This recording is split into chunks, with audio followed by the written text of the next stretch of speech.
on the record before? Ready to roll, Your Honor. Okay, let's bring the jury up.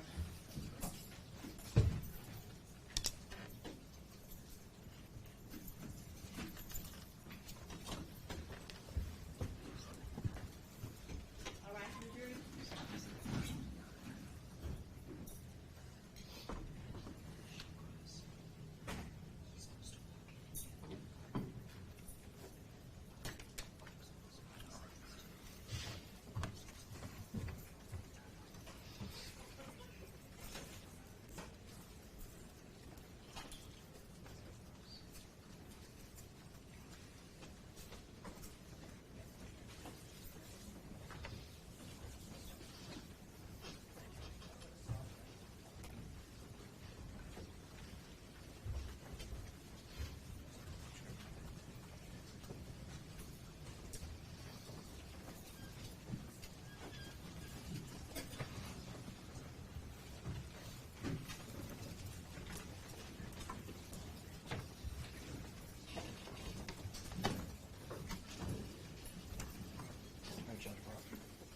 You may be seated. Good morning, ladies and gentlemen. Good morning. Calling case number 24-000535, People versus Michael Manuel Jackson-Bolanos, on the docket for jury trial in progress. Appearances, please. Good morning, Your Honor. Ryan Elsey for the people. Dominic DeGrazia on behalf of the people. And Brian Brown on behalf of Mr. Jackson-Bolanos. Colonel Krishnamurthy, co-counsel on behalf of Mr. Jackson-Bolanos, who appears to my immediate right.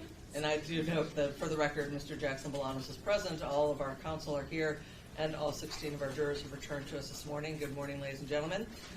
We are ready to continue with our trial. We had on the stand at the end of the day yesterday a Special Agent Eli Bowers from the FBI. Is that correct? Yes, that's correct. If you could please stand and be re-sworn since it's a new day. Do you swear or affirm to tell the truth, the whole truth, and nothing but the truth? I do. Thank you. You may be seated. Thank you. State your name again for the record, sir. My name is Eli Bowers, E-L-I, is first name. Last name is B-O-W-E-R-S. Thank you. You may proceed with your direct examination again. Thank you, Your Honor. And, sir, before we broke yesterday, we were discussing some photos that you took back on October 21st of 2023. Is that correct? Correct. Now, in terms of other FBI personnel who were at the scene with you that day, did one of those individuals prepare a sketch of the scene? Yes, she did. And have you had an opportunity to review that scene sketch? I have. I'm holding what's been marked as proposed Exhibit 12. May I approach, Your Honor? You may. Can you tell us what Thank you. proposed Exhibit 12 is? So this is something we do with most of our search scenes, where we sketch just a simple sketch so that someone could look at the scene from an overhead perspective and see the layout of a room and things like that to further tell a story other than the images, the photographs that I take. And recognizing that one of your colleagues actually prepared that, does that still fairly and accurately depict the scene that you helped to process on October 21st of 2023? Yes, it does. Your Honor, I move to admit proposed Exhibit 12. People's 12 is admitted. You may publish. Thank you, Your Honor.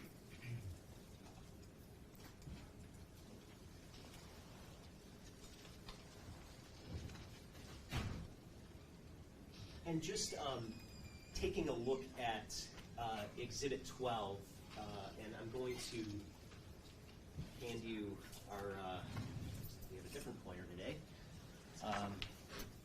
Could you point the jury to where the front door of the townhome is depicted on that exhibit? Sure. The front door would be right here. Okay, and Let's see the little, excuse me, you can see the door here kind of hinged against the corner. and the little numbered markers in the area of the front door, what do those signify?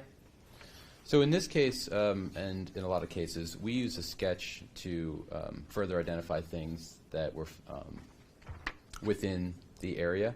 For instance, if there was evidence seized or something like that, we would maybe put a number or something to see where it was. In this case, the numbers actually depicted grids of my photos because there was so much presumed blood in the area that when I sort of mentioned yesterday about taking pictures of the presume blood with scale. So we had to have sort of zoomed in pictures. So each one of these is a grid that was numbered in the pictures with a scale. And directly to the left of the front door, what is that area of the home? This area? So Yes. this is just the kitchen area. It's like an eating area. Okay, and then what is the larger area toward the top of the screen? Yes, right. This is like a living room area. You know, a couch, a TV, things like that. Okay, and I want to ask you about just a handful of the photos that were admitted as Exhibit 13 yesterday. Sure. Now, can you remind the jury what time were you on scene on October 21st? We arrived right around 3 o'clock in the afternoon. Okay, and I want to show you on the screen here is page 43 of Exhibit 13. What area of the home are we looking at now? This is actually, if you took a step back, if you were the taker of this photograph, and to the right would be the living room. And on the left there, those wooden things, that's actually the top of the basement stairwell. So this is actually looking down the hallway towards the front door. Okay, and just briefly, I want to go back to one of the photos that was admitted yesterday in Exhibit 10, and specifically page 145 of Exhibit 10. Are we looking at basically the same area between these two photos? Yes, just a slightly different angle there. Okay, now looking at Exhibit 10, is there any difference to the nature of the reddish area that we're looking at compared to when you were on scene depicted here in Exhibit 13? Yes. And what is that, I guess, difference, if you can explain that to the jury? So the difference that I see would be that this picture that we're looking at currently was taken in later, and I say that because the blood looks to be more dry. And what is it about I guess, the way the blood looks that leads you to believe that it looked more dry? Sure. Well, we can sort of tell that the blood looks a little bit browner, a little more rust-colored, which has to do with the oxidation of the iron in the blood. And Your Honor, I would object. I think this goes beyond the scope of his expertise on how blood oxidizes. He indicated that he's a forensic photographer, but as far as being an expert on blood splatter or blood, I guess the processes of how blood oxidizes, I think that goes beyond the scope of his expertise. I'll lay some further foundation. You can lay a foundation first. Do you have training when it comes to crime scene processing? Yes. And do you learn about blood when you underwent that training in crime scene processing? Yes. And what sort of training do you have when it comes to learning about the nature of blood that you might expect to find in a crime scene? Well, that was another portion of the crime scene training that I took down with the FBI, and part of that is just determining generally what is blood when you're looking at it and things like that, and how it reacts over time. And when you say down with the FBI, where was that training located? That was down in, I believe it was down in Fredericksburg. Okay. So right in the DC metro area. And as part of that training, did you learn about some of the characteristics of blood? Yes. And some of the chemical characteristics of blood? Yes. Biological characteristics of blood? Yes. And have you utilized that training to process other crime scenes beyond this one that we've discussed today? I have. And approximately how many scenes have you been involved in processing? Total scenes with, as a member of the evidence response team, I would say dozens, if not hundreds. Okay, and based on the training that you have when it comes to blood and the experience that you have processing dozens to hundreds of crime scenes, do you have some familiarity with the difference between blood that is wet and blood that is dry? Yes. And when we look at Exhibit 10, based on your training and experience, does this appear to be primarily dry blood or primarily wet blood? That would be primarily wet, just by judging based on this picture. Okay, and then again, if we look at Exhibit 13, then again, page 43, based on your training experience, are we looking at primarily dry blood or primarily wet blood? Primarily dry. Okay. And I want to just ask about a small handful of the photos that you took. Sure. Just starting with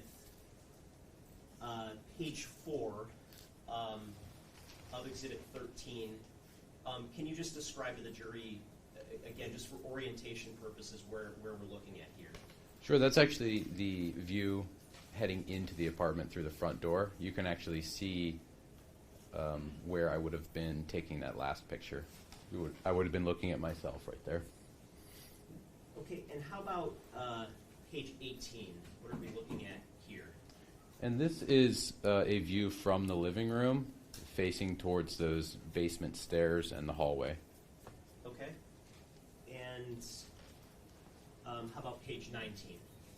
Sure, you can still see that bicycle there to the left, which we've seen in some of these, and this is, again, in the living room facing towards the front door. The front door would be to the forward and left. And page 21? And this is just facing the front door down the hallway, and it shows the stairs going up to the second floor as well as the stairs going down to the basement. Page 22?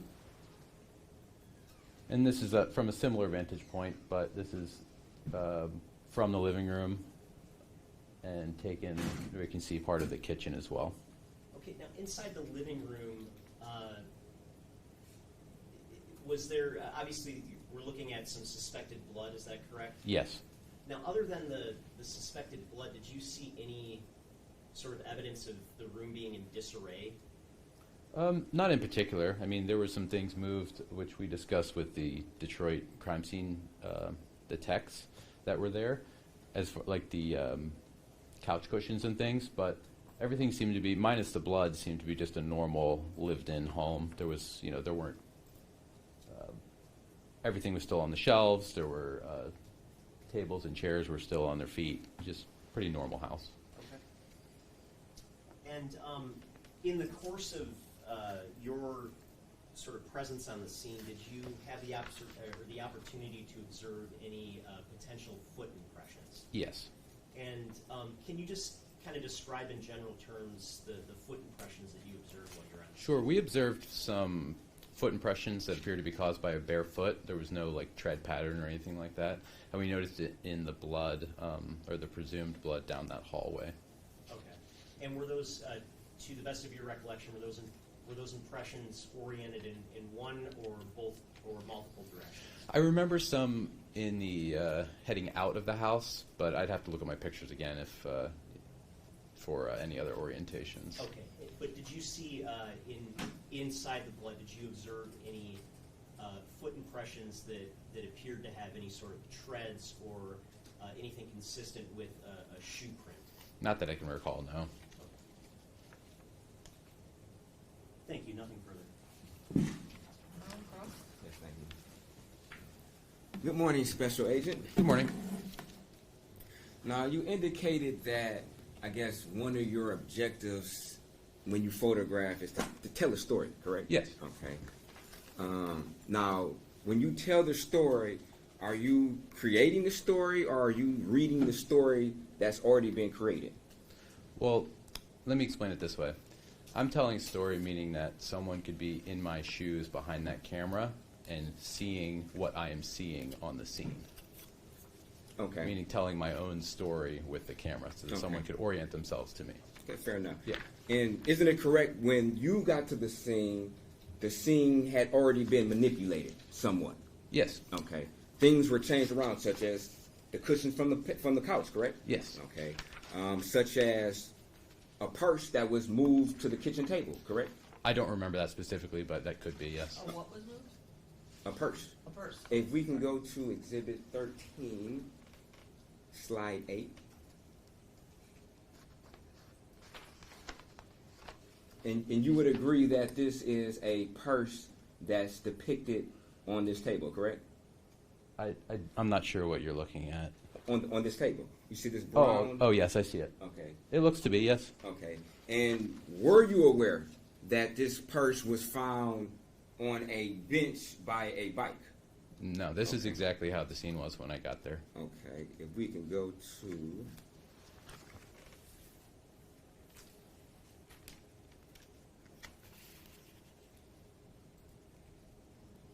Exhibit 10, photo 268.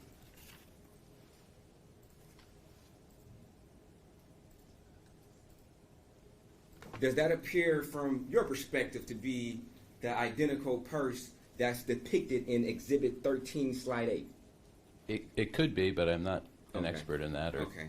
So it'd be fair that you did not review the prior photographs that were taken by Detroit police?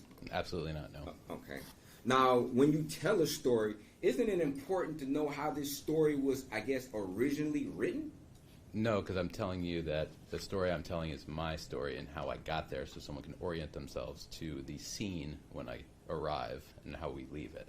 Okay. So it's not, so I guess what you're saying is not important how the scene was originally orientated before you got there. That's not important to you? No, it's not. Okay.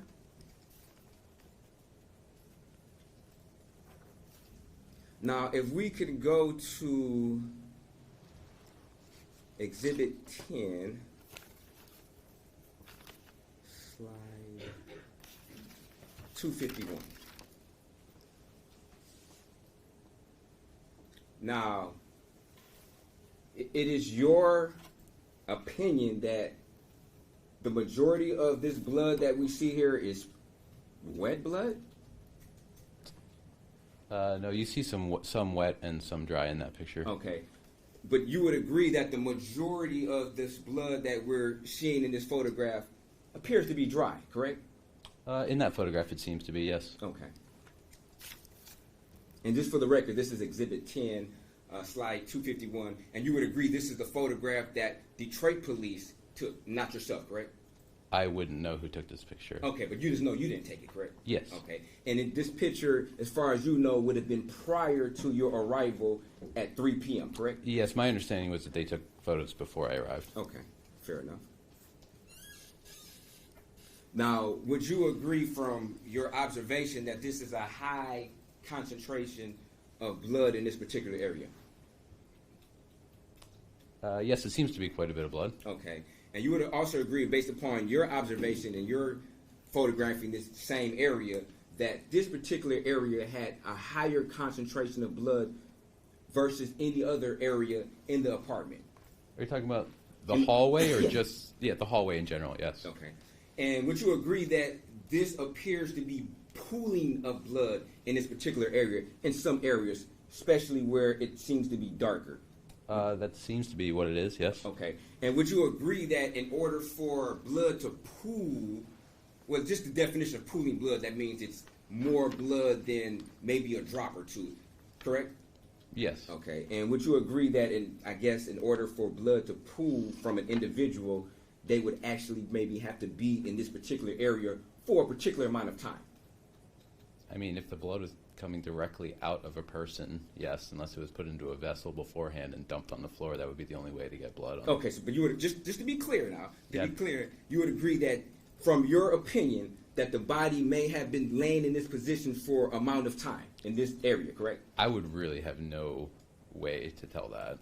Oh, you wouldn't? Oh, but you're an expert as far as blood identification, correct?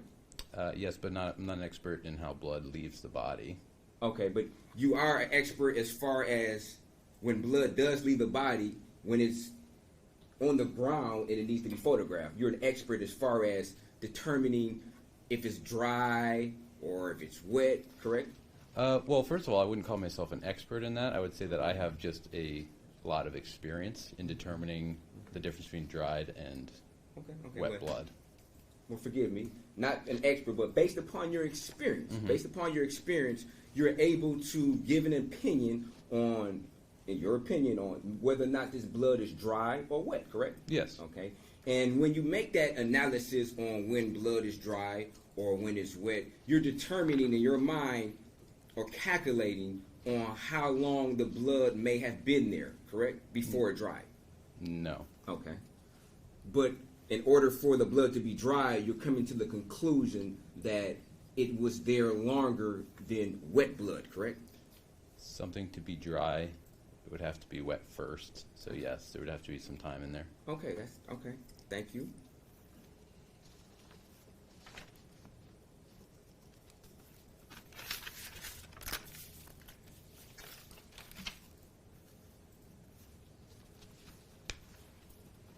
Now, did you take a picture? Well, yes, you didn't. Why didn't you take a picture of?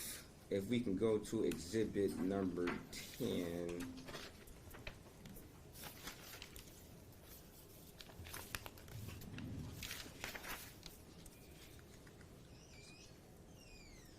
Forgive me.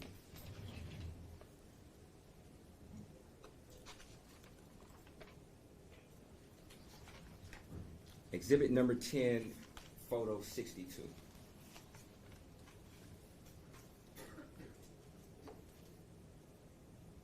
Now, you would agree that you did not take any pictures of the screen latch leading out the house, correct? Yes. Okay. Did you notice that?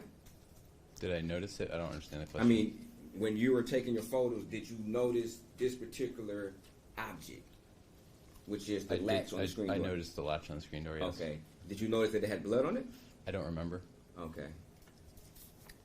But that would have been, you think, a necessary photograph to tell the story? No. You don't think so? No. Okay.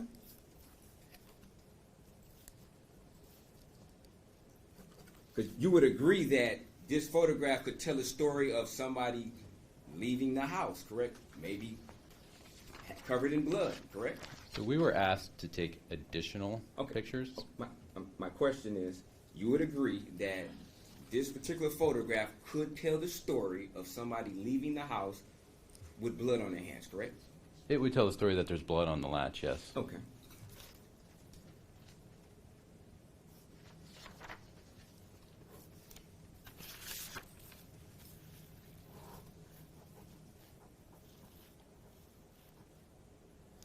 Do you know how long it takes for blood to, I guess, gain a rust color? It would depend on the quantity of blood The quantity? and on what surface it is, the weather. It could depend on, Okay. almost an infinite number of factors. Okay. And if we go back to exhibit number 10, 251.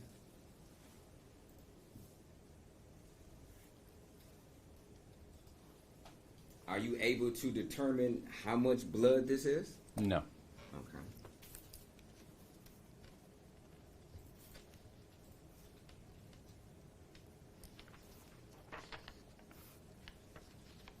So I guess it'd be fair that you're in no position to, I guess, give an opinion on how long this blood would take to get to this particular state, correct? No, absolutely not. Okay.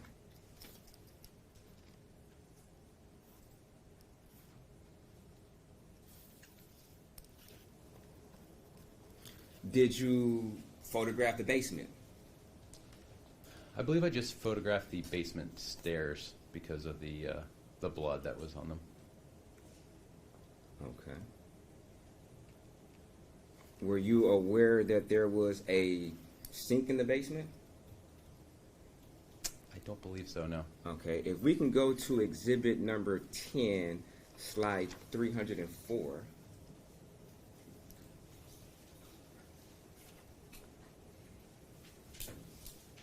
And if you could, I'm sorry, Mr. Elsie, if you could turn up your contrast a little bit, your picture seems to be very dark compared to mine.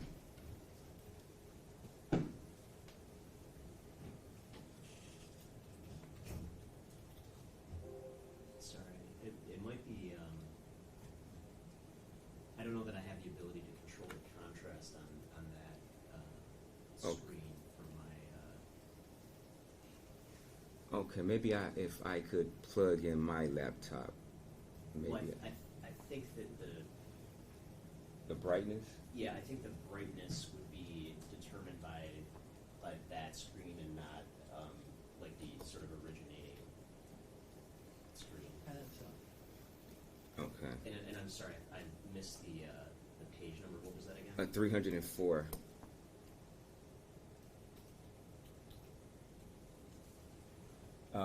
You see a seat depicted here, correct? I do. If we could zoom in, and this may be it might be hard to see. If we can zoom in by the sink, by the washing machine. If we can go down to the floor, I'm sorry. You see that little spot next to the washing machine? Yes. Could that be suspected blood? I suppose it could be. Okay.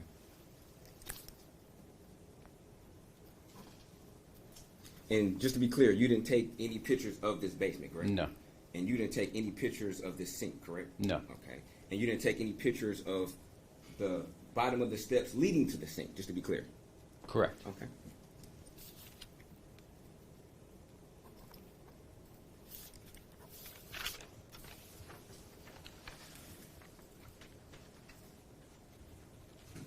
Thank you, Space for Agent. No further questions. You're welcome. Thank you. Just briefly, sir, what was the primary purpose of the photos that you took on the scene?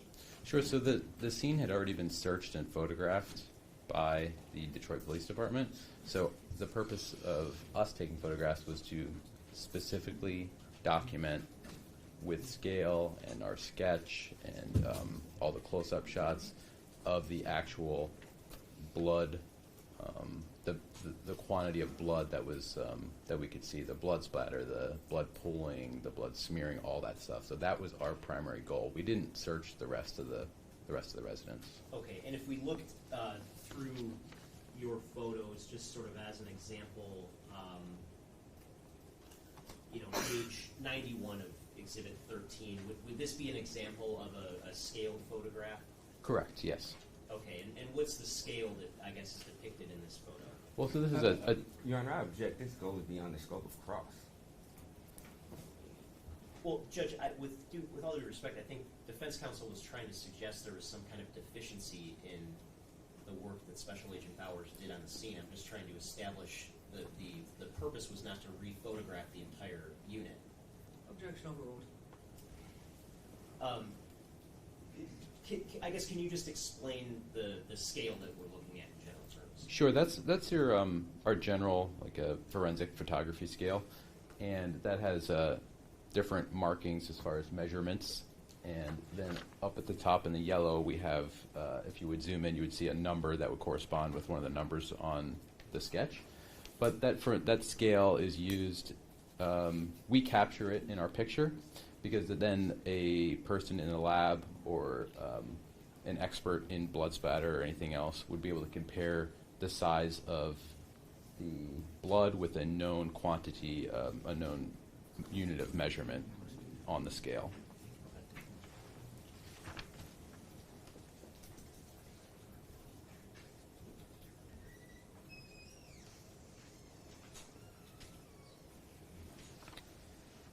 Okay, thank you. Nothing further.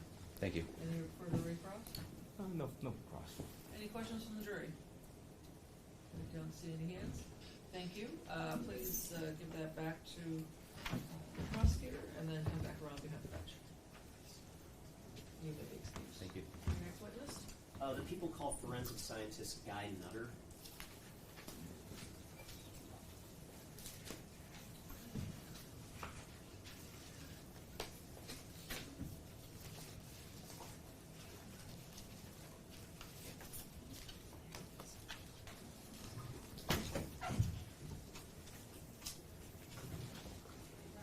Oh, somewhere in the back.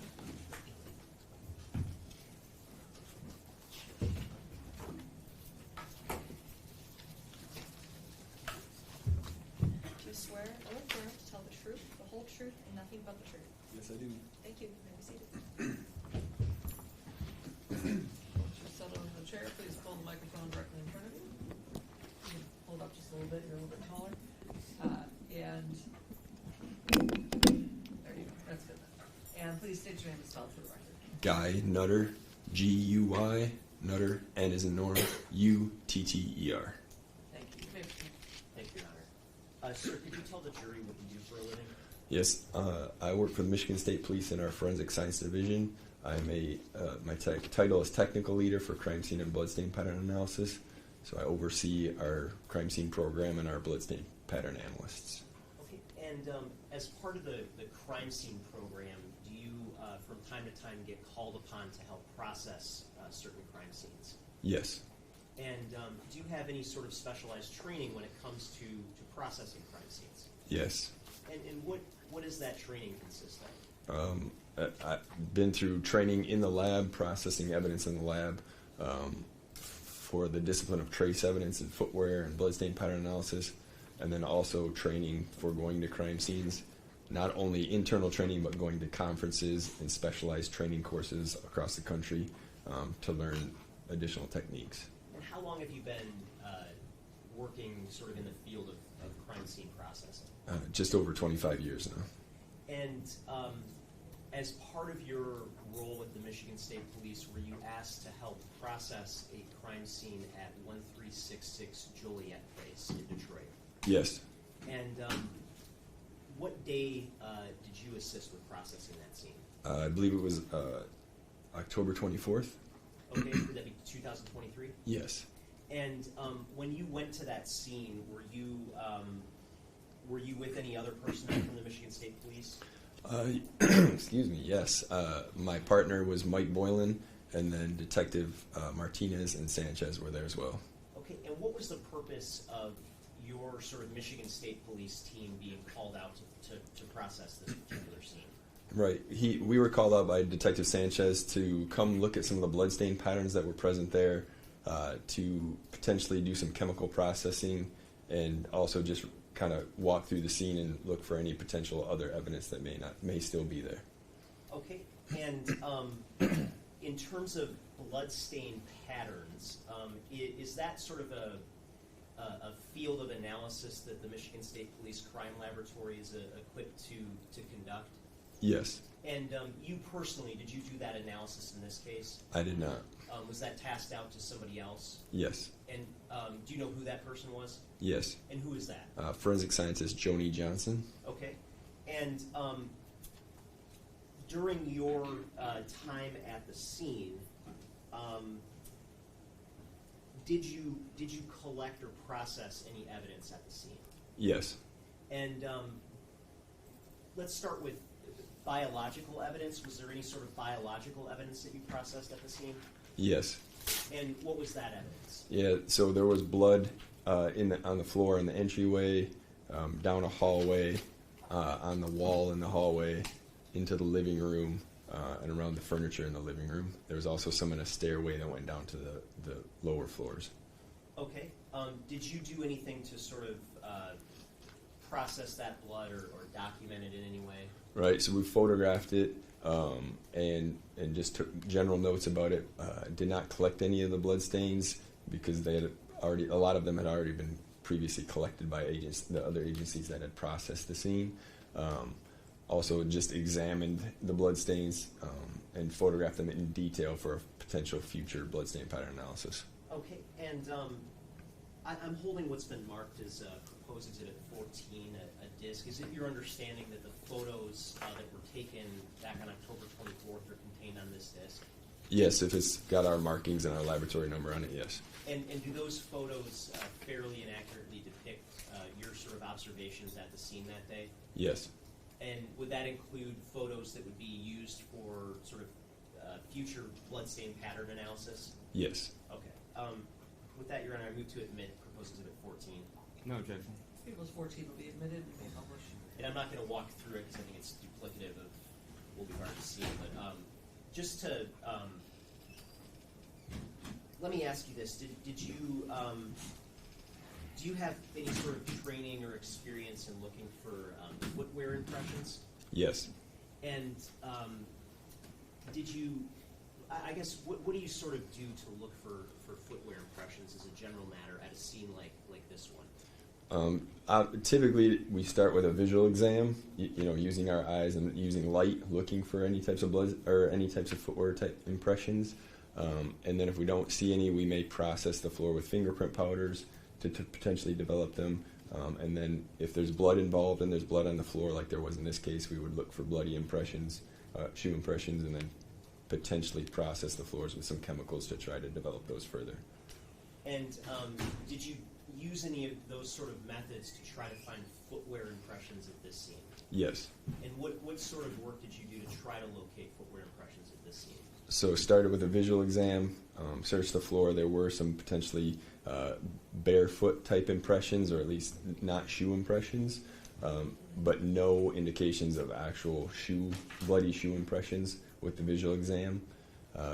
Later on, we had mixed up some leucocrystal violet, which is a chemical that we use to enhance potential blood staining and bloody impressions for some fingerprint or ridge structure that we had seen on a wall.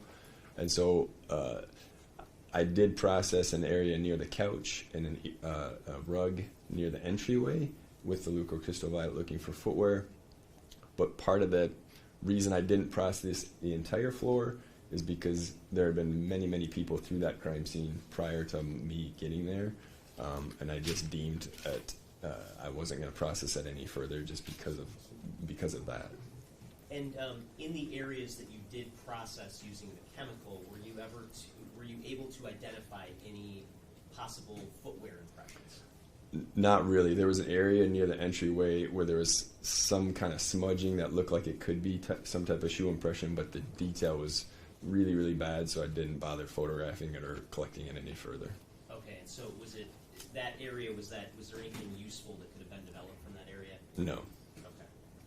Okay. Now, are you familiar with the field of forensic science known as trace evidence? Yes. And what does that field just kind of consist of in general? Yeah, trace evidence is mostly small type evidence. So the typical types of evidence that we would look at in trace evidence: fibers, glass, paint, footwear and tire impressions, explosive residues, and a lot of different other types of evidence, analyzing it using microscopy, chemical analysis, and things like that. And I know you already mentioned we already walked through the footwear impression work in terms of that field. Was there anything else within the field of trace evidence that was done in terms of processing this scene? Yes. And what was done? Yeah, so I tape lifted the couch, well, my team and I tape lifted the couch to collect any potential trace evidence off of the couch in case somebody was sitting there. We might have some trace evidence that was there from them. Okay, and were you able to, based on the tape lifts, were there any fibers or anything that was recovered from the tape? I don't do that. I just tape lift it, and then it's submitted to the laboratory where it may be analyzed depending on the case scenario if it's warranted. Okay, and do you also have training and experience when it comes to the field of developing latent prints? Yes. And what is a latent print? We refer to latent prints as fingerprints, anything with ridge structure, palm prints, barefoot impressions as well. We're looking for those a lot of the times at crime scene, doing similar to footwear, visual exam, using some powders to possibly develop any, and then also chemical processing. Okay, and in terms of the visual exam, using the powder, using the chemical processing, did you do any of that sort of work at this particular scene? Yes. And what sort of work did you do to try to locate latent prints? Yeah, so we only used chemical processing. So again, a visual exam, we detected some potential bloody ridge structure on a couple of walls. So those were photographed for examination quality, and then a process with leucocrystal violet to see if we could develop them further or develop any additional latent, which is like hidden or not visible bloody impression evidence. Okay, and did you do anything to document any of the potential latent prints that you observed? Yes. And what did you do to document those? We photographed them. So when we have bloody fingerprints or footwear impressions or any of those types of impressions, you can't really lift them, so we photograph them using a ruler and specialized technique to capture them so that somebody in our laboratory could take those photographs and then compare them to somebody's fingerprints or footwear impressions. And I just want to just briefly show you what's been marked, what's been admitted as Exhibit 14, and just as an example, page 35, which will be on the screen behind you in a moment here. You mentioned this concept of ridge structure. What does that mean? We have friction ridge on our palms and fingers, and if you look in that photograph, you can kind of see in the middle, on the left-hand side there's some fine lines, kind of parallel to each other. That's what we would refer to as ridge structure. Okay, and so is it fair to say that photos were taken of this and other areas of potential print impressions? Yes. And that's done for further analysis by a fingerprint expert? Yes. Okay. Now, while you were at the scene, did you collect any physical evidence? Yes. And what sort of physical evidence did you collect? If I could I refer to my report just to make sure that I cover everything that we collected? Yes. Do you have a copy of your report? Yes. Handy. And when you process a crime scene, as a general matter, do you document the work that you do in a report? Yes. And what's the purpose of doing that? To have some public record or a record of what we've done, to provide to our customer, who is the police agency that we're working with, so they know what we did and what we collected. And did you document your work in a report for purposes of this case? Yes. And you have a copy of that with you? Yes. And if you looked at that report, would that refresh your recollection as to the physical evidence that you collected at the scene? Yes, I would. Okay, take a look at your report and let us know when the recollection's been refreshed.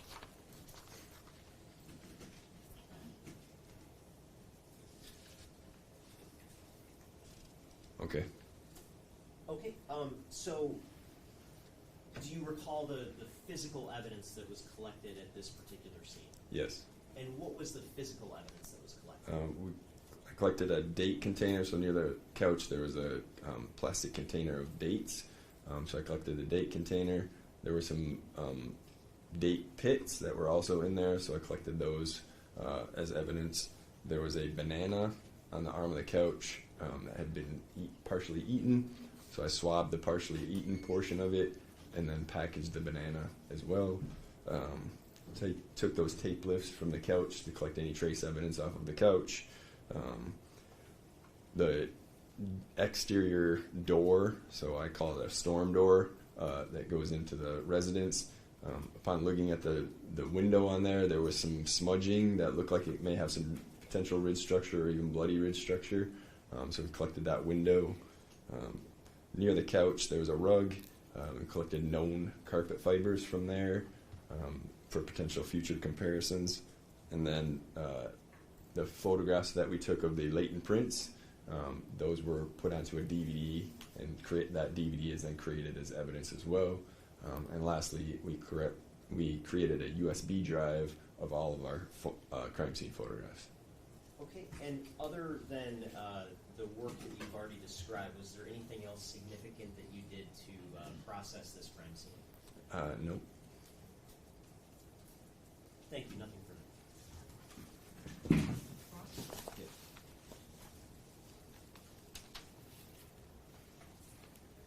Good morning. Is it Trooper or? Just Mr. Okay, Mr. Good morning to you too. Good morning. Now, you were directed to go process this scene for evidence at 1366 Joliet, correct?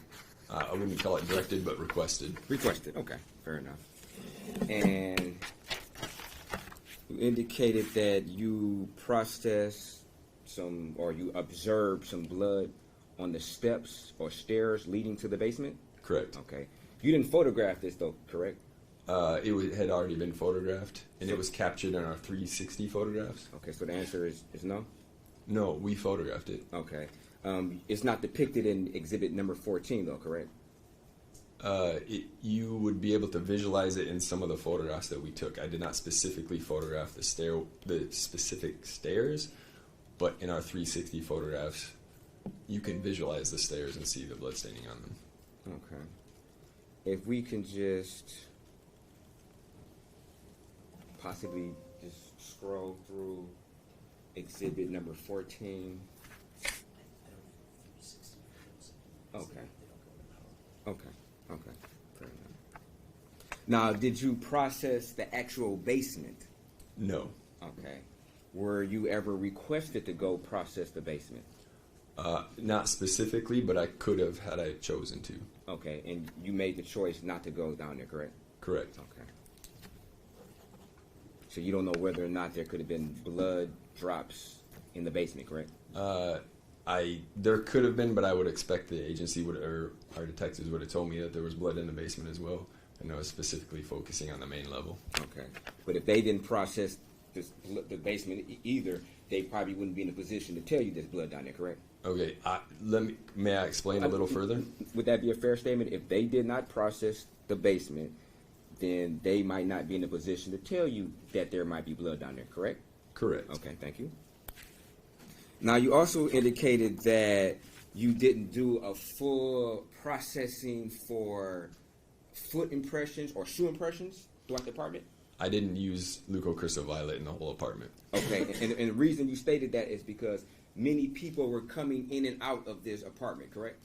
That's part of the reasoning, yes. Okay, so just to be clear, the scene was somewhat tampered with, and it prohibited you to do a thorough analysis of shoe prints in that particular apartment, correct? Would that be a fair statement? That's not a fair statement. Okay.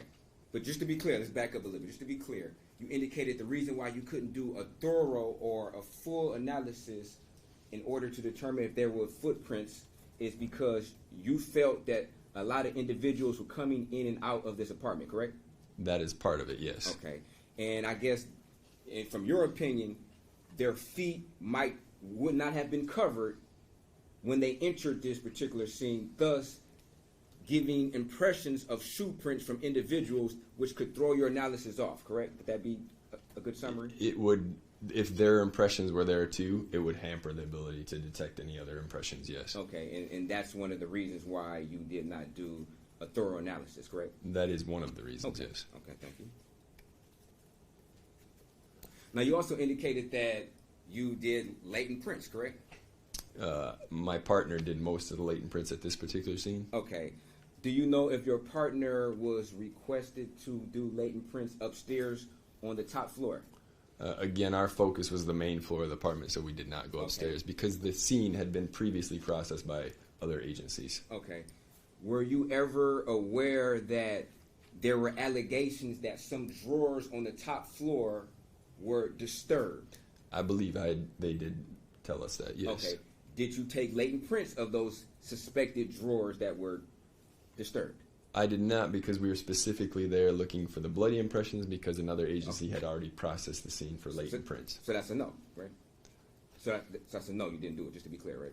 We did not process it with powder for latent prints, correct? Okay. And I guess after you retrieve latent prints, they then go off their process, correct? They're sent to the lab, potentially for analysis. And you indicated that they're then compared to someone's known sample, correct? Correct. Okay. Were you ever requested to retrieve latent prints from an ADT screen? No. Okay. Were you ever requested to retrieve latent prints from a computer upstairs? No. Okay. Were you ever requested to retrieve latent prints from a vibrator? No, and again, we were there to process for bloody prints, not latent prints. Fair enough. Were you aware of all the areas that the other agencies process for latent prints? No. Okay. And you also indicated that you have some discretion on areas that you process, correct? I have total discretion. Okay. Wouldn't it be beneficial to know other areas that were processed or not processed so that you could possibly fill in those gaps? Yes or no? Would that be beneficial? Can you repeat the question? Would it be beneficial to know other areas where other agencies process, so if they missed an area, you could potentially fill in that gap? Would that be beneficial to know that information? It could be beneficial. You said it could be? Yes. So it also could not be, in your opinion? Again, I'm going to restate what I've said before, sir. I was there to process for specific types of evidence and was under the impression that another agency had processed the entirety of the rest of the scene. Okay. But knowing whether or not that actually happened, it could be beneficial so that you can do a thorough analysis and make sure no stone is left unturned, correct? It could be beneficial. Okay. Is it customary for you to, ask sometimes, hey, has this been processed or has that been processed? In this situation, or just in general? I know it didn't happen in this situation. I'm saying just in general, is it customary for you to ask? It's not customary for me to respond to scenes that have already been processed, so this is kind of an unusual circumstance. And so I would typically ask, hey, who's processed this? All right, they've processed the entire scene, and you're expecting me to do these specific things, and I focus on those areas. Okay, so you would ask who has processed this. Would you ask them, what did you process? I don't understand what you're asking. Okay, you said typically, if you respond later, you would ask who has processed the scene, correct? I asked that before I went to the scene. Okay, but you just didn't ask, which areas they were processed. You just assumed things, correct? That'd be fair? I didn't assume anything. Okay, but you assumed that the whole area was processed, though, correct? Yes, that the scene was processed previously. Okay. The entire scene, from top to bottom, correct? Correct. Okay.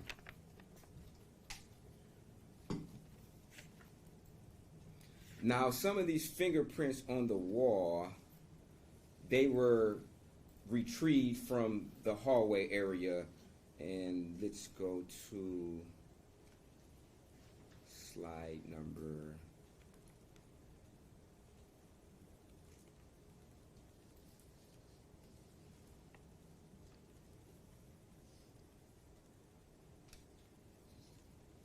It's hard to see. If you can go to exhibit number 10, slide number 251.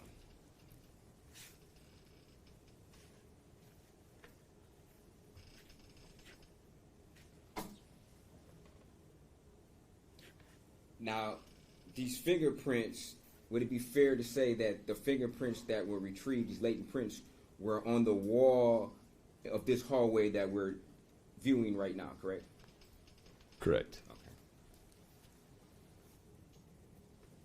And just to be clear, these were bloody, suspected fingerprints, correct? Correct. Okay.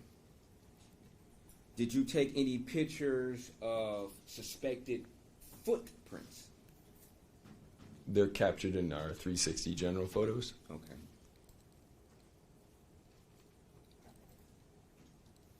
Is there a particular reason why you did not, exclude or include those pictures in, a PowerPoint slide versus only including them into a 360 viewpoint, if that makes sense? It doesn't quite make sense. I provided those photographs to the fair enough. the agency and the prosecutor. So you don't know? Okay, that's fair. That's fair. That's fair.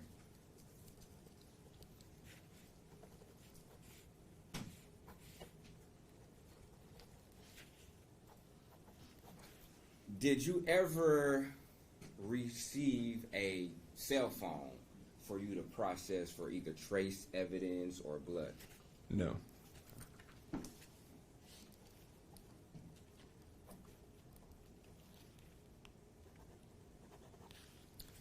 Thank you, sir. No further questions. Redirect?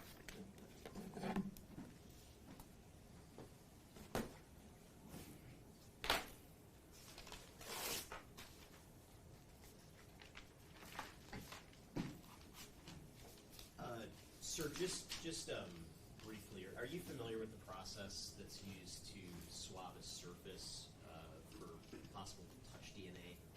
Yes. And I guess what I want to ask is, if a surface has already been swabbed for touch DNA, is it common to then try to also develop latent prints from that same surface? No. And why is that? Because if you swab a surface for touch DNA, it's typically done with a wet swab followed by a dry swab, and swabbing the entire surface to get as much possible DNA off of it as you can, which would destroy any latent print evidence that may be there. Okay, so if hypothetically, like a drawer handle had been swabbed for touch DNA before you arrived at the scene, would there be any purpose for you to then try to develop latent prints from that same handle? No. Okay, thank you. Nothing further. Three cross. No. Any questions from the jury? I don't see any hands. Thank you, sir. You may step down. Did he have any exhibits? No? You may be excused. Next witness. The people called Sherry Berger. Is that a lay witness or? Lay witness, Your Honor. Oh.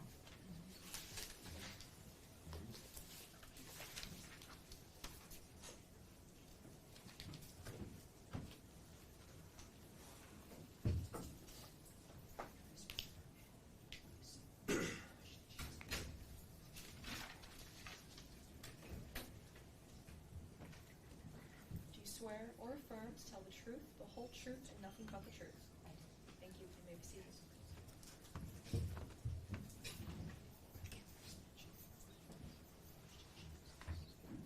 Please pull the microphone directly in front of you, ma'am. Might have to just slow down a little bit. There we go. And please state your name and spell it for the record. My name is Sherry Berger. It's SHERRIBERGER. Thank you, Ms. Berger. You may proceed. Thank you, Your Honor. Ma'am, did you know somebody by the name of Samantha Woll? Yes. And how long did you know Miss Woll? Well, I'll have to do the math. I'm 41, and I've known Samantha since I was about 13 or 14. So help me out here. Many years. Many yeah. years. Okay. What was your relationship with Miss Woll? Samantha and I met at summer camp, and then we ended up going to the same high school together. And then I would say we just were kind of lifelong friends, is how I would characterize our relationship. The type of people that, we lived many different places, but we always kind of came back to each other as that kind of long-term, friendship relationship. And how close would you say you were with her at the time of her death in October? The thing about Sam and I is I always felt very, very close with her. I actually would consider her one of my best friends. Yet I did not see her on the regular because I didn't live in the same city with her for many years. So we would talk sometimes go as long as 6 months or so without talking to each other. So I would consider ourselves very close, and yet I was not always sort of in the actual proximity to her day-to-day life. Okay. And do you live in the Detroit area currently? I do not. I live in Washington, D.C. Okay. And when was the last time that you saw Miss Woll? I planned a trip to visit with Sam in what ended up being the weekend before she died. So it was the actual dates escape me, but it was this past October, and it was the Friday to the Sunday before her death. And would that be the week before? The week before, yes. And what brought you to, I guess, for Michigan for that particular trip? I had a family wedding. Some of my family, I grew up here, and some of my family still lives here. So I had a wedding to attend. The wedding was at the Gem Theater, which is just a stone's throw from Sam's house. And when I kind of put that together, she offered me to stay with her. So I turned it into a visit also with her at her home. And did you end up staying at Miss Woll's home that weekend? I did, Friday and Saturday nights. And how much time would you say you spent with Miss Woll the weekend that you stayed at her home? A fair amount. I came in Friday kind of late afternoon, and I spent several hours with her before the rehearsal dinner. I spent Saturday morning with her before she went to attend services, and then I spent really the majority of Sunday together with her because neither of us had other obligations until I left for my flight midday, maybe 1 or so p.m. And when you were staying at her home, what sort of access did you have to get inside of her house? house? Sam gave me a key to actually go in and out her front door. It was the first thing she did when I arrived from the airport when I got to her home. And if you saw a photo of that key, would you recognize it? The keychain, yes. I'm not sure about the key, but the keychain, The yes. keychain you would recognize? Absolutely, Okay. yes. I want to show you what's been admitted as page 237 of Exhibit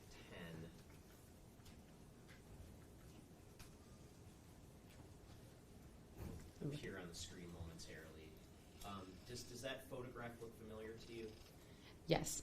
And what's your sort of familiarity with what's shown there? Well, the keychain is just really memorable to me because I remembered it being, rainbow colored with the Hebrew letters. And then additionally, in the week after after things kicked off, I was sent, I was FaceTiming with a state trooper, had me look at the photo to identify that was the key. Okay. And when you were staying at Miss Woll's home, did you happen to notice whether there was a lockbox on her front door? I didn't. Okay, and so you didn't see one? No. Okay. And when you were staying at Miss Woll's home, other than using the key to get into the house, was there anything else that you needed to do to get inside? No. To your knowledge, did you happen to notice whether or not she had an alarm system? I didn't. But in your sort of comings and goings from the home, was there any need to arm or disarm an alarm system or anything like that? No. Okay.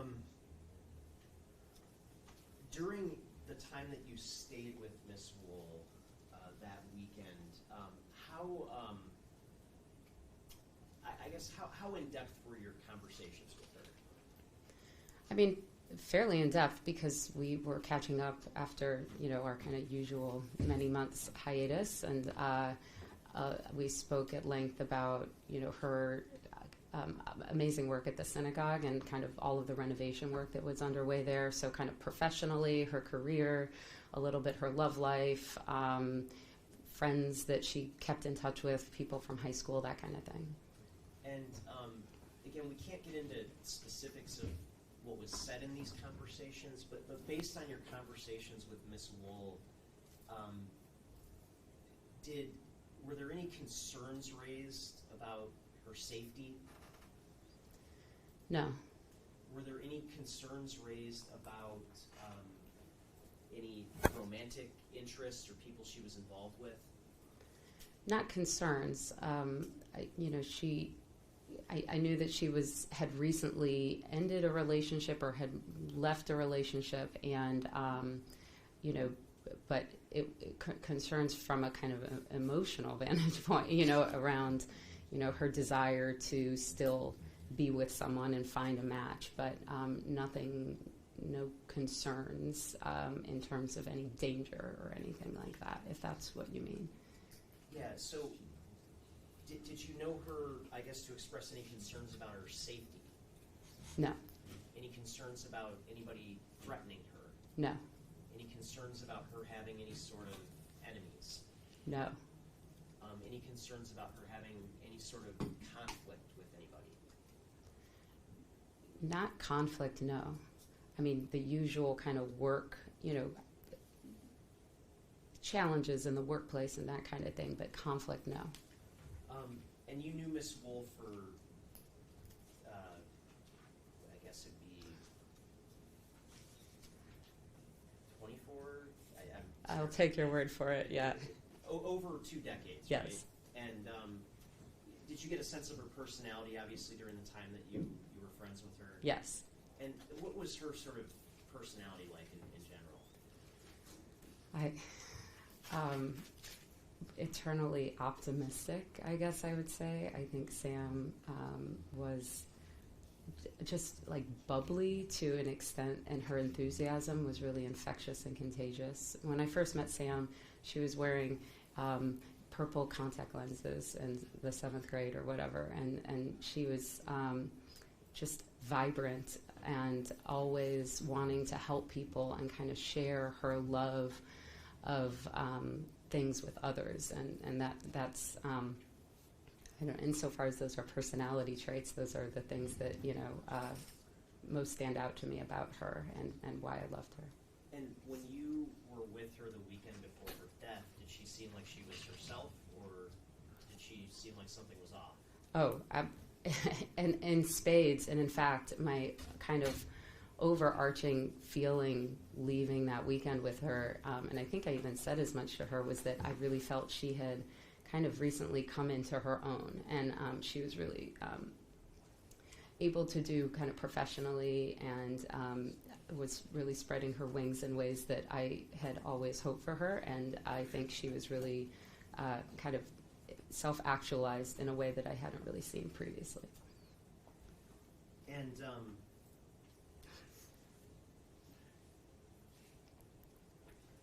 at some point, when you were visiting Michigan that weekend, did you ultimately go to the wedding?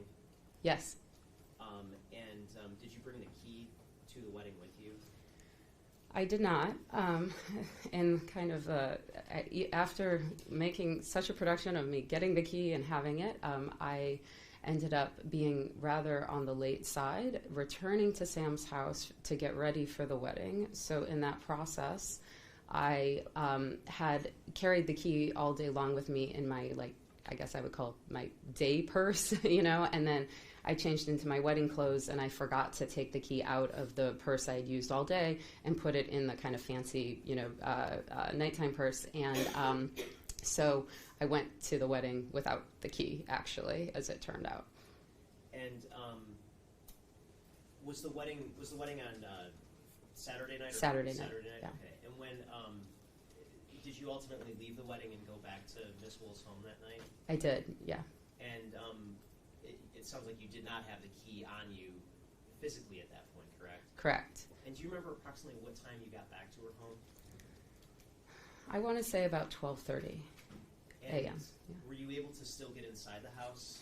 I was. I had called her before I left the wedding, and said, oh my gosh, I realized I left the key at your house. What am I going to do when I get there? I texted her a few times. When I called her, it sounded like I had woken her up, and so she kind of groggily said, "Yes, I'll be able to get in." And when you got home, when you got back to her home, were you able to get into the house? Yes. And how is it that you were able to get into the house? The door was unlocked. And when you got into the house, was Miss Woll home? Yes. And where was she? She was upstairs in the guest bedroom in the bed. And was she awake or asleep at that time? She was pretty much asleep. Okay. Groggy, kind of, because I woke her up. And in your sort of discussions with Miss Woll the weekend that you were with her, was there any specific discussion about her most recent ex-boyfriend? Yes. And was his name Jeff? Yes. And was there anything, I guess, anything concerning or alarming or anything that caught your attention about your discussions that you had with Miss Woll about that ex-boyfriend? Concerning or alarming? No.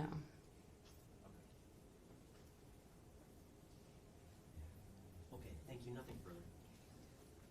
Ross?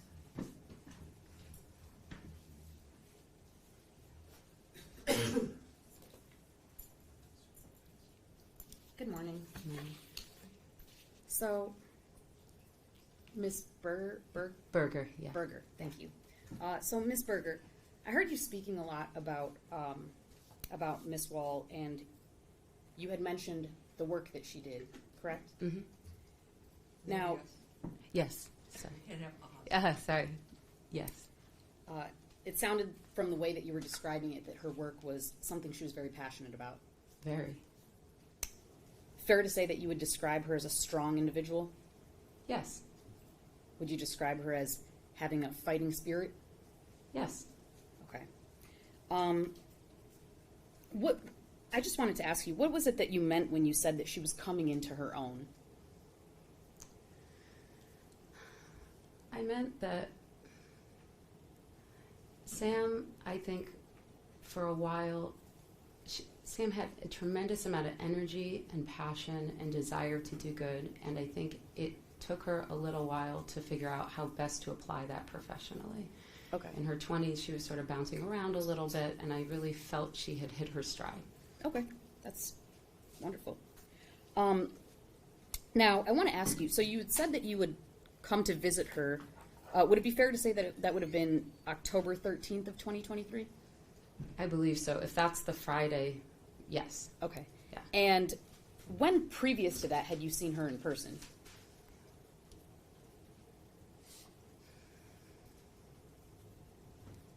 Well, because of the pandemic, I think it had been some years. Okay. I saw her in virtual universe for my baby shower the summer before.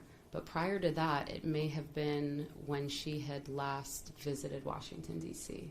Okay. Well, let's talk about the stay that you had there. So you said that she had given you a key, right? Yes. Fair to say you were using the key to come in and out? As it turned out, I really had, Sam was present, I think, every time I came back to the house. But did you use the key to come in and out? Honestly, I can't remember. Okay. How often did you come in and out of that home without her present? Without her present, not at all. How about with her present? Well, so when I arrived Friday afternoon, that was the first time. We went for a walk, so together we left and then came back. Saturday morning, we went for a walk and then came back. Then we went our separate ways.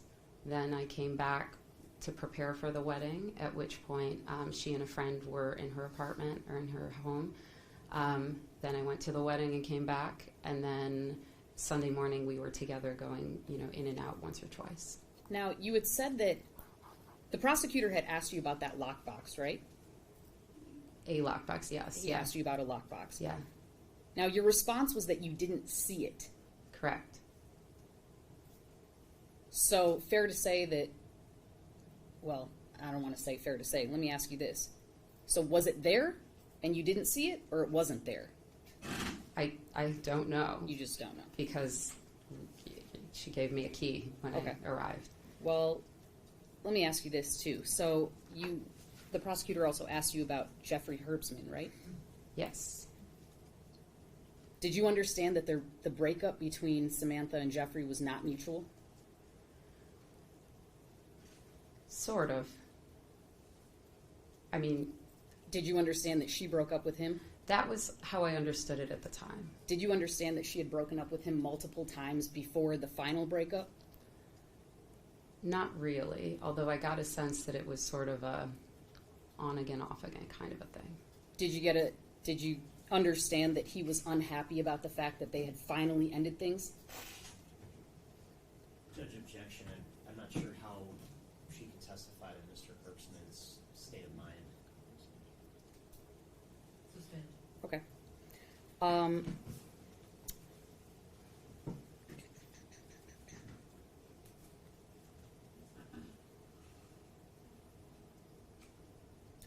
You said that when you came back from the wedding that the door was unlocked. Correct. Was it open? You mean ajar? Correct. No. Okay. So you also said that Samantha was awake. Yes. Now, did you know that she was awake, or did you have to wake her up? I didn't rouse her, but when I went upstairs, I wasn't, I'd spoken to her on the phone not that long previously. So I had just come from a wedding. So I was like, oh, I don't know if Sam's up to talk or where she's at. So and I said the guest room because she had actually very generously given me her room to sleep in for that weekend. So I went into the guest room and I saw her in the bed, groggy like, and I said, hi, I'm home. I can't tell you if I woke her up Or not. or if she was sort of half asleep. But she was obviously had been sleeping. Did you know Samantha to smoke weed? Yes. 1 second.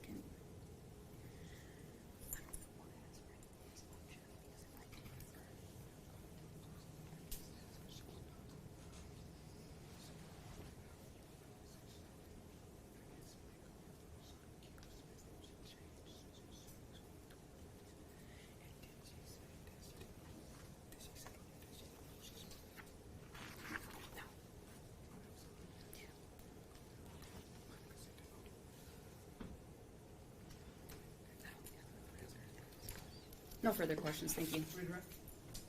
Nothing, Your Honor. Thank you. Questions from the jury? I don't see any hands. Thank you, ma'am. You may step down. Any objection to this witness being excused or being allowed to stay in the courtroom? No, Your Honor. No objection. You may leave or you may stay. Next witness? People call Lieutenant James England. Okay. Did anybody need more question sheets?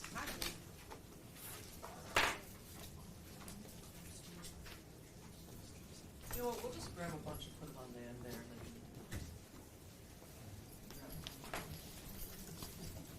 a little more pages. Rob.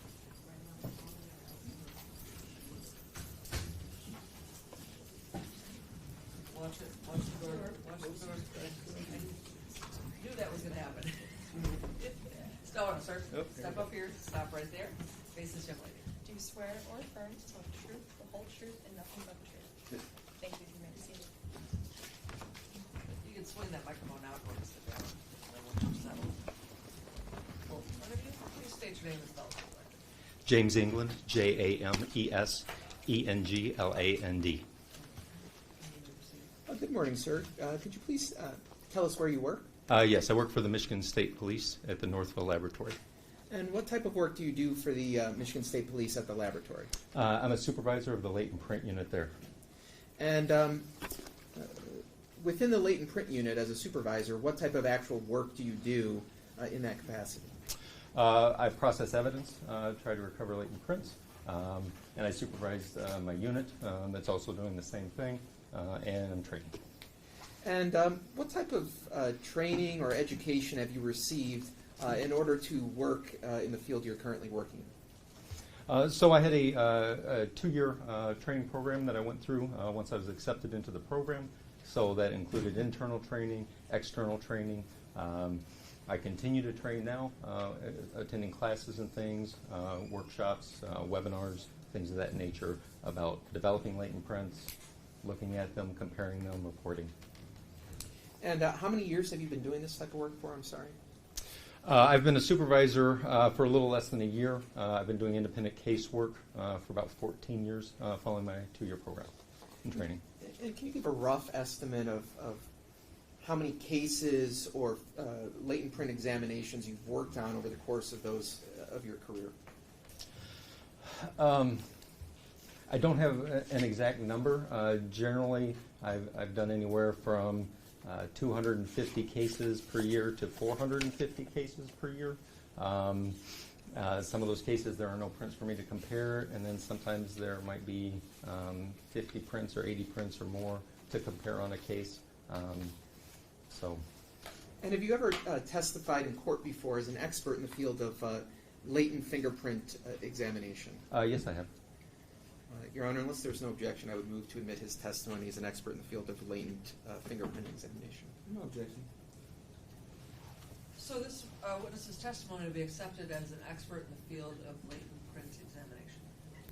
So could you just try and explain to the jurors what is a latent fingerprint and what is the process of trying to examine a latent fingerprint?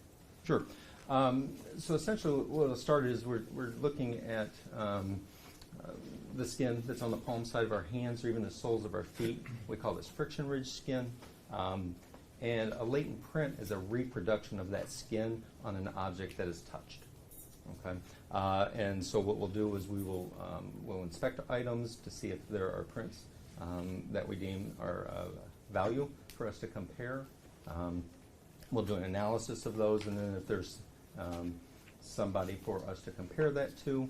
Then we'll do a side-by-side comparison to that subject to see if we can make an identification or exclude that person from depositing that print. Now these ridges or surfaces of our hands or feet, are they unique to each individual person?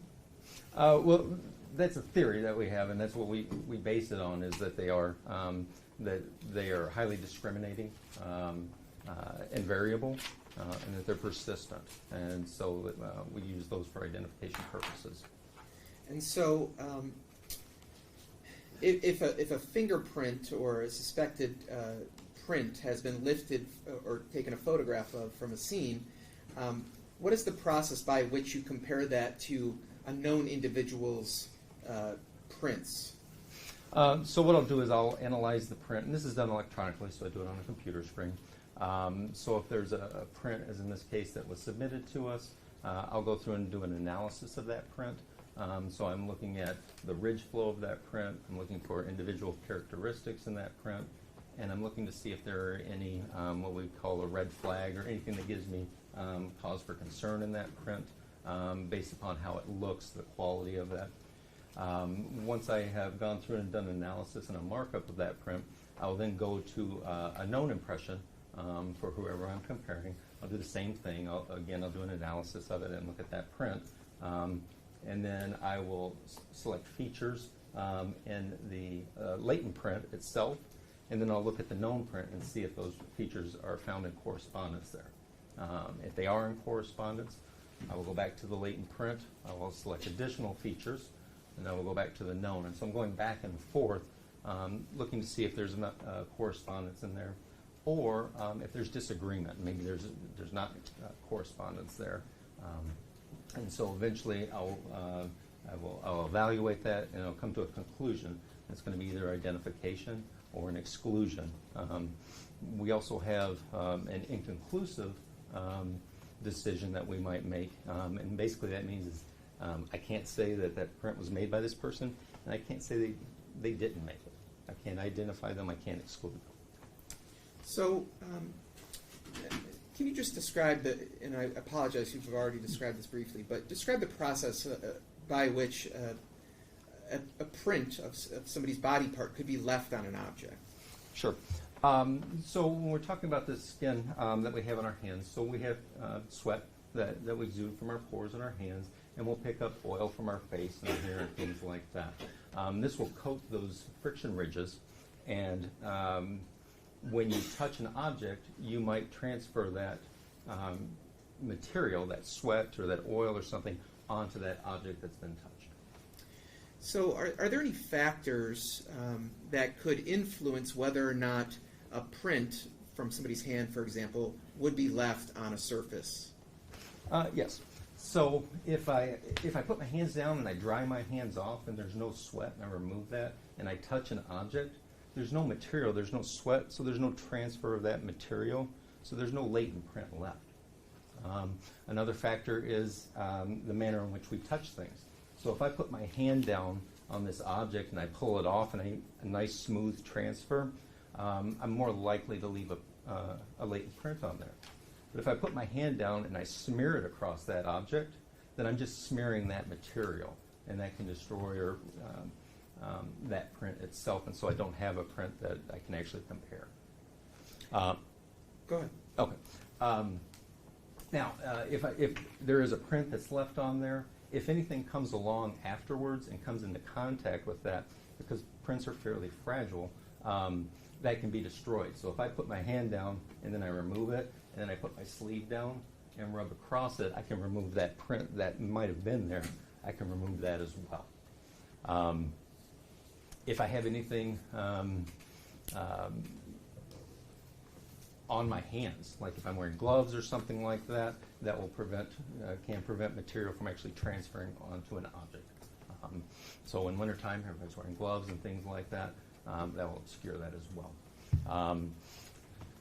Another reason there might be is we'll call it environment. So if it's outside and it's a very muggy night and there's a lot of dew and condensation, and if you leave your handprint on something, all that dew and condensation can come in and basically just kind of obliterate that, so you can't differentiate between the latent print.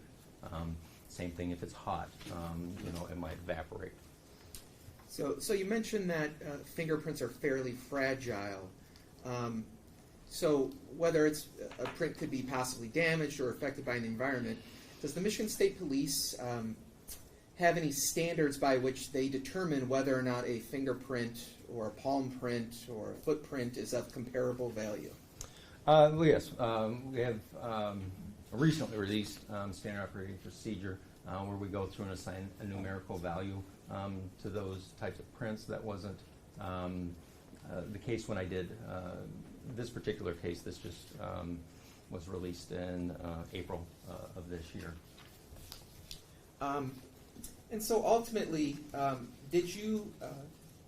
you involved in an investigation that was assigned a laboratory number within the Michigan State Police of MD 233317? Yes, I was. And did you complete a total of 4 separate laboratory reports that summarized some of the work that you did pertaining to that laboratory number? Yes, I did. May I approach you? You would. So we're going to first hand you People's Proposed Exhibit 15, and that's laboratory number 3, or record number 3. Could you just let me know if you recognize that report and whether that's a fair and accurate replica of the report that you created?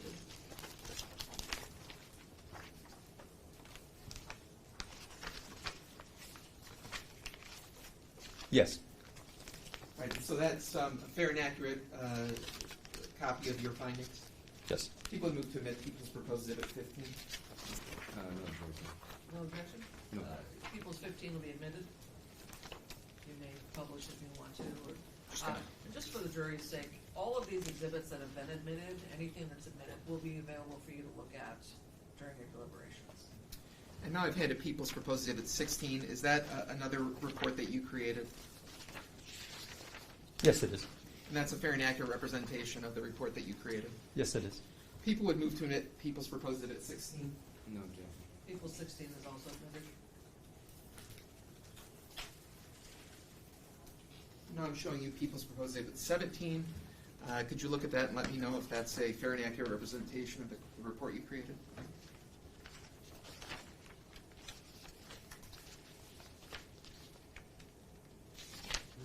Yes, it is. People would move to admit People's Proposed Exhibit 17. Just for the record, which record number is that? This is record number 19. Okay, yeah, no objection.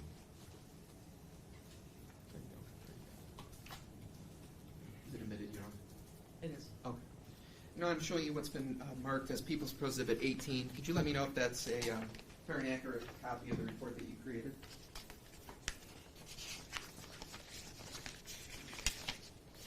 It is. For the record, this is Michigan State Police record number 24. And Your Honor, I move for its admission at this point. No objection. And that was which number? This is People's Exhibit 18. People's 18 is also admitted.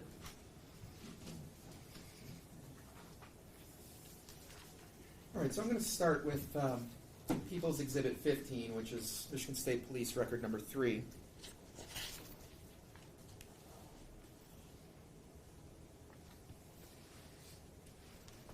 All right, so, and sir, if you have a copy, you can follow along, but just when we look at the very first page of this report, could you just indicate in terms of when, is it noted on this report when certain items of evidence were received and then when your report is completed?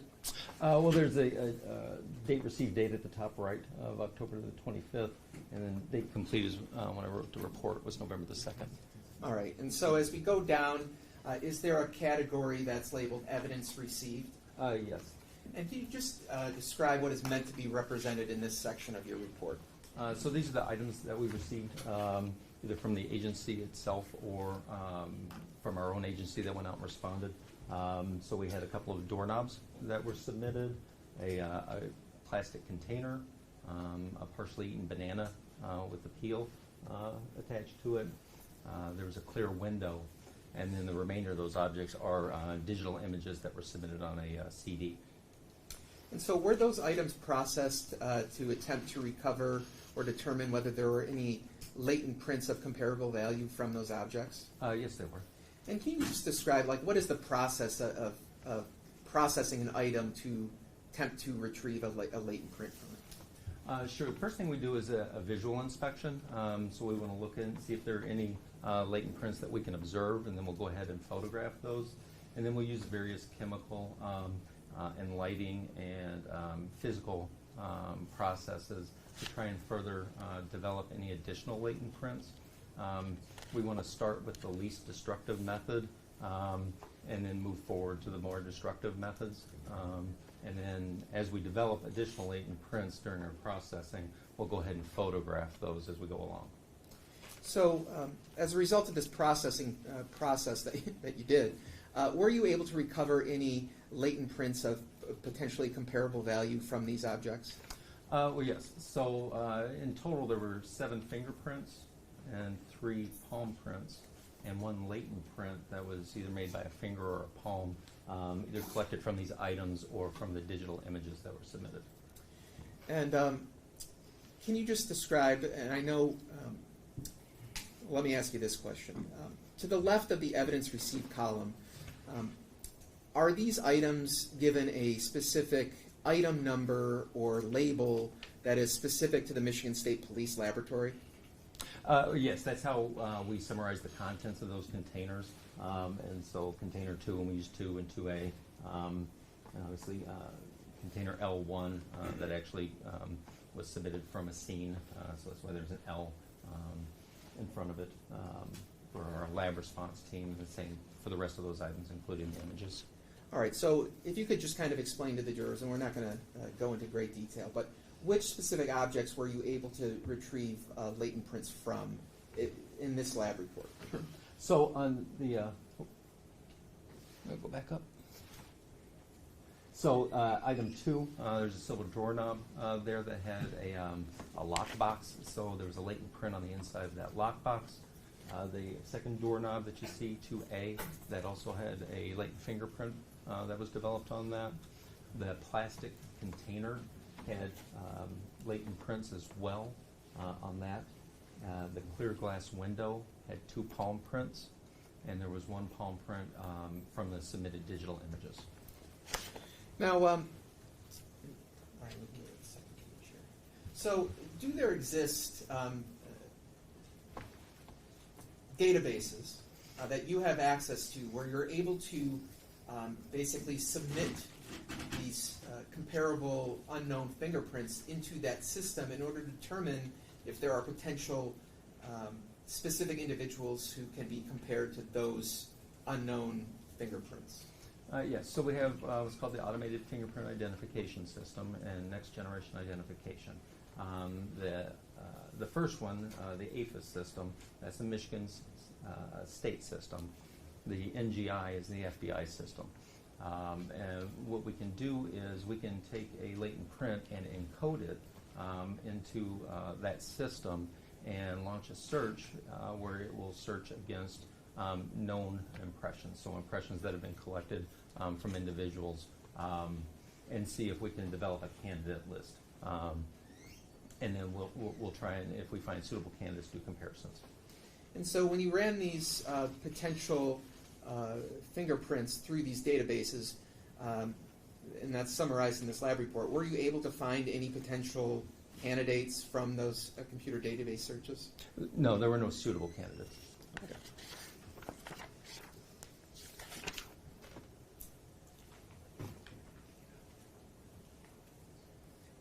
Now I'm actually going to move on now to People's Exhibit 16. If you can pull that up for me. All right, now for People's Exhibit 16, if you could just explain when this report was completed, the date of this report. Yes, so this was received on the 15th and it was completed on the 27th. This was an item that I processed. It was a green vape pen.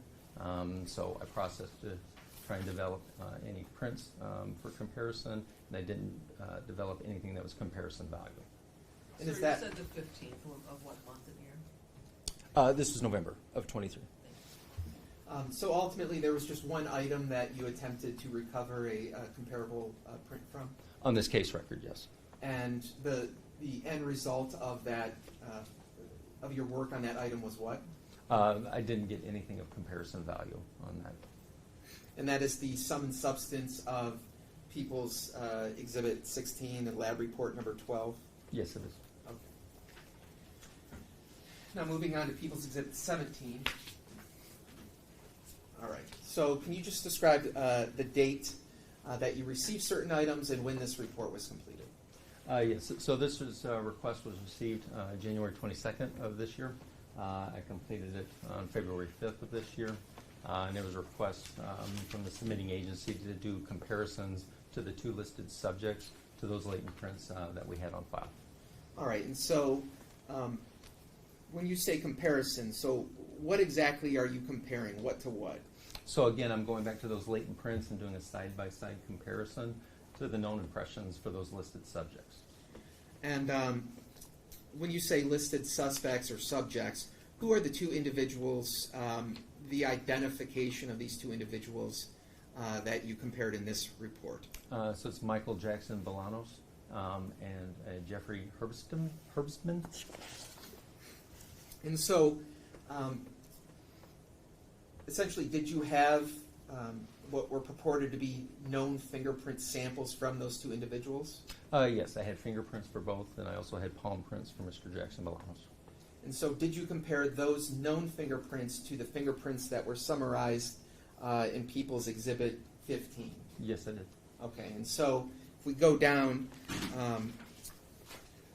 at least on the first page of this report, what was the, you've described the location of where each print was developed from? Yes. Is that fair? And so what were the results for these two items that are on the first page of People's Exhibit 17? So for both subjects, it was inconclusive, and it just means I couldn't identify them, I couldn't exclude them. And so when I look at the comments section, for example, for latent print 2A, can you just describe what that means, what those comments signify? Right. So when I put a comment that it's inconclusive due to the latent prints and the known impressions, there's basically two reasons there. One is the known impressions. They're not sufficient for a complete comparison. If it's, when I say it's because of the latent print, it's a print that we can't exclude because maybe it doesn't meet the criteria that we have our policy to make an exclusion. So seeing nothing in common with that person, it's a print that I can't, technically I can't exclude from that person. Again, when you were talking about the amount of detail that you need in a particular fingerprint in order to make a comparison, if I look at the comments here, are you saying that, at least for both of these fingerprints, that there was a lack of detail both in the print that was recovered from the object and from the known individual's prints that you were given? That's correct. Okay. So if we go down to the second page here. All right, so at the very top of this page, particularly latent print that has been identified as L1A and L1B, what findings were you able to make with both of these fingerprints? So I excluded both of those subjects as having made those two fingerprints. And how were you able to exclude them? There's sufficient amount of disagreement between the latent print and their known prints that they didn't make those prints. Okay. And then if we go down a little bit to L1C, L1D, and L1E, where did all of those potential fingerprints come from? Those are off the green plastic container. And what were your results for each of those prints? Those were inconclusive to both subjects as well. Okay. And now if we could go to page 3 of your report, specifically with the items that are marked L5A1 and L5A2, where did those prints come from? That was from a clear plate glass window. Okay. And were you able to make any exclusions regarding the prints from the plate glass window? I was able to exclude Mr. Jackson-Bolanos, his palm print. These were both palm prints. I was inconclusive to the second palm print on that window, and I didn't have palm prints available to compare to my second subject. All right. So the specific print that you excluded Mr. Jackson-Bolanos from was L5A1? Yes. All right. Now, before I go to Exhibit 17, if a potential crime scene happens in the interior of a residence, do you typically try and obtain fingerprints from whoever's occupying or living in that residence? Yes, we do. And why is that? Because we want to either identify them or exclude them to those prints. Now, in this case, the purported resident of the crime scene is a person by the name of Samantha Woll. Did you have any known fingerprints or palm prints from Miss Woll, at least initially when you first started doing your work on this case? No, I did not. Okay, and her prints were not in any sort of computer databases? Not that we have, none that were available, no. And you didn't have any fingerprints from the medical examiner's office? No, I did not. Okay. So at least when we're doing these initial comparisons, particularly in People's Exhibit 17, you didn't compare any of those prints from the scene to Miss Woll at that time? That's correct. Okay. Now, after that report was created back in February, did you come into possession of anything that could allow you to potentially compare those prints to Miss Woll's known fingerprints? Yes, the agency submitted digital images that were taken, reported from the autopsy from Miss Woll. And so, were you eventually able to compare these photographs of her hands or palms and use those for comparison purposes? Yes, I was. All right, and that work that you did, is that summarized in People's Exhibit 18, record number 24? Yes, it is. All right, so this is Exhibit 18. And so if we could just go down to the evidence received, could you just kind of summarize what is the evidence you received for this report? It was a CD that had 7 digital images. Okay, and so when you received these images, were there any limitations to the images themselves that limited your ability to compare them to the fingerprints that were recovered from objects at the scene? Yes. So the images were not suitable for a complete comparison. I was able to compare the palm prints, the 3 palm prints, but the remaining prints on the case, the fingerprints and the latent print, was made by a finger or a palm. I couldn't do a complete comparison to. Okay. And so if we go down to the body of that report, particularly here at the first page, your findings regarding all of these objects are what? It was inconclusive because of the latent prints of the known impressions. And is that because these specific items are fingerprints rather than palm prints? The first listed on there is a latent print, which is either a finger or a palm. And so the latent print itself doesn't lend itself to being suitable for exclusion, and the known prints as well were not sufficient. Okay. And if we could go down to the next page. And so for generally all these reports from L1B down to L1F, again, what were your findings regarding these? That was inconclusive because of the known impressions available or the latent prints. Okay, and so if we could proceed down a little bit further. Okay, so ultimately, were you able to make any identifications in this case when you were able to compare the photographs from the medical examiner's office to the photographs that were lifted from the objects at the scene? Yes. So I identified 2 palm prints from the plate glass window to the left palm of Ms. Woll's, and there was a digital image from the scene itself that I identified to the right palm of Mrs. Woll. And so specifically, the item that's labeled L5A1, that is a print that you were able to identify to Ms. Woll? Yes, it is. Okay, and if we go back real briefly to Exhibit 17, we go down. So for L5A1, that was the same print that you were able to exclude Mr. Jackson-Bolanos from? Yes, it is. And so ultimately, that specific print, we know, in fact, who those belong to, and that's for Miss Woll's known palm print? Yes, that's what I reported. Okay.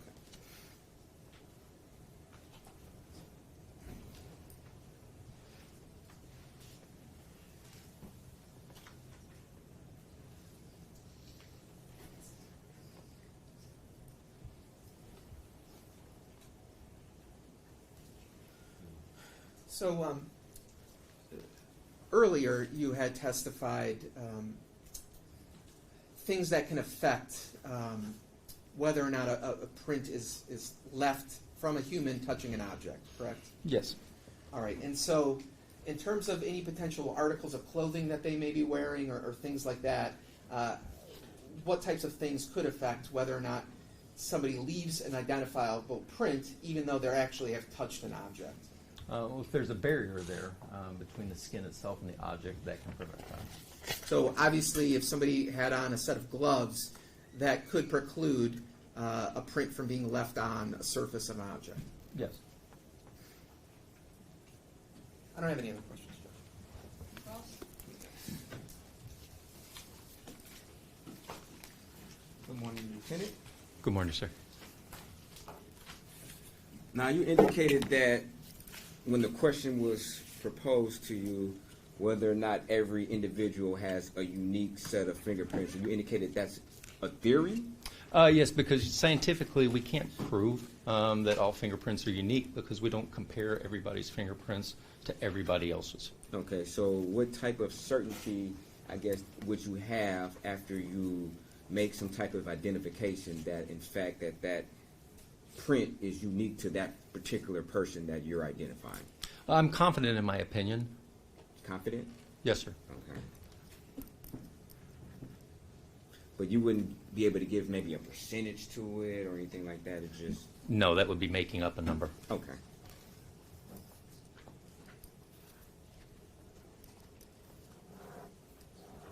Now, back, if we go to exhibit, I believe it's 15, on October the 25th, 2023, you indicated that there were no palm or finger impressions for Samantha Woll for you to make your comparison? There were none on that case record. That's correct. Okay. And it would be fair to say that you didn't receive those impressions until April 17th of 2024, correct? That's correct. Okay. And it would be fair to say that the finger impressions were not of quality in order for you to make a comparison with the latent prints, correct? That's correct. Okay. Because in fact, these were photographs enhanced to the best of their ability of an autopsy, correct? They were processed, yes. Okay. And had you had an actual fingerprints from her fingers, for lack of a better word, that would have been a better impression for you to make a comparison against the latent prints, correct? Most likely, yes. Okay. So it'd be fair to say that that wasn't received by yourself as far as the physical fingerprints from her actual body, correct? I didn't catch the first part. It would be fair to say that that wasn't, you never received the actual physical fingerprints from Miss Woll, correct? That's correct. Okay. Is it also possible to retrieve a latent print from a known object of hers, say for instance a brush, something that she would handle on a regular basis, lift that print off of it to get a good impression for comparison? Yes. You can compare it, but it's not a known standard, so you don't know who left that print. Okay. Hypothetically, if you went into her purse and she had a hairbrush and you retrieved a fingerprint from there, and you could maybe make a good educated guess that nobody else touched this particular fingerprint, could that assist you in possibly making a comparison with a latent print? We could do a latent to latent comparison and say that they originated from the same person. Okay. Were you ever, I guess, given any task to analyze any latent prints from, say, an ADT alarm system? No, I was not. Okay. Did you ever receive any latent prints to compare from a vibrator? No, I was not. Okay. Did you receive any latent prints to compare from a computer? No, I did not. Okay. Did you receive any latent prints to compare from a cell phone? No, I did not.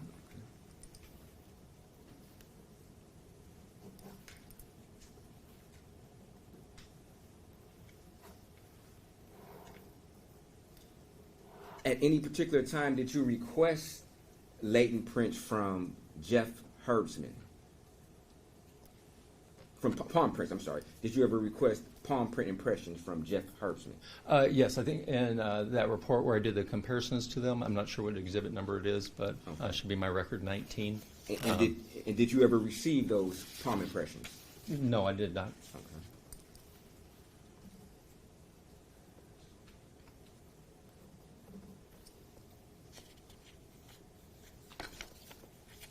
Now, if we go to exhibit number 15, no, I'm sorry, I believe it's 16. No, 17.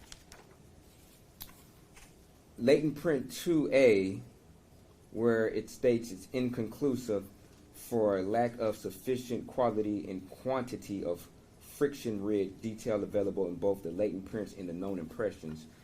If there's a situation where you have, I guess, lack of sufficient quality in the known impressions, do you typically request maybe another set of impressions to compare it that could be of higher quality? Yes, I did. Okay. Did you do it in this particular case? Yes, I did. Okay. And did you receive those? No, I did not.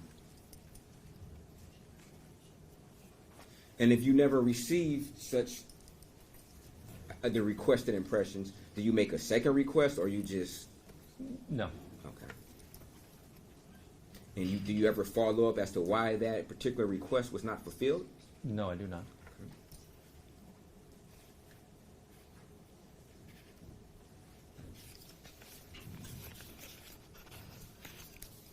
And I guess just to be clear, one of the purposes of identifying whoever's house this was, of known impressions, is so you can exclude those particular prints from a latent print on a particular item, correct? Either to identify or exclude those prints. Okay.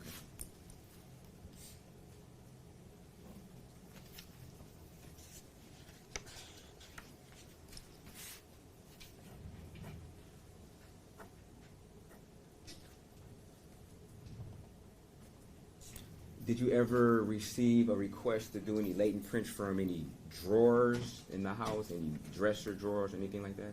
No, I did not. Okay. And just to be clear, you don't request things to analyze, you just process whatever's that you receive, correct? That's correct. Okay.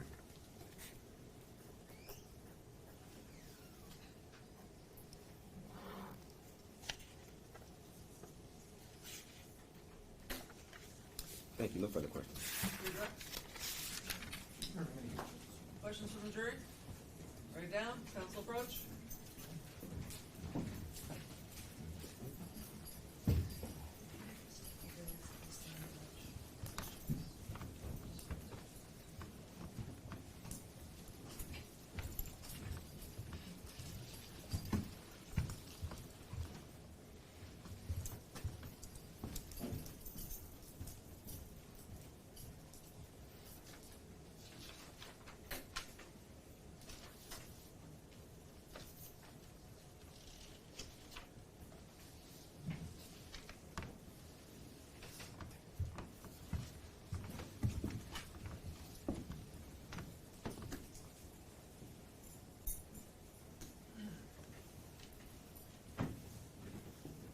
How often do you not receive quality prints for a victim in a serious crime?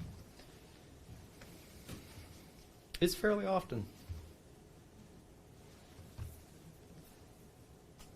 I don't even have questions. Now, typically, is it in your, I guess, experience for prints to be lifted from the actual body that you can analyze of the victim? versus an autopsy photograph that's enhanced. Yes. So just to be clear, to be typical that the prints are lifted from the actual victim, correct? They can be lifted or they can be photographed. Okay. But in your But captured one way or the other, okay. yes. In your experience, the actual lift of the fingerprint would be more quality versus an actual photograph? Well, no, I wouldn't say that it's more quality, but it would be more typical to get a physical, like an inked or rolled impression from a deceased subject. Okay, and that didn't happen in this situation, correct? That's correct. And just to be clear, it was several months, multiple months before you actually got the autopsy photos to actually compare, correct? That's correct. Okay, thank you. I don't have any Questions, any other questions from the jury? Don't see any. Okay, you may step down, sir, thank you. I think we need to take a 10-minute recess. We've been at it for almost 2 hours now, so we'll come back at 11:25, so you have about 12 minutes for a break. Have you go in the jury room? Go up to the jury, please.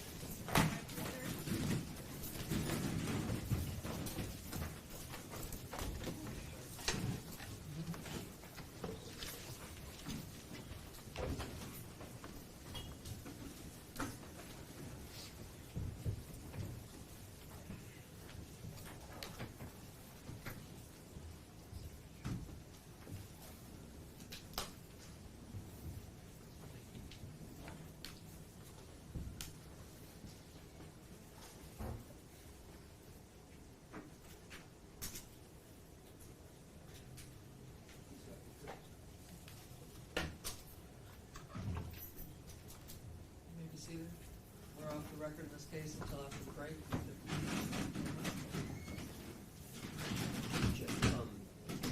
I've got one more in queue before lunch. I think get us through till noon, and then does that sound like a plan? We've got 3 matters to do in the lunch break, so we'll probably take an hour and a half for lunch today. Okay. So we break right at noon. We'll come back at 1:30. Okay. Thank you. Because the 3 matters will probably take about a half hour.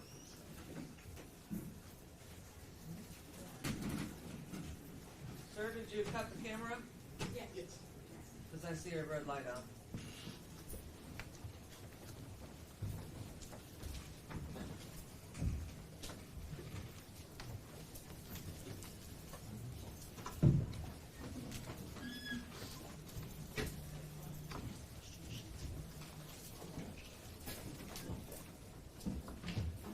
You may be seated. Recalling case number 24-000535, People versus Michael Jackson-Bolanos. Appearances. Good morning, Your Honor. Ryan Elsey for the people. Dominic DeGrazia on behalf of the people. And Brian Brown on behalf of Mr. Jackson-Bolanos. Vernon Cook Northeast, co-counsel on behalf of Mr. Jackson-Bolanos, who appears to my right. And I know for the record, Mr. Jackson-Bolanos is present as our own counsel, and our 16 jurors have returned to the courtroom. We're ready for the people's next witness. Thank you, Your Honor. At this time, the people call James Griffey-Owen. What was the last name? Griffey-Owen. Can you tell us what section they're under? So I can Under find them? civilian, Your Honor. Civilian? Okay, thank you. Because you have them broken up into different categories on your witness list, so it's hard for me to find them. I apologize about that, Your Honor.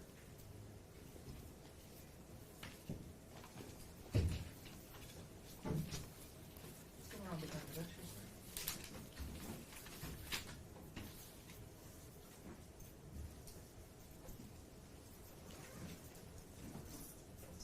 This is good reading here. Would you read it? Do you swear or affirm to tell the truth, the whole truth, and nothing but the truth? I do. Thank you. You may be seated. Good. Good morning. Please pull the mic a little bit closer to you. Please state your name and spell it for the record. My name is James Griffioen. The last name is Griffioen. Thank you, sir. You may be seated. Thank you, Your Honor. Sir, could you tell the jury which neighborhood you live in? I live in Lafayette Park, just on the other side of 375 here. And back in October of 2023, did you live in that neighborhood at that time? I did. And I'm going to show you what has been admitted as Exhibit 1, and specifically page 2 of Exhibit 1. It's going to show up on the screen back there in a moment. You see the red dot toward the center of the screen? I do. Are you familiar with that sort of general area? Yeah, I've lived there for 20 years, so I know it quite well. Okay, and I'm going to hand you a pointer. Can I approach, Your Honor? You may. Could you point to the jury where you live relative to that red dot? I live in this block, so there's 3 sets of buildings kind of along here. There's one in between me and where the red dot is. So I live in this building here. Okay, in the area of the red dot, does that have any sort of significance with this case as you understand it? Yes. And what significance would that be? That's where the murder took place. Okay. And here, I can grab that back from you. I want to take you back to the middle of the night on October 20th of 2023, leading into the very early morning of October 21st of 2023. Were you at home that night? I was at home that night. At some point during that night, did you go to sleep? Yes. And did you sleep through the whole night? I did not. I had a 6-month-old puppy, and it was always waking me up to go to the bathroom. So at around 1:20, 1:21, he woke me up, and I brought him outside. That's a little unusual. I didn't normally get up in the middle of the night like that, but it's just kind of gross. He was sick, so I had to bring him outside a lot at that time. And so it was unusual for me to be out at 1:21 in the morning like that. Okay. And when you went out early in the morning that night, what location were you in? Were you near your home, or were you near the red dot? I walked a little bit closer towards where the red dot is. Not. What, can I use the pointer again? Sure.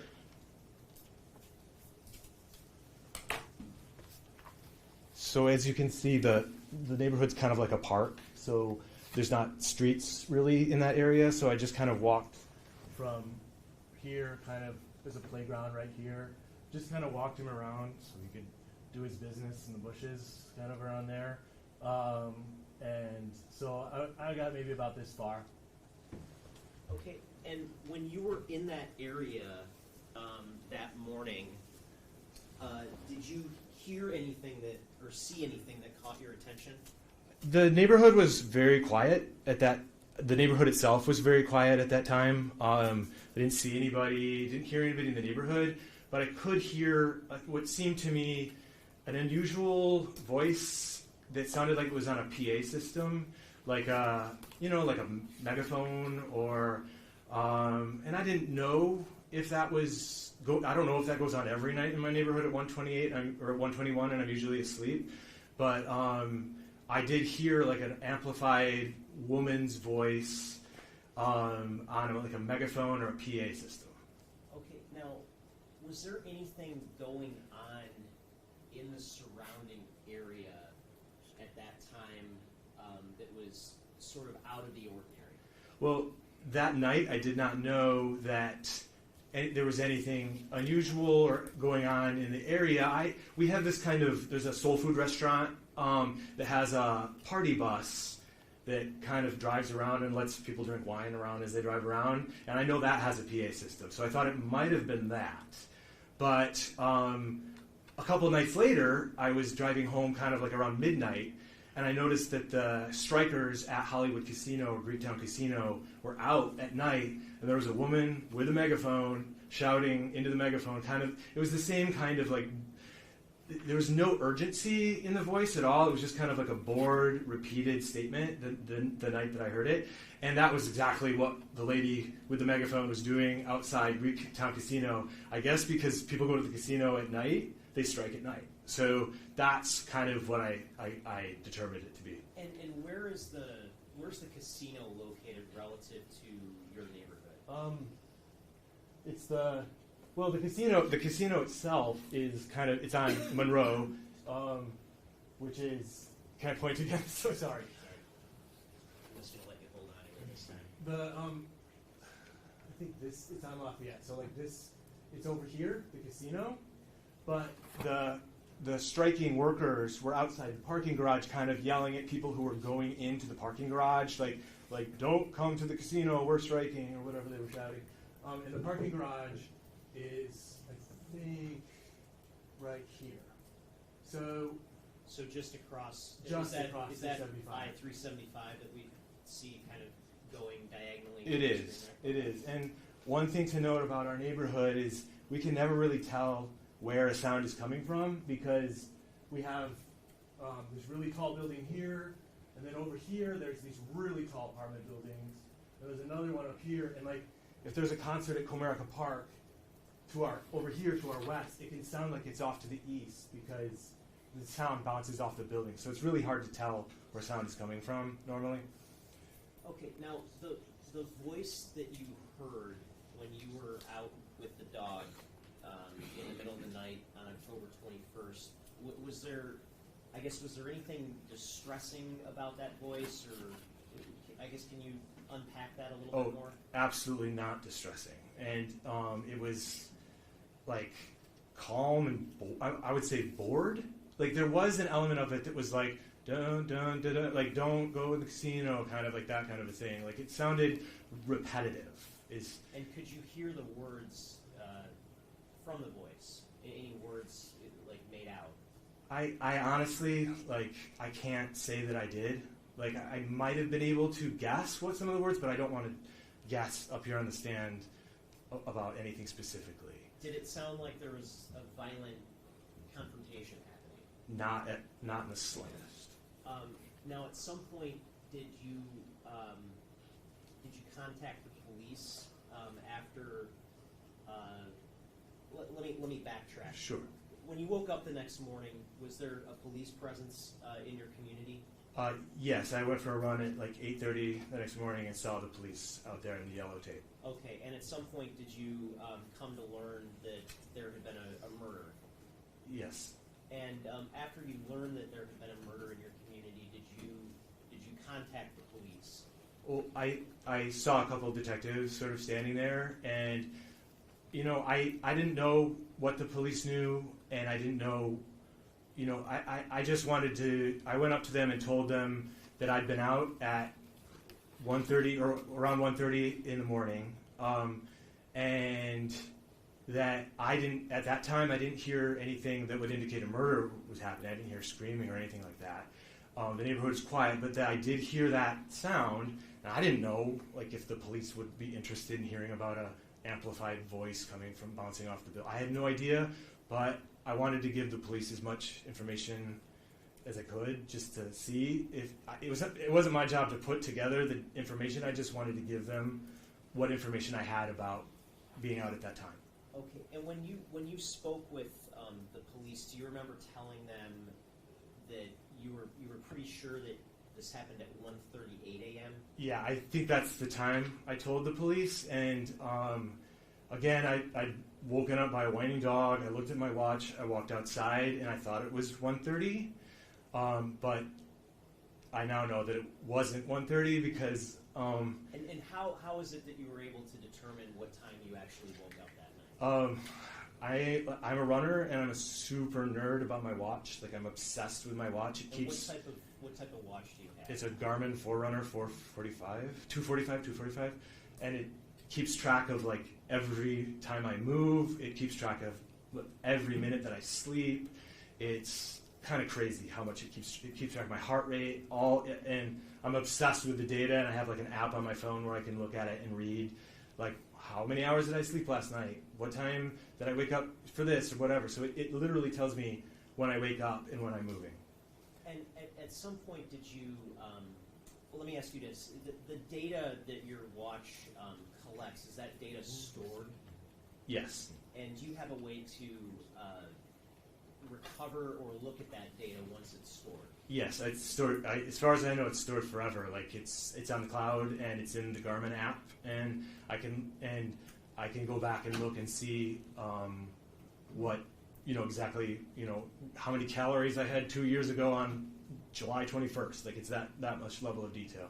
And at some point, did you go into your Garmin app and look at data from the sort of 1 a.m. to 2 a.m. time frame on October 21st of 2023? Yeah. After I went up and talked to the police officers, I realized that I could actually go into my watch and see exactly what time. I thought, like, if they're trying to build a timeline or whatever, it would be more useful for them to know exactly the moments when I was outside and didn't see or hear anything in the neighborhood. And so I dug into my watch and got that. I got that data and sent it to the state trooper. And were you able to take like sort of a screen recording of the app showing that data?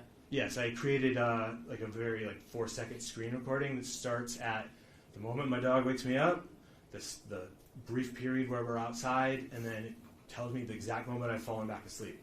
And is it your understanding that recording is basically taking data directly from your Garmin device? That's correct. And the recording that you made, does that fairly and accurately depict the actual data that comes from your Garmin device? Yes. And I'm holding what's been marked as proposed exhibit 24. It's a disc. Is it your understanding that recording is on this disc? That is my understanding. Your Honor, I'd move to admit proposed exhibit 24. No objection. Equals 24 will be admitted, you may publish.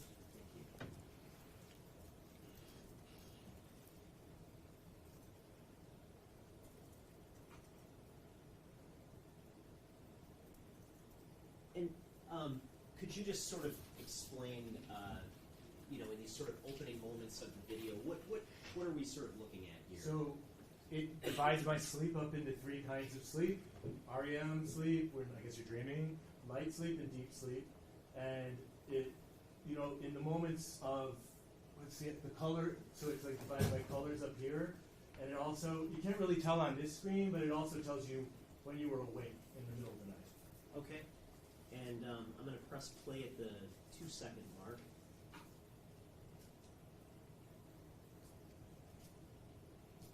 So I'm sleeping, and then here it says I'm awake.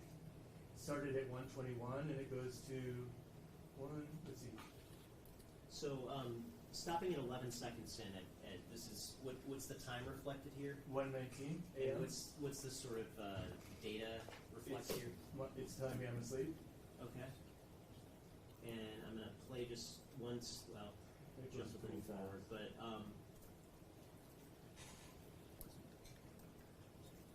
and also at the 11-second mark, but a little further into the video, what's the time reflected now? So it's 1:20. So at this point, my dog has woken me up, and I'm probably going downstairs, going outside. It takes me takes a bit to get out of the house, so I'm probably not quite out of the house yet. Okay, and then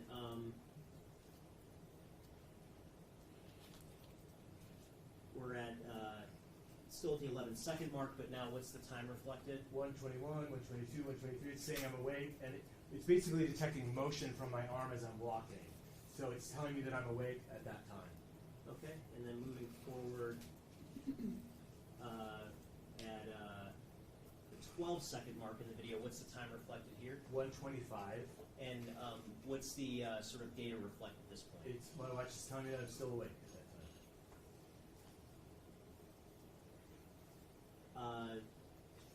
Moving a little further, what's the time now? 1:26. And what's the data reflect now? Awake. And then moving a little further at the 13-second mark of the video, what time are we looking at? 1:27. So at that point, I'm back in bed, and apparently I fell right back asleep. I didn't tell my wife. I heard the PA voice or anything. I just went right back to bed. Okay, and as I guess you were out there hearing what you heard at the time, did you think it was significant at all? I just thought it was weird. There was somebody yelling into a megaphone, and I didn't know where it was. but at that hour. But again, I'm not out at 121 much, and when I live downtown Detroit. I've been down there for almost 20 years, and we get a lot of yelling. So it was not anything that I found alarming in any way. I just thought it was unusual the way the voice was in like being amplified is what I would say. That was what I thought was unusual. Thank you. Nothing Yep. further. Ross? Thank you. Good morning, sir. Good morning.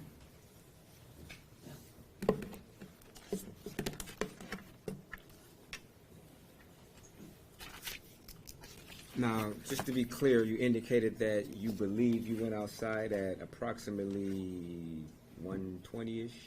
I woke up at around 1:20.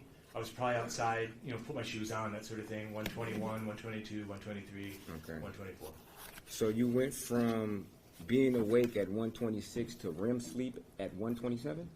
I was back in bed, and it doesn't necessarily indicate that the watch knows that I'm awake when I'm awake, and it knows when I've settled down Okay. into stillness. Do you understand what REM sleep is? Yeah, Rapid eye movement, correct?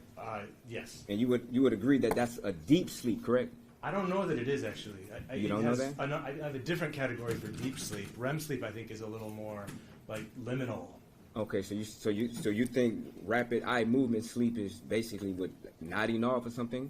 It could be. I'm not a sleep expert, sir. Okay, but you're using this particular device to indicate if you're awake or if you're asleep, correct? I'm using it to detect when my arm was moving, showing movement in the middle of the night. Okay. Does this depict that your arm is actually moving? That's what when I'm awake. It's a combination of arm movement and heart rate, is my understanding. So it knows that I have risen and are walking around. Okay, your understanding. And how far does your understanding go? Did you do any extensive research on this particular app on how it would be able to ascertain what stage of sleep you are in, or if you're asleep at all? Did I do any extensive research? Yes. No. Okay. So your understanding is very limited, correct? No, because I pay attention to it all the time to follow my sleep. So I like to, like I said, I'm a real nerd about it. I love kind of paying attention and seeing, if I have a beer, I sleep terrible. It's really interesting. Okay. So you said you pay attention to this quite often, correct? Yes. Then you also indicate that after you spoke with the detectives originally, you then realized that you'll be able to go to your app and retrieve this information. You said that, correct? Yeah, I was super excited that I'd be able to tell them exactly when I woke up. Okay, but you just stated that you pay attention to this data, that you're always basically keeping tabs or researching your sleep patterns. Oh, it's not just sleep patterns. It's a whole range of health things that I'm obsessed with. So I'm not necessarily every morning waking up and checking my sleep, but there's a whole range of super nerdy technical details that it gives you about your health. Okay, I understand. And how long have you had this watch? I think, I don't want to testify. I would say somewhere between 4 and 5 years. I've had this one, but I also had the previous model. Okay. So. And the previous models had the same capabilities as far as being able to, I guess, give an estimate if you're sleeping or not? It did have that ability, but it also has different. The reason they get you to buy a new one is by adding a whole bunch of new stuff to it. So. Okay. And you used those particular features when you first purchased the watch 4 or 5 years ago, correct? Yes. Okay. So how is it that you just realized that you're able to, I guess, give an estimate if you're asleep or not after detective, if you already knew that? I'm kind of having a hard time understanding. Well, no, I was super excited to be able to tell the officers the exact moment that I got up. Right. Once I remembered, but when I saw the officers, someone in my neighborhood had just been murdered. It was horrible, and I just wanted to tell them. I went up to talk to them. Okay. And so I in that moment, I didn't have access to the computer or any of the other. Okay. You can't just look at your watch talking to a police officer. Okay, I understand that. But you did testify, just to be clear, that you realizing that means it first came to your knowledge that your watch would be able to, I guess, give an estimate on when you were not asleep. You said that, correct? Well, no, I realized or remembered. I remembered after I talked to the police officers that I could give them that exact moment. Yes. Okay, so you're saying you didn't mean to say realize. Well, I mean, I Okay. talked to the police officers, Okay, fair and then I enough. was like, oh man, I can go back and look at my watch data and tell them exactly when it was. Okay. Now, isn't it true that you told the officers that there was something different about this shouting, correct? That kind of Sorry, struck. I missed that word. What, You told the officers that there was something different about this shouting that made you take note of it, correct? Shouting, I would say there's something there was something different, and that was the fact that it was amplified. Like, sometimes we get like a homeless person who's like Okay. shouting, Okay. but what made this unusual and made me want to tell the officers was it was like on a PA or through a megaphone. I was like, who's out with a megaphone at 1:30 in the morning? It was kind of like my Okay. thought process. And then you also tell the detective that you come out at 12:30 every night. That's the last time I take the dog is between 11:30 and 12:30. Okay. And But he had diarrhea. okay. So, but just to be clear, you told the officer you come out at 12:30 every night to take your dog out. That's normally Okay. the last time I come out. Okay. And 12:30 is not that far from, I guess, 1:30. You would agree to that, right? An hour. I would have preferred not to have gone out at 1:30 that night, but Okay. it was unusual for the dog to be sick. Okay. And then when on this particular night, when you heard that shouting, as you described, it struck you as something different that you normally do not hear. You told the officers that, didn't you? I did, and Yes, thank you. And you also told them you felt guilty, didn't you?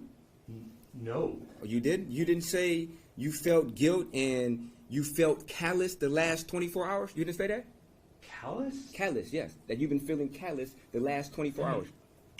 One of my wonderful neighbors had been murdered. Like, if I said that to it was a horrible, horrible day. I mean, all of my neighbors were just. Okay. I mean, you have to understand, sir. It was horrible. I understand. I mean, I'm not disputing that. I'm asking you a very specific question on whether or not you told the officers that you felt callous. I honestly, because you did not investigate further. You told them that. Oh no, I felt no instigation to investigate. If it had been like, I would have felt, if I'd heard something that made me think it was somebody being hurt, I would have felt that way. And maybe you're mischaracterizing what I told the officer. I said if I'd heard something that sounded like somebody being murdered, I would have felt horrible. Okay. But I didn't hear something that sounded like anything other than someone really bored talking into a megaphone. Okay, so you didn't. Okay, and when you spoke to the officers, were you aware that the officers were equipped with body-worn camera? I spoke to many officers, and I don't know if the detectives, because they were like wearing like street suits or whatever. But there was a Detroit police officer who was working with the task force, Yes. who I talked to in a car, and then I also talked to some state investigators Okay. later. I don't know who was wearing cameras and who wasn't. Okay, the first officer you spoke with, were you aware that they were wearing a body-worn camera? I know that the first officers I spoke with, no. Okay. If you were to see yourself on a body-worn camera, would you be able to identify yourself? Yes, sir. Okay. Does that HDMI cord stretch here?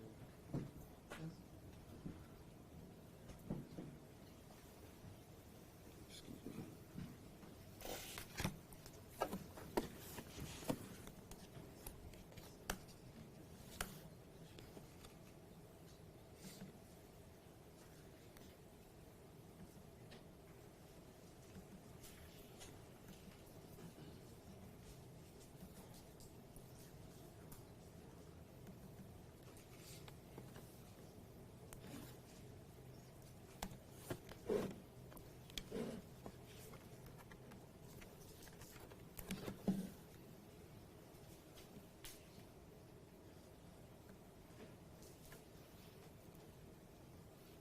Judge, before the jury is viewing something, I mean, I just want to make sure that we're doing this the right way. Is this an exhibit?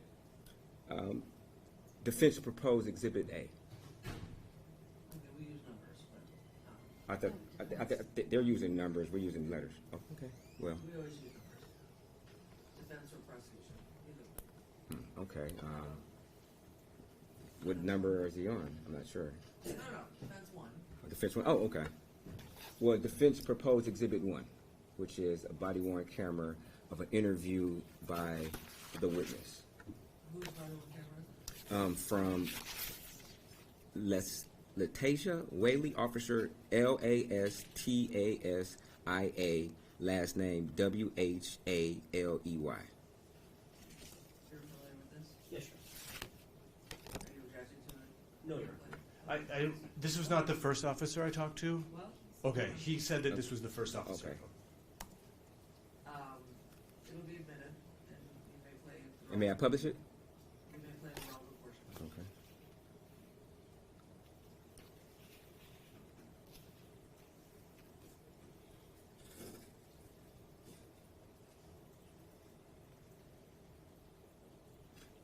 And just for the record, sir, you recognize yourself? That's me. Okay.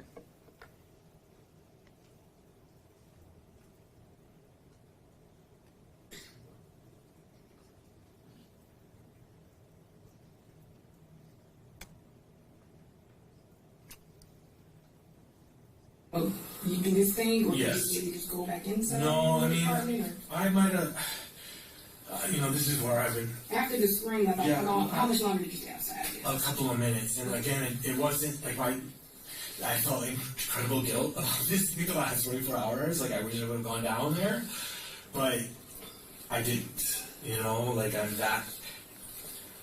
I'm that callous, I guess, at this point. Like, it didn't sound to me like I never heard the word help or anything like that, and having been down here for as long as we have, I felt callous and like it's not my problem, and I've been feeling shitty about that for 24 hours or more now. Well, if you're in the Well, Sir, you hear what you... Sir, it's not a question. It's not a question. Okay.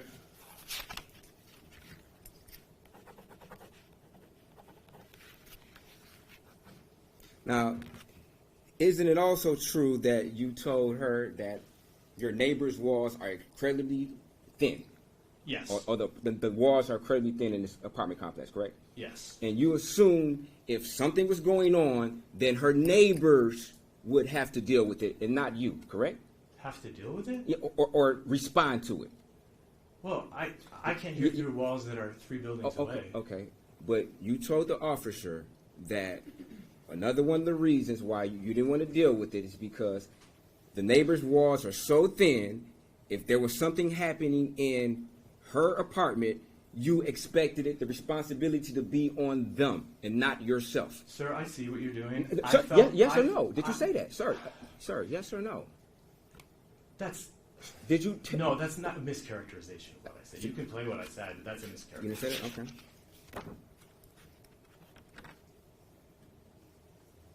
Okay. For the record, I am publishing, I'm starting at 15.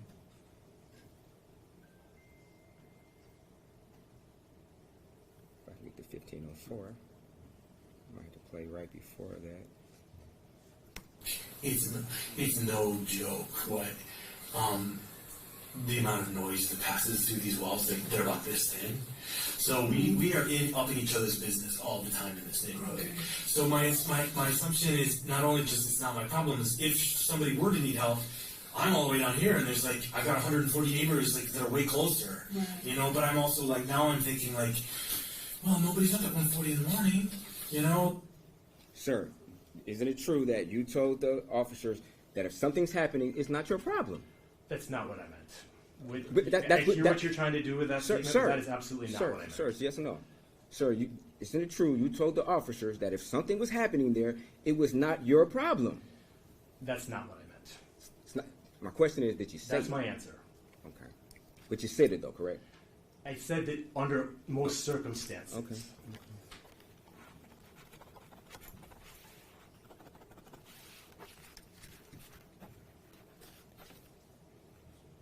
Now, isn't it also true that you spoke to this officer and you indicated that you saw Ms. Wall with a gentleman before, correct? A male? I believe I had, yes. Okay. And that person came to your apartment to request to see if you had a package of theirs, correct? Yes. Okay. And you felt that they were accusing you of taking it. told the officer that, didn't you? Yeah, I thought it was like a valuable package that had gone missing off their porch, and they Okay. thought maybe I had it. Okay. And you felt that they were accusing you, correct? There might have been a bit of that. You told the officer that, correct? I haven't watched this video, so I don't know. If I said that, you're telling me that I said that? I I'm might have asking you said how that. you felt, because obviously you felt a particular way. If you talked to the officer and you told them about an experience, Yeah, he was like- sir. Oh, sorry. If you felt a particular way and you explained to an officer about a previous situation, then obviously you felt that way in your heart, correct? When you told the officer, correct? I think what I said was, I said, no, man, we don't have your package. And he was like looking in my apartment to see if he could see it. It was kind of that vibe. And you told the officer you felt you were being accused, correct? Accused by who? Of the guy. Of having his package? Of having the yeah, package. kind of like by the way his eyes were like looking in my apartment, you know? Okay. And you also stated that this guy was doing all the talking, correct? And she didn't say much. Yeah, I got the impression it was like maybe his package. Okay.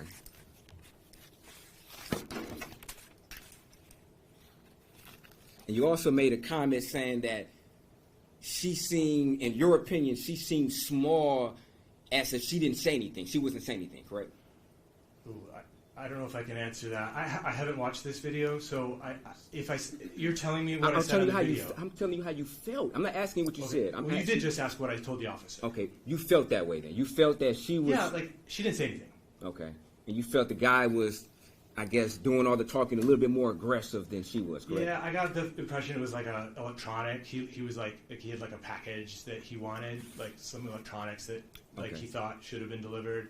I'm just asking you about the dynamics of the interchange between you and this guy. You felt that, just to be clear, you felt that he came over there and he was somewhat accusing you of taking whatever the package is.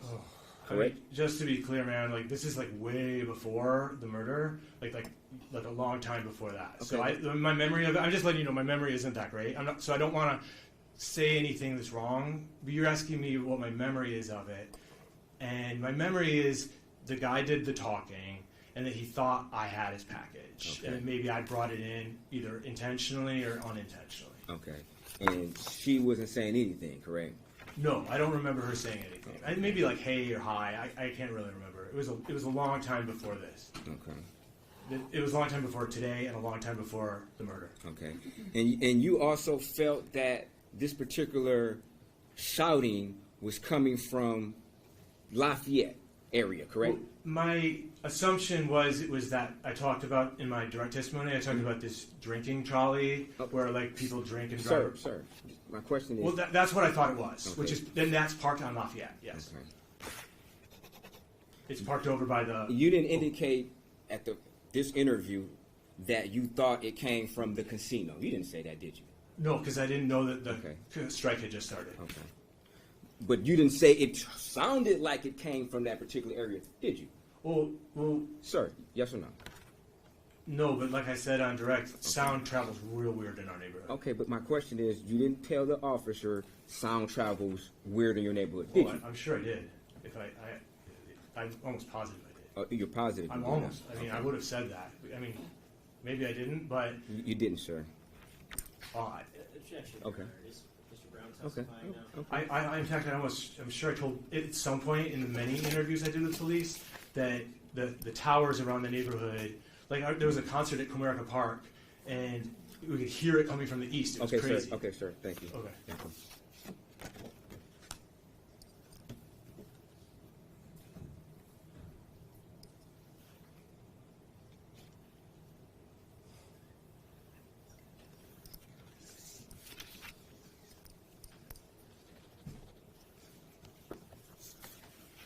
And you also stated that you heard this voice say something, the same, whatever it was, 3 times in a row, correct? Like, don't something, correct? I'm sorry. I want to clarify. Are you talking about on direct or what I told? I'm the talking about police? just what you heard. I'm talking No, about. you said you stated. That's how you started your question. You told- So I'm curious if you're meaning on direct or, or to the I'll police. be clear. To the police. You Okay. told the police that you heard this voice say, don't whatever it is, 3 times in a row. The same Like a chant, yeah. chant. I don't know if I used the word chant with police, but that's what I remember. Okay. But yeah, to be clear, you didn't tell the police you thought it was some type of chant. It was, in your opinion, something that was out of the ordinary, correct? Well, like you said, 3 things in a row over and over, but which was out of the ordinary, yeah. Okay. In an amplified way, like through a PA speaker. Could have been like, "Don't hit me"? No, couldn't have been. Okay. But you felt something in your heart enough that you felt guilt on not investigating further. Sir, correct? our neighborhood is the kind of place where Sir. people still help each other. Sir. And I wanted, like, I did feel guilt. Okay, Because thank you. if there was Sir. anything I Sir. could have done to help. Sir, there'll be a chance for you He's, to correct. Your Honor, he's characterizing me as Sir, feeling guilty. Stop, please. He answer his questions, then the prosecutor gets to ask you a question, okay?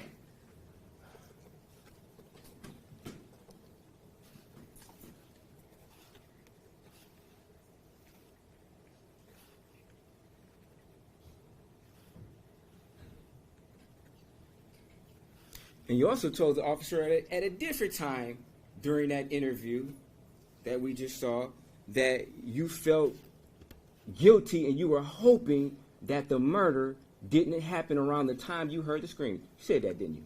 Well, of course. Okay, Of thank you. course that's true, yes. Okay, thank you.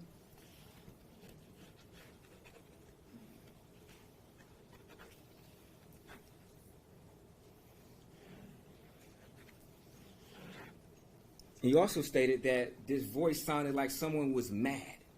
Not a chant. You said somebody was mad, correct? Are you speaking about my direct testimony or to the police officer? To the police officer. You told the police officer that it sounded like somebody was mad. I'm trying to remember. If I said that, I said that, but that's not how I remember it now. It's not how you remember it now. Yeah. Would you say that your memory was better on October 22nd, 2023, or today about this incident? Well, I think, my memory was also colored by the trauma of what had happened in my neighborhood. You understand that? Yeah, I understand that, sir. Okay. You would agree that your memory would have been better on October 22nd, 2023, about what you heard the night before than it is today on June the 13th of 2024. I see what you're saying. I think would, my would, memory- would you agree to that? I agree to that, yes. Okay, thank but you. that Sir. I had not yet heard the Sir, thank same you. sound coming. Sir, Okay. prosecutor will have a chance to Okay, ask you. understood. I'm sorry, Your Honor.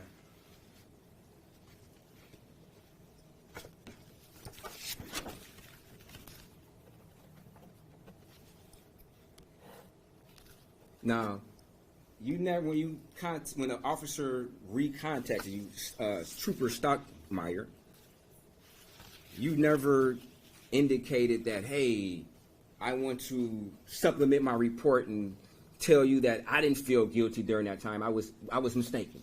You never told her that when you spoke to her on February the 2nd, 2024, did you? I don't know.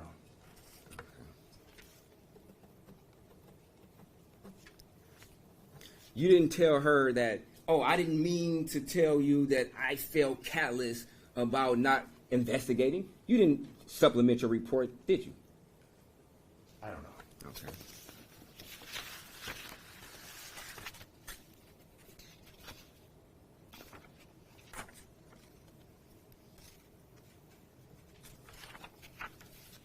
You didn't supplement your report and tell Trooper Stockmeyer that, hey, sound bounces off these different buildings, and I think it came from the casino. You didn't supplement your report back in February 2nd of 2024, did you? Your Honor, I don't know what supplement or can you clarify what that means? You didn't ask her to change it. No, I was in communication with folks about. I agree. Okay. My question is, you did not ask Trooper Stockmeyer to change your report or edit your report to put that additional information in that sound bounces off of these buildings, and I now think it came from over here. Sir, I'm not aware of the process of supplementing a report.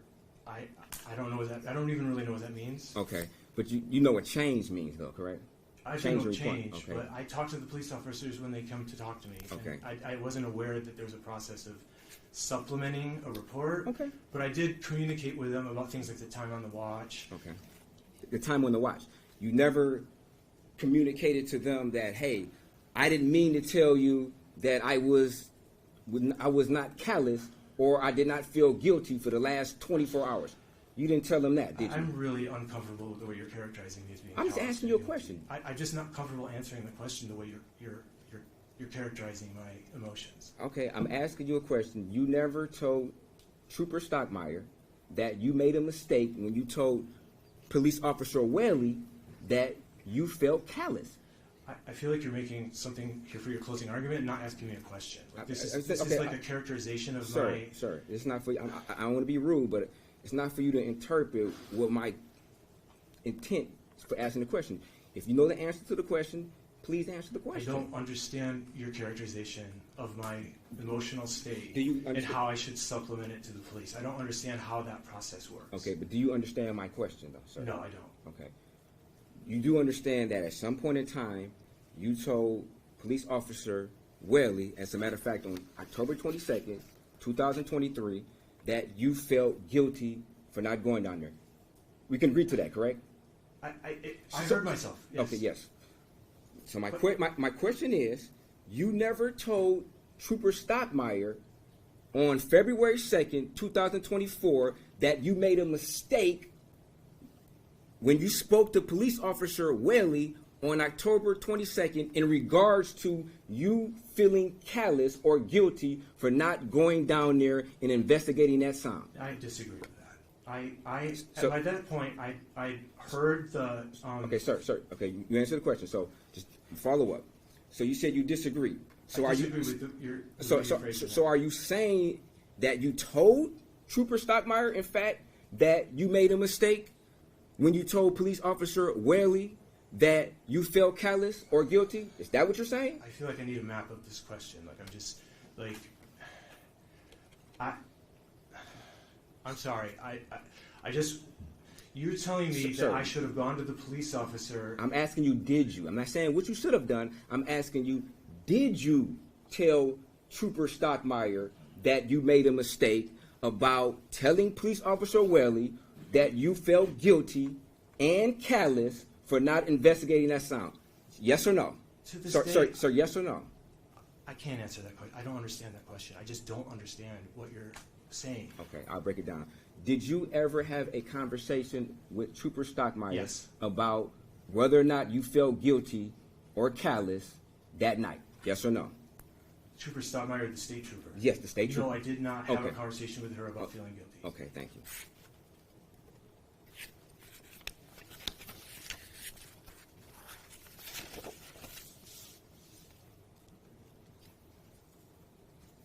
Thank you. No further questions.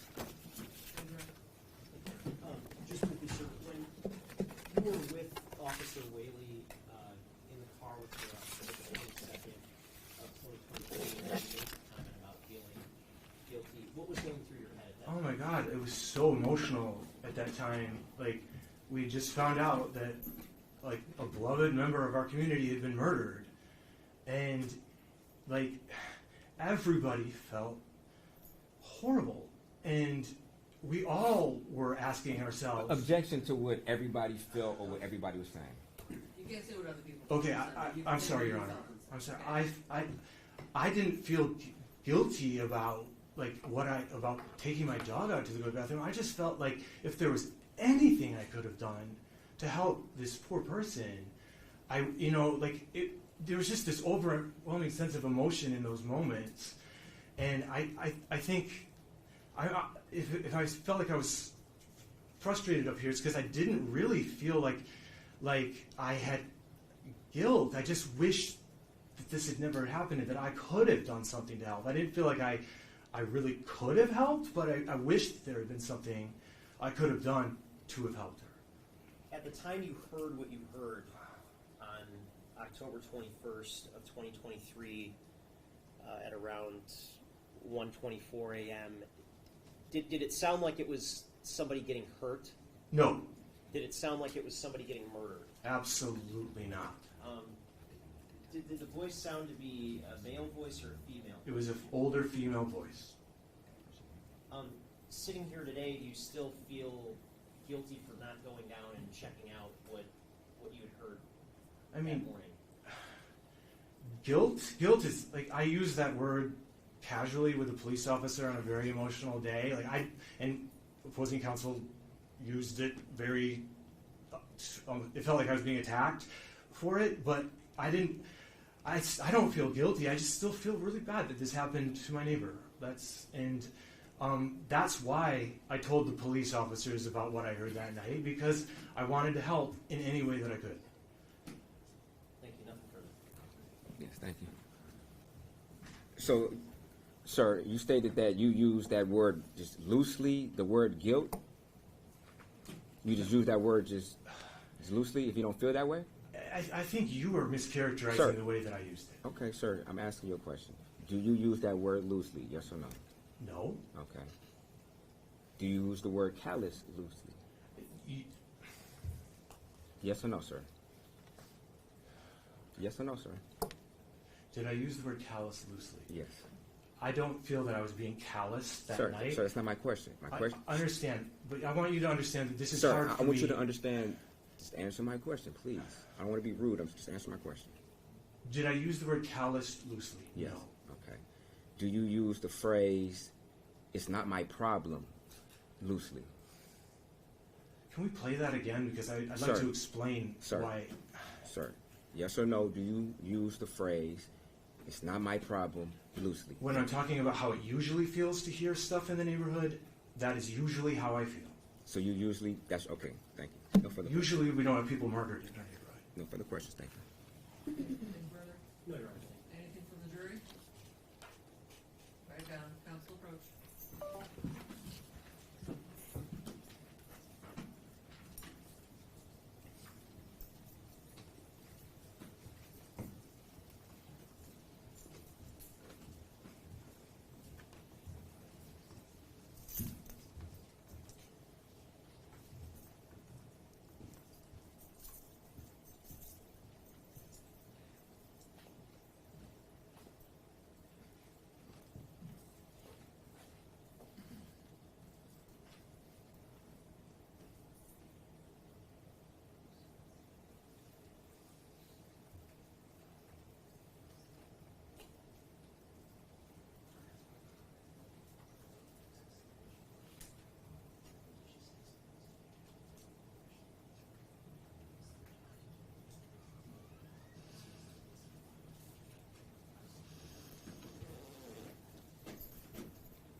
This isn't really something this witness can answer, but Defense Exhibit 1 is a body-worn camera that was taken off her chest and put on top of the, I guess, the dash car to record it. Anything further? Okay. With that, you're excused. Thank you for Thank you. your testimony Thank you. here today. You may leave the courthouse or stay and watch the rest of the proceedings if you'd like. And we're going to break for lunch. We have about a half an hour work we have to do before we get to break for lunch, so we're going to come back at 1:45. Okay? If you need to get something from the jury room, go ahead and get something from the jury room. Come on out if you can. You wait to use the restroom to get out here. It's preferable so we get going. All rise for the jury.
rods for the jury.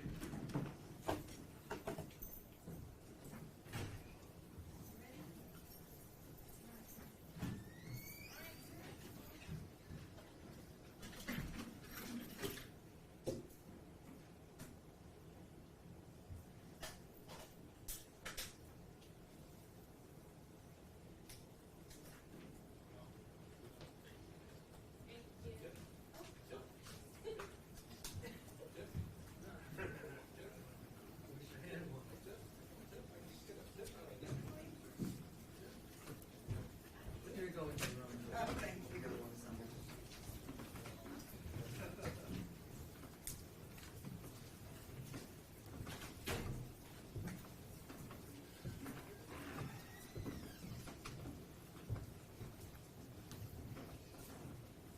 Winner of all 16?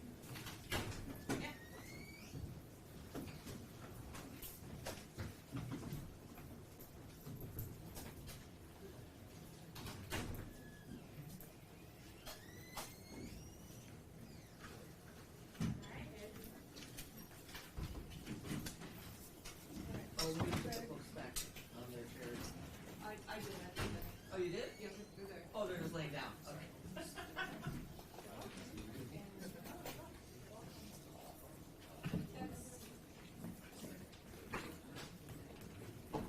That's just for your reference.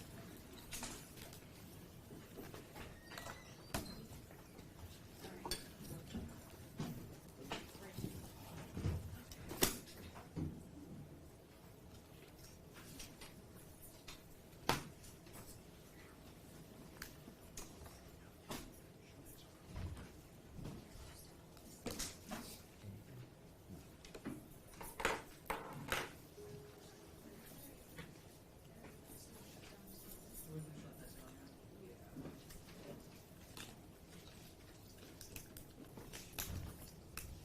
Although when I have it up, I can see the screen over here. But that's okay. I can turn my face away from the camera, but after the cold for a minute. And you can see.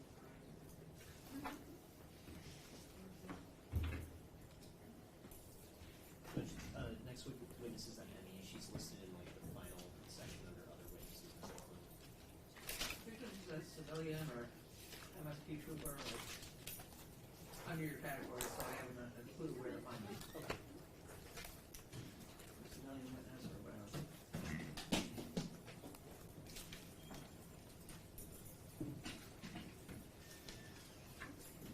Stay out of the first row if you can, please.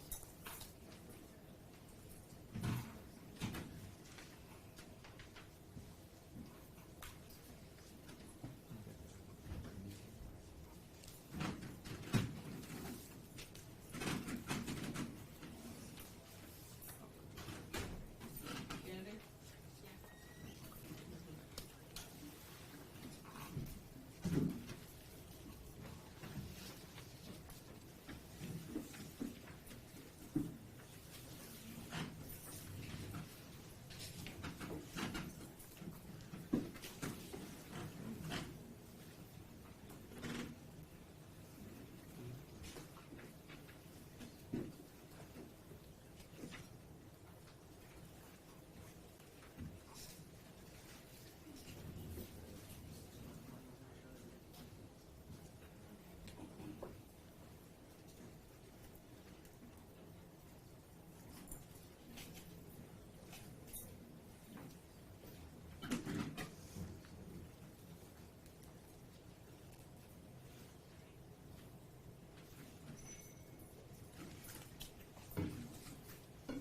We ready?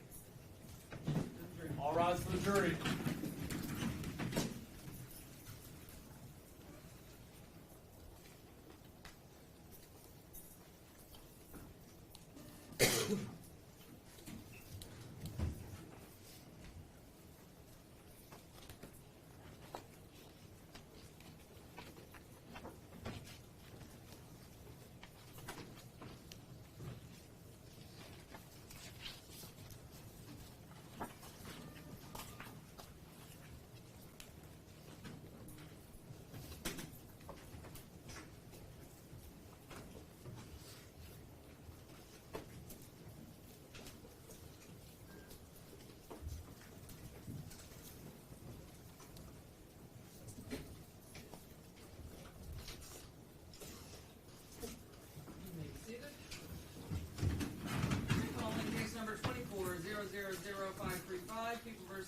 Michael Jackson-Bolanos, appearances. Good afternoon, Your Honor. Ryan Elsey for the people. Dominic DeGrazia on behalf of the people. And Brian Brown on behalf of Mr. Jackson-Bolanos. Good afternoon, Judge Brennan. As co-counsel on behalf of Mr. Jackson-Bolanos, who's present today. And I know for the record, Mr. Jackson-Bolanos is present, as are all counsel, and our 16 jurors returned to the courtroom. We are ready for people then, please. Thank you, Your Honor. At this time, the people call Dr. Nicole Kroon.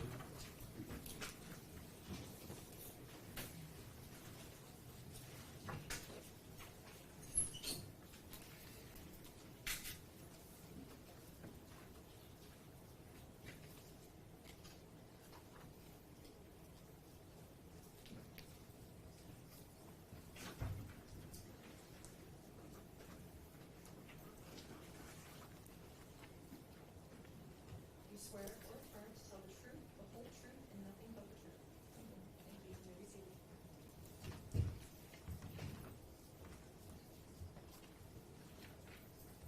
Good afternoon. Just pull the mic nice and close towards your mouth, and please state your name and spell it for the record. My name is Nicole Kroom. That's Nicole, Kroom, Croom. Thank you. You may proceed. Thank you, Your Honor. Could you tell the jury what it is that you do for a living? I'm currently an assistant medical examiner at the Wayne County Medical Examiner's Office here in Detroit. And what is your basic role as an assistant medical examiner? My primary responsibility as an assistant medical examiner is to determine cause and manner of death for cases that come in on my assigned autopsy days. And in your line of work, what does the phrase cause of death mean? So cause of death is the initial injury and or disease that initiates a cascade of physiologic events that eventually ends in death. And in your line of work, what does the phrase manner of death mean? Manner of death is a classification system to detail the circumstances surrounding a death, created for public health purposes. And what are the various manners of death that are recognized under Michigan law? In most jurisdictions, there are 5 manners of death that are recognized. That would be natural, homicide, suicide, accident, and indeterminate or undetermined. And how long have you been working with the Wayne County Medical Examiner's Office? I started working there in October of 2022. And what sort of training do you have that enabled you to become an assistant medical examiner with the Wayne County Medical Examiner's Office? So I got my Bachelor of Science from the University of California, Los Angeles in integrative biology and physiology. Then I went to medical school at the University of California, San Francisco, during which time I took a 1-year break and got a Master of Public Health from the University of California, Berkeley. Then I did my anatomic and clinical pathology residency also at the University of California, San Francisco. And then I did my 1-year forensic pathology fellowship at the King County Medical Examiner's Office in Seattle, Washington. And after the 1-year fellowship in Seattle, is that at that point did you join the Wayne County Medical Examiner's Office? No, between when I graduated at the end of June 2022 and when I started at the Wayne County Medical Examiner's Office, I worked as a per diem or contract forensic pathologist at the Snohomish County Medical Examiner's Office in Everett, Washington. And I'm sorry if I missed this, but how long did you do that? Just for those months between July and October in 2022. Okay. And are you familiar with something that is called board certification? Yes. What is board certification? So after training, you take these tests that are put out by the American Board of Pathology, which is the board that oversees all people practicing pathology in the United States. And once you take those tests, if you pass, then you are given a certification in that field.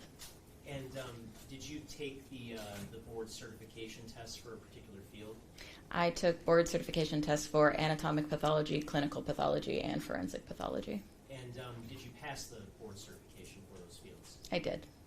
And specifically for the field of forensic pathology, what do you mean when you say forensic pathology? So forensic pathology is a subspecialty of pathology, which is a branch of medicine. And forensic pathology specifically, practitioners use their diagnostic skills from general pathology training for medical legal purposes, primarily to determine cause and manner of death. And what's the sort of primary process that you utilize as a forensic pathologist to determine cause and manner of death? My primary means of determining cause and manner of death is post-mortem examination. And is that otherwise known as an autopsy? The internal portion of a post-mortem examination is commonly referred to as an autopsy. Okay. And can you describe for the jury, just in general, what a post-mortem examination consists of, what the process is in general? So it can comprise three components. One is the external examination, whereby it sounds like we look at the outside of the body, document any natural disease or injury we may see, any decedent characteristics that might help in identification if they're unknown. Then the internal portion of the examination, or the autopsy, is a surgical procedure whereby the body is opened up and then the internal organs and tissues are examined. And then we can also do ancillary studies such as radiology or histology or toxicology. And throughout the course of your career as a forensic pathologist, approximately how many times have you performed a post-mortem examination to determine someone's cause and manner of death? Approximately 800. Your Honor, if there's no objection, I'd move to have Dr. Kroon qualified as an expert in the field of forensic pathology. No objection. Okay, so this witness's testimony will be accepted as an expert in the field of forensic pathology. You may proceed with your questions about what she did in this case. Thank you, Your Honor. Before we dive into the specifics of this case, in terms of the practices at the Wayne County Medical Examiner's Office, are you familiar with something called a medical examiner's number? Yes. And what is a medical examiner's number? That is a second identifier that we use, similar to a medical record number, to ensure that we don't mix up decedent identification, and also to ensure that all components of the case, such as the photographs and the report, end up in the same place. Okay. And let's talk about reports in general. When you perform a post-mortem examination, do you document your findings in some way? Yes, mainly by writing a written report or an autopsy report or narrative, but also through photographs. Okay. And in terms of photographs that are taken, do you take those photos yourself, or is there someone else employed at your office that takes photos during a post-mortem examination? At Wayne County, we have forensic photographers who take our photos. And is there a way to ensure that photos are identifiable to a specific case? That's where our medical examiner number comes in. All of the photos have a label with the medical examiner number in them so that they are not mixed up with other cases. Okay, and did you perform a post-mortem examination on a decedent identified as Samantha Woll? I did. And did you document your findings in connection with that post-mortem examination into a report? I did.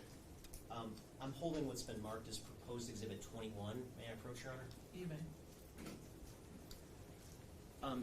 Does proposed exhibit 21 include a copy of the report that you made concerning the post-mortem examination of Samantha Woll?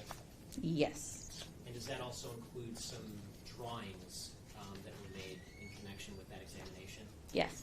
And taken together, the report and the drawings contained in proposed exhibit 21, do those items fairly and accurately depict the work that you did in connection with this case? Yes.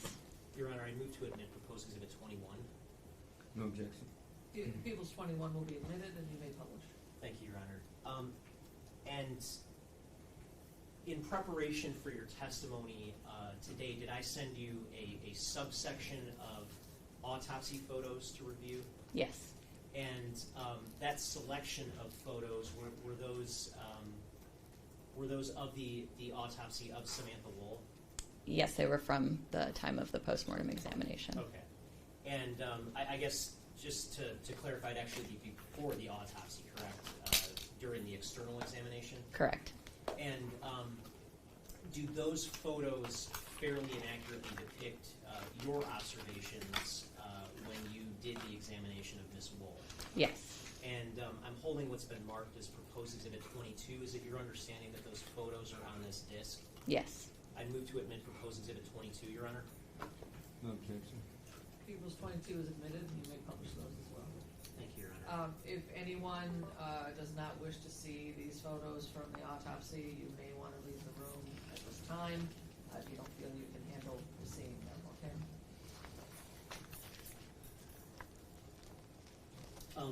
Dr. Kroon, just starting with your report that's been admitted as exhibit 21, just looking at the top of page 1, what sort of information do we glean from the very top sort of heading section of the report? Well, the top heading has the name and address of our office, and then there are also boxes that have the name of the forensic pathologist that performed the exam. That would be me. Where they performed it, that would be at the office. Who I performed the exam on, so the decedent's name is in that box, and then the date that I performed the exam. And what was the date that you performed the exam? October 21st, 2023. And what is the medical examiner case number associated with this case? It's 23-12996. And when you examined Ms. Woll in terms of the external examination, did you observe injuries to her? Yes. And are those injuries documented in this report? Yes. And if we start with just the section that indicates sharp force wounds, does that summarize a certain type of injury that you observed? Yes. And what is that type of injury that you observed? Those would be sharp force injuries, which are injuries caused by anything that has a sharp and pointed end. And how many such injuries did you observe on Ms. Woll? There were 8. And if we go down to the drawings toward the end of the report, does that, on the final page, does that show the locations of the 8 wounds? Yes. And in terms of the numbering of these wounds, numbers 1 through 8, is there any significance to the numbering of the wounds from your perspective? No, they're arbitrarily numbered. And just to be clear, as part of your capabilities, are you able to say anything about the possible sequence of these wounds? No. And why is that? There's no way to determine the order in which wounds were inflicted based on an exam. Okay, and starting with what's been labeled as sharp force wound number 1, where was that located? So that was located on the left chin. And how about sharp force wound number 2? That was located on the anterior neck, so the front mid portion of the neck. And how about sharp force wounds number 3 through 5? Those were all to the left side of the neck. And sharp force wounds number 6 and 7? Those were both to parts of the scalp or the head. And sharp force wound number 8? That one was to the back of the neck / upper back. And I just want to walk through each of these wounds. So if we go back to the first page of your report, do you start giving a description of each of these wounds? Yes. And tell the jury about the nature of the wound that you described as sharp force wound 1. So there are different categories of sharp force injury. Most common are stab versus incised wounds. Stab wounds are any wounds that are deeper than they are long, and incised wounds are longer than they are deep. So anything I described as an incised wound could potentially be an aborted stab wound, but because it was wider than it was deep, I called it an incised wound. So sharp force wound number 1 was an incised wound to the left chin. and I just want to go to Exhibit 22 briefly. If we go to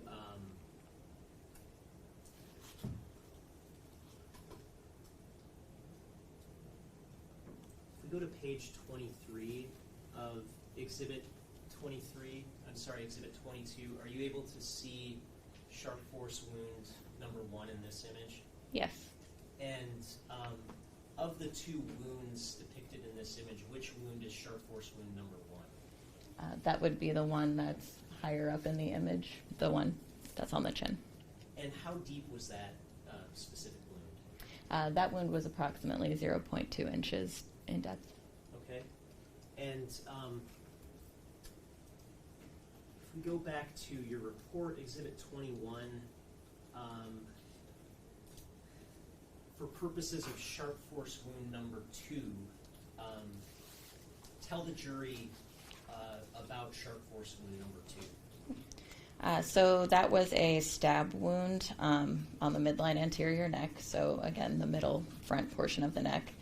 And that wound track proceeded from the externally visible injury through several of the muscles in the neck, also through the thyroid cartilage, which is a structure in your neck. It's the Adam's apple is what is comprised of the thyroid cartilage, and then ended in a part of the airway called the larynx.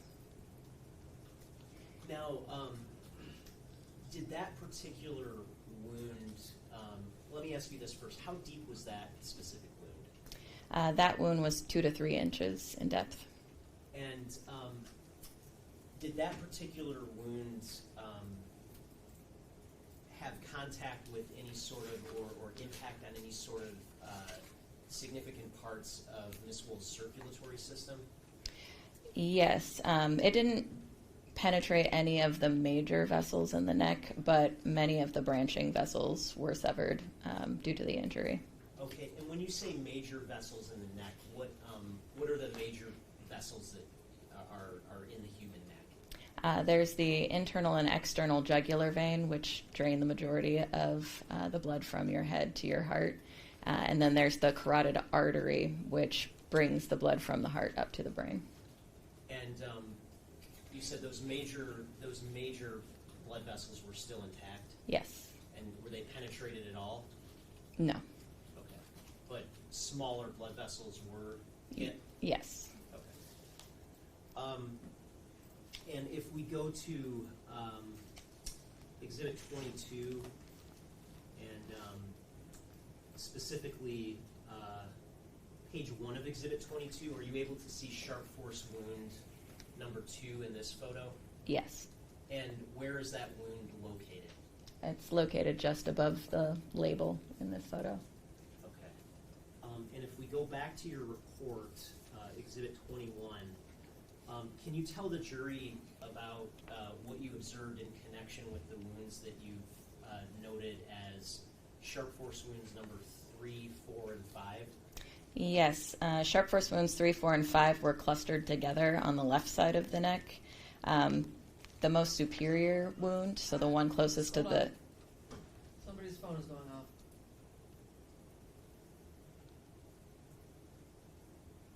Everyone please make sure your phones are muted. So the stab wound closest to the top of her head, sharp force wound number 3, that one was a stab wound, and it went through some of the muscles in the neck and then ended in a part of the spine, the C4, C5 cervical vertebrae. So that's the portion of your spine that's in your neck. And again, in terms of these particular wounds, 3 through 5, did any of these wounds impact any of the sort of major blood vessels in Miss Woll's cardiovascular system? No. And if we go back to the photos, and specifically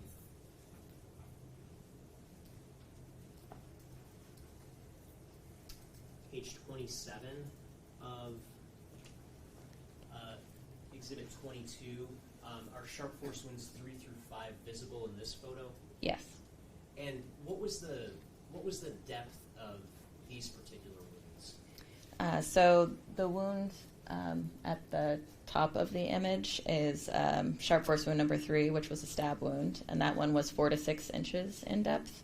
And then the other two were incised wounds, so there wasn't much penetration into the soft tissues of the neck, so between 0.2 and 0.5 inches. Okay, and in terms of all of the wounds taken together, what was the deepest of the wounds? The deepest was sharp force wound number 3, so that one closest to the top of the image. Okay. And if we go back to your report, Exhibit 21 on page 1, can you tell the jury what sharp force wound number 6 consisted of? Yes, that was an incised wound to the left occipito-parietal scalp, so that's like towards the back top of the head on the left side. And can you describe just sort of the types of tissue that wound had an impact on? There was associated bleeding in the scalp and also a membrane that covers the top of your skull, so we call that subgaleal hemorrhage. So scalp and subgaleal hemorrhage was associated with that wound. So would that wound have penetrated through the skull? No, it went through the skin but did not penetrate the skull. Okay. And how about sharp force wound number 7? Can you tell the jury about that particular wound? So that wound was to the left occipital scalp, which again is the left back of the head.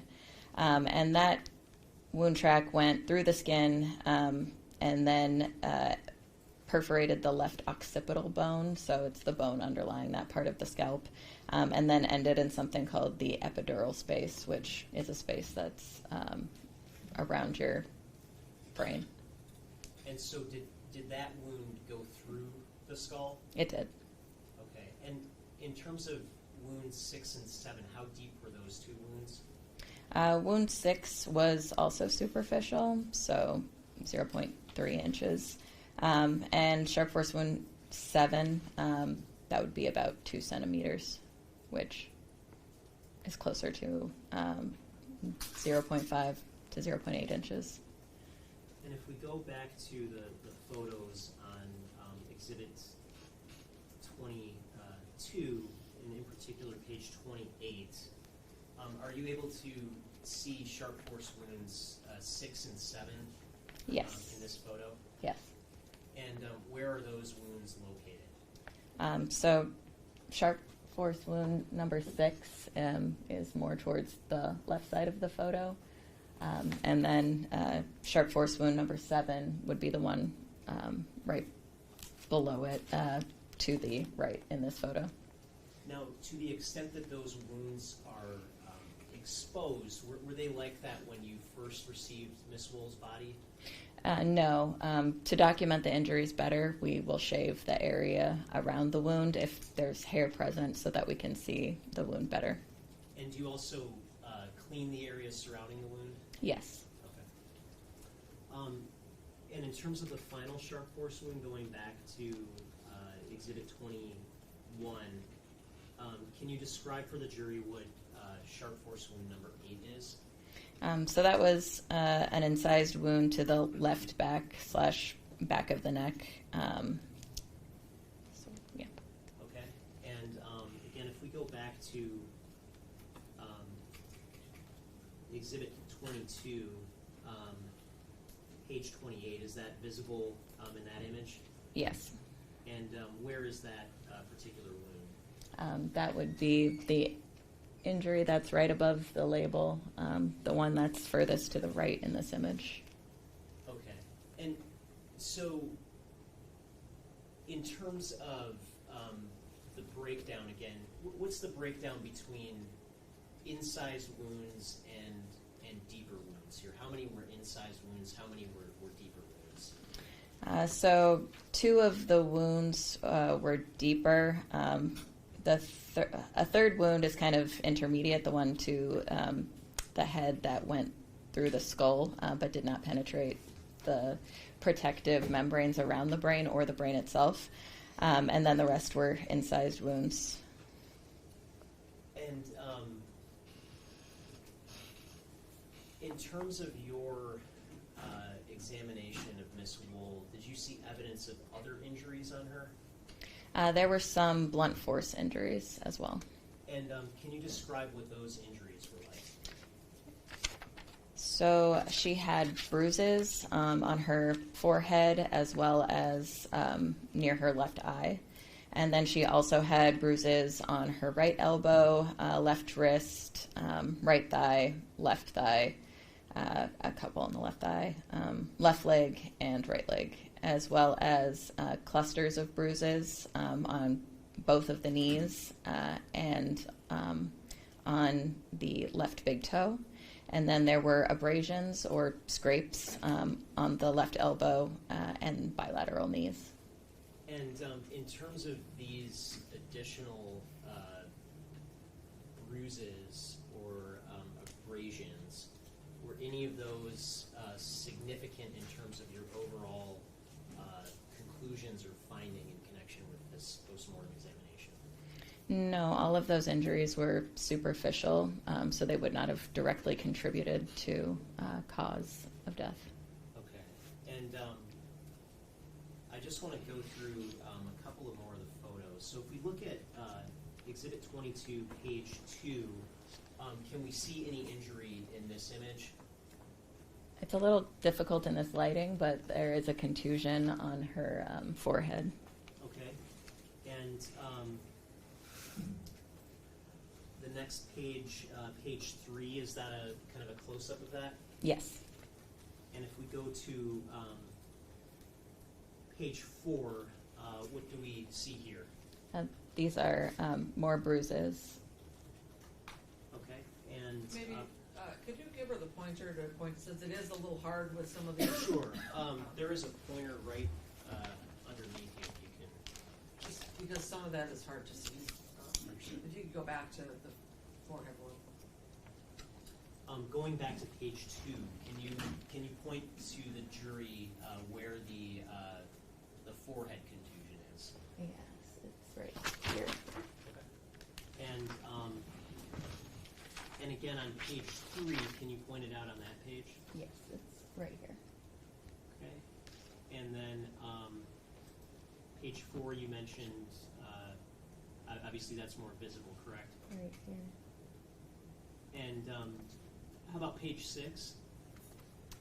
So clusters of bruises with an abrasion right here. Okay. And is that what are we looking at on page 6? So this is the, I believe, left elbow. Okay. And page 7? This is another bruise right here. Okay. And page 8, is that a close-up of that image? Yes.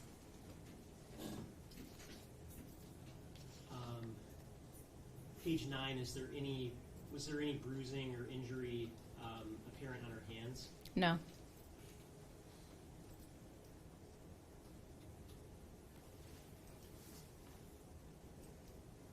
How about page 12? What does that show us? This is a picture of her right knee. And page 13, is that just a close-up of that? I believe so. And page 20, are we looking at the other knee now? Yes. Okay. And then back to I guess the other injury photos. Again, page 23, what are the 2 injuries that are present here again? So this is sharp force wound 1 and sharp force wound 2. Okay. And page 25, does that just give a close-up of sharp force wound 2? Yes. And how about page 26? Which wounds are visible primarily in that photo? This is sharp force wound 3, 4, and 5. And does page 27 just give a close-up of those 3 wounds? It does. And how about page 29? Which 3 wounds are visible there? This is sharp force wounds 6, 7, and 8. Okay. Now,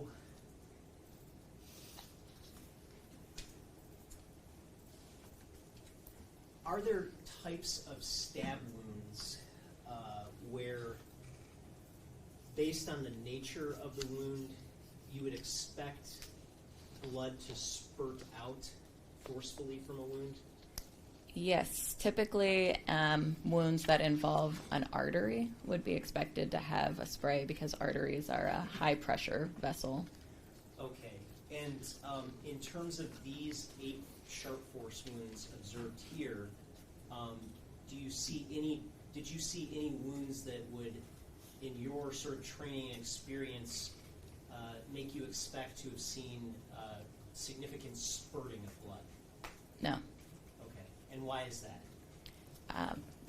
Well, the major vessel, as I mentioned, in the neck that would cause spurting would be the carotid artery, and that was not penetrated.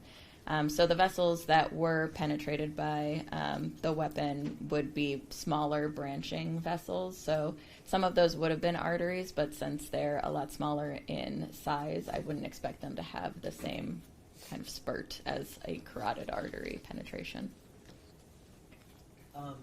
Based on these types of wounds, is there anything you can say about how long an individual who sustained these types of wounds might have been able to survive after the wounds were inflicted? Yes. I mean, it would be it's highly variable depending on the individual's characteristics, and the order that the wounds were inflicted would have also played a role in that. But in this case, there are 2 kind of mechanisms for death. One is the bleeding that would have been caused by the severing of those smaller vessels. And for reference, if one of the larger vessels had been cut, that would be, or veins had been cut, that would be about 5 minutes. So in this case, I would expect less than an hour, but longer than 5 minutes. And then the other issue would be compromise of her ability to breathe. So because she was bleeding into the soft tissues of her neck, there was a collection of blood that formed called a hematoma, and so that would have exerted external pressure on her airway, making it more difficult to get air through. She also had a direct injury to a part of her airway, which might have impaired her ability to breathe.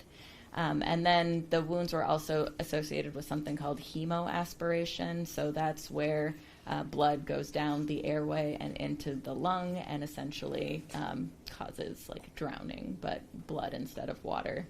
And so altogether, if the airway is compromised and oxygen isn't getting to the brain, that would take about 5 to 10 minutes. But again, depending on other variables, that might be increased or decreased. And as a follow-up to that, based on the nature of the wounds, if the victim had survived for some period of time after the wounds inflicted, would the wounds have impacted her mobility at all? I mean, was there any damage to, let's say, like the spinal cord or something like that? While one of the wounds entered the spinal canal, there was no direct damage to the spinal cord, so I wouldn't have expected that injury to cause impaired mobility. And there were no direct wounds to her extremities, so I wouldn't have expected that to impair mobility. Depending on how fast there was blood loss or how fast the airway became compromised, less blood to the brain means you start to get confused. Less blood to the muscles means that you're not able to utilize them the way you want to. So I would expect over time her mobility would have been impaired, but not necessarily as soon as the wounds were inflicted. In the sort of immediate aftermath of the wounds, would you have expected her to be able to potentially stumble around? Potentially, yes. Okay. And you mentioned in terms of sharp force wound number 2 to the neck that there was some damage to the larynx. Is that correct? Yes. What is the larynx? So the larynx is a part of your airway, it's upper part of your airway, and it has aspects that help to control, prevent food from going down your airway, pushing it to the esophagus. It's also where your vocal cords live. And was there any damage to her vocal cords in connection with sharp force wound 2 or any of the other wounds? There was no direct damage to her vocal cords. Based on the nature of the damage to the larynx, after sustaining these wounds, would you have expected her to be able to speak? Based on my knowledge of physiology, I would expect some impact on her ability to speak. Even though there was no direct damage to the vocal cords, the subsequent inflammatory reaction can cause swelling that impairs the ability to speak. Also, as I mentioned, there was that hemoaspiration, so blood was going down the airway, so that also might have impacted her ability to speak. Also in the area of these wounds is something called the laryngeal nerve, and so that also is what helps you to speak. And so if that had been impaired at all, it can lead to hoarseness or even complete loss of the voice.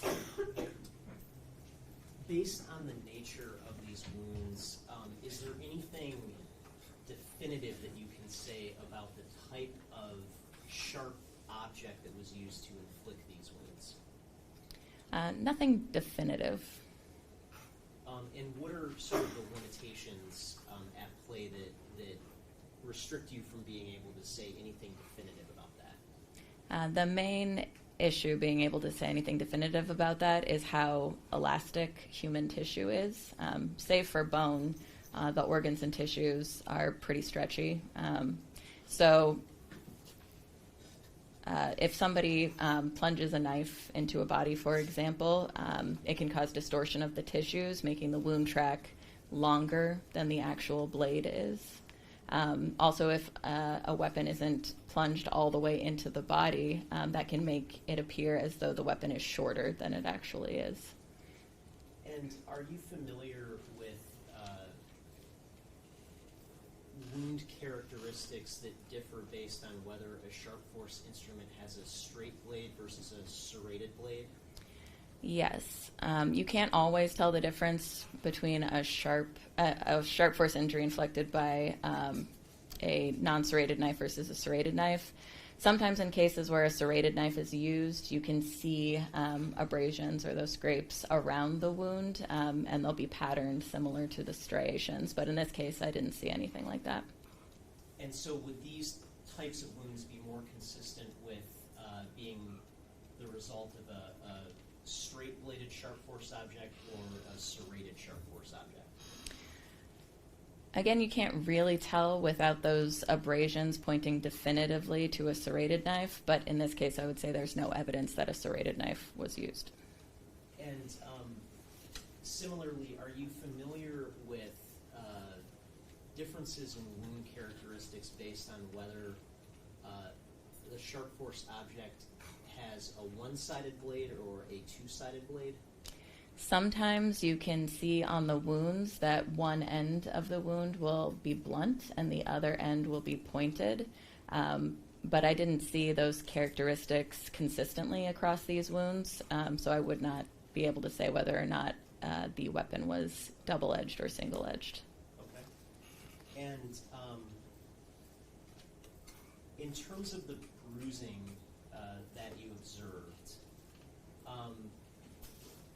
you mentioned that it wasn't contributory to your ultimate conclusions in this case. Is that correct? Yes. Are you familiar with a concept known as a terminal fall? Yes. And can you tell the jury what a terminal fall is? So if somebody is in a standing position when they die or when they fall unconscious because they're around the time of their death, then gravity will take over usually, and they'll hit the ground. And when they hit the ground, because they are either around the time of death or freshly dead, they can get blunt force injuries due to that fall. And where would you typically expect to see blunt force injuries from a terminal fall? You can expect to see them on the face, particularly over bony prominences like the brow. You can also see them on your extremities, so things like your knees and your elbows. But it really depends on how you fall. Any sort of bony prominence, like your hip, if that hits first, you could also see a bruise over that as well. And in terms of the injuries you observed on Miss Woll's face, are any of those injuries consistent or inconsistent with injuries that could have been sustained by a terminal fall? They're consistent with injuries that could have been sustained in a terminal fall. And in terms of the injuries, the blunt force injuries on her elbows and knees, same question. Are those injuries consistent or inconsistent with a terminal fall? They could also be consistent with a terminal fall.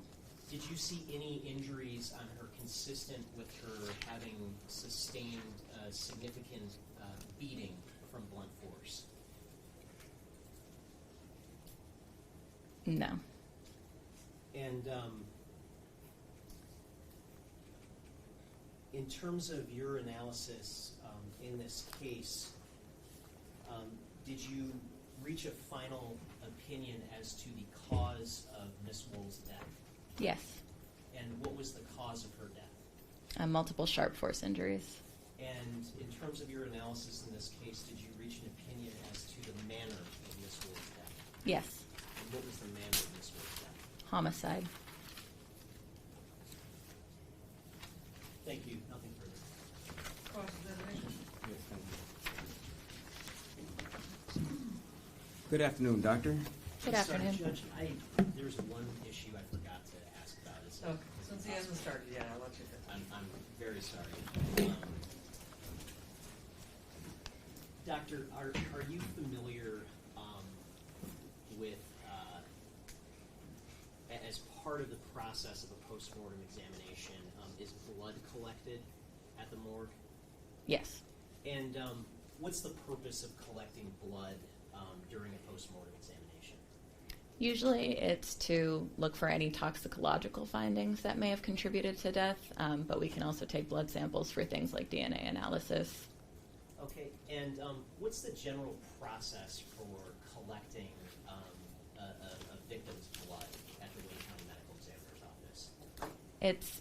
It's dependent on the type of case, but at Wayne County we utilize autopsy technicians, and so they're the ones that do the dissection of the body and then remove the organs, and then I'm the one who examines all of the organs, and then I go back and look at the tissues that remain in the body.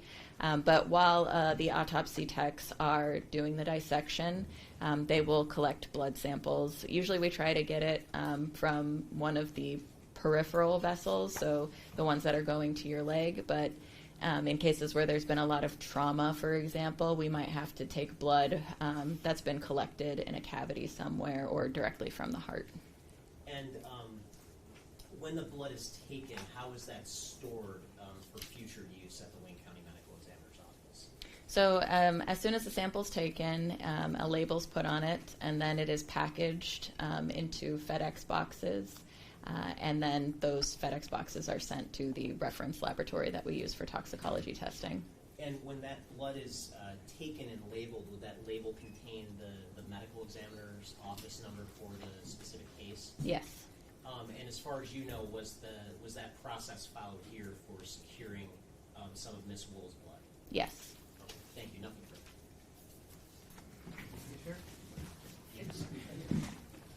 Ms. Brown. Good afternoon again, Doctor. Good afternoon. Now, you're the doctor who did the autopsy, correct? Yes. Okay, and you authored the report yourself, correct? Yes. Okay. Now, as far as to the different sharp force wounds, you testified today about potential depth of the wounds, correct? Correct. Okay. Did you ever document that particular opinion in your report of the actual depth of the wound? No. Okay. Is there a particular reason why you did not document the actual depth of the wound in your report? Depths of wounds in these types of cases are estimates at best. Okay. So estimates at best. Okay. So you're estimating as of today what the depth of the wound is that on the autopsy you performed 8 to 9 months ago, correct?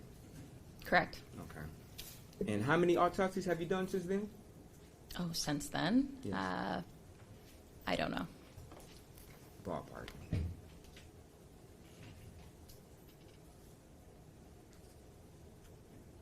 I don't know. Okay. A substantial number. Yes. Okay.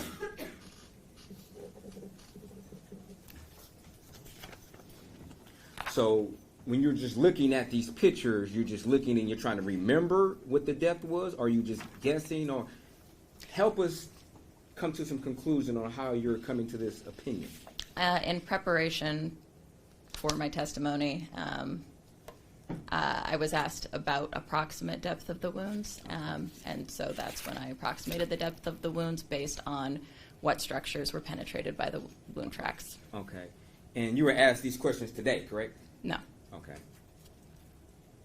I mean, I was asked these questions today, but it was not the first time I was asked these Okay. questions. In preparation of your testimony today, were you asked what the deaths were prior to you testifying? Yes. Okay.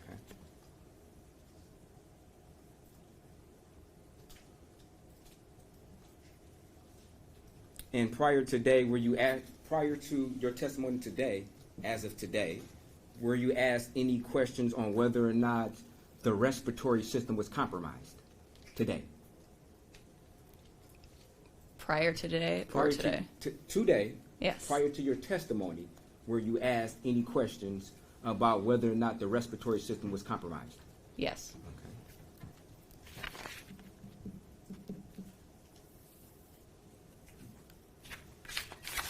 And you would agree that in your report, you indicate that the larynx and the trachea were unremarkable, correct? I believe you're now referring to the internal portion of my examination. Is that correct? Yes. Yes.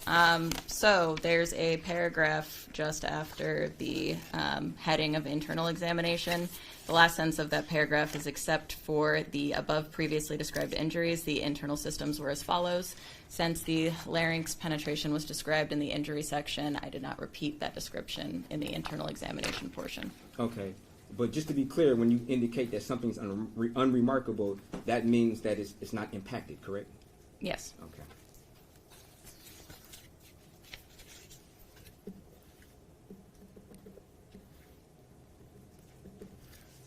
Now, just help me find on the report where it indicates that, I guess, the smaller vessels were, I believe you indicated they were severed?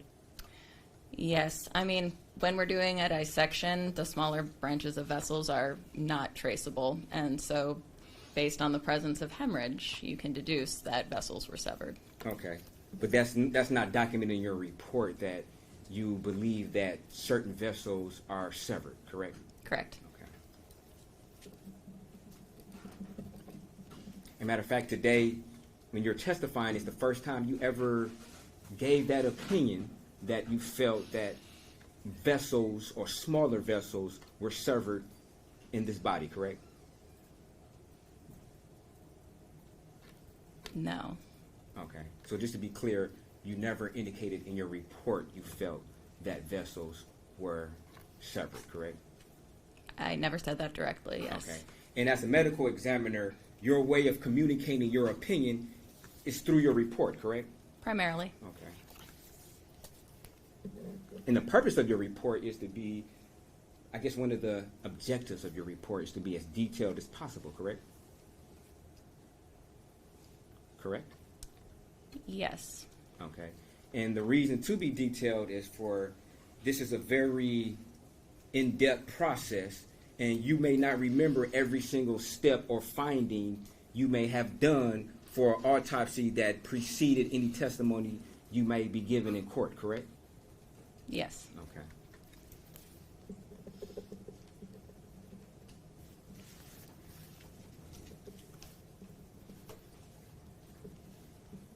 Now, as far as the respiratory system, which I assume, I'm not a doctor, but I assume your lungs are part of the respiratory system, correct? They are. Okay. Was there any sampling done for like a microscopic assessment of the lungs? No. Okay. And had that been done, it could have maybe provided you some information to, I guess, the degree of the lungs failing, for lack of a better word, correct? Or whether or not they failed in this particular situation, correct? Can you repeat that question? If you would have done this assessment, this microscopic assessment of the lungs, it could have provided you with some information or some guidance as to whether or not this individual's lungs failed or filled up with blood, or they suffocated on their blood, correct? In this case, the histologic findings would have merely corroborated what I saw with my naked eye. Okay. But just to be clear, had you done the assessment, it could have provided you with some additional information, correct? As far as the condition of the lungs or a potential cause of death, as far as maybe suffocation, asphyxiation, so on and so forth, correct? No, histology would not have provided additional information. It would not have? Okay.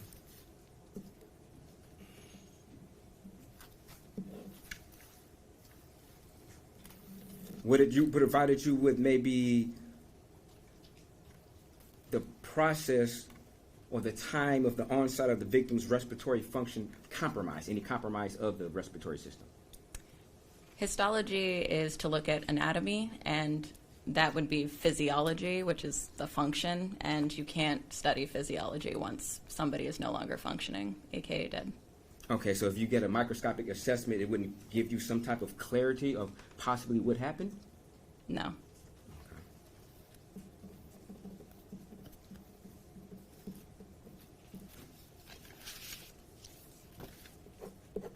You didn't see anything on the body as far as stab wounds on the hands or anything like that, correct? Correct. Okay, which could have indicated defensive wounds possibly? Those could indicate defensive type injuries, yes. Okay. Now, you indicated that there were contusions on the face or bruising on the face, correct? Correct. Okay. And could those bruises, in your opinion, been conducive or consistent with somebody being hit in the face? Possibly. Okay. So just to be clear, the bruising on the face was not inconsistent with blunt force to the face, correct? In fact, it means there was some sort of blunt force trauma to the face. And by that, when I mean blunt force, that's done by another actor opposed to a terminal fall. Well, blunt force is any trauma that is incurred due to a blunt, not sharp object. So the ground would also induce blunt force trauma. Okay, so this to be clear. The wounds you saw were not inconsistent with somebody getting hit in the face by another person, correct? Correct. Okay.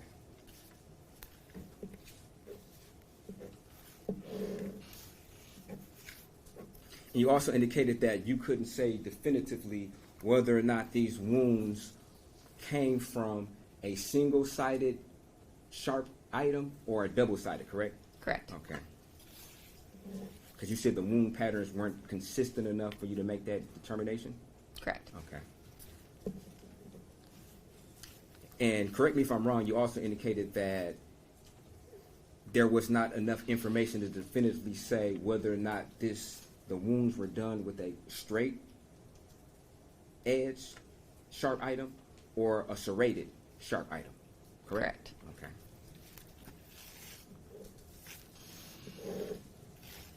Now you indicated that if there was a severing of the carotid artery, there would have been some type of projection of blood because it'd be under pressure, correct? Generally, that's what you see, yes. Okay. And you also indicated that, from your opinion, there were smaller vessels or veins that were severed, correct? Correct. Okay.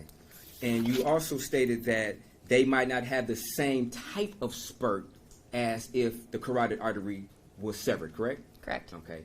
But would it be fair to say that there would be some type of spurting, maybe not to the same degree, but maybe a lesser degree of spurting from those vessels being severed, correct?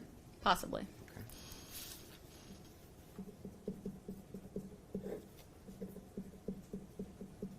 And just to be clear, I'm not a doctor, of course, obviously. If that possibility actually happened, the blood would project out forward, correct? As long as nothing was blocking the wound, yes. Okay.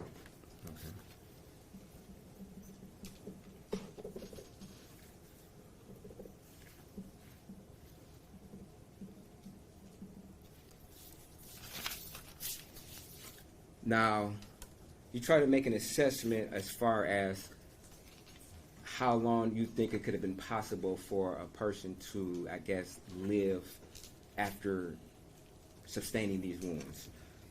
Is it possible that, because you indicated that no major artery was severed, correct? Correct. Okay.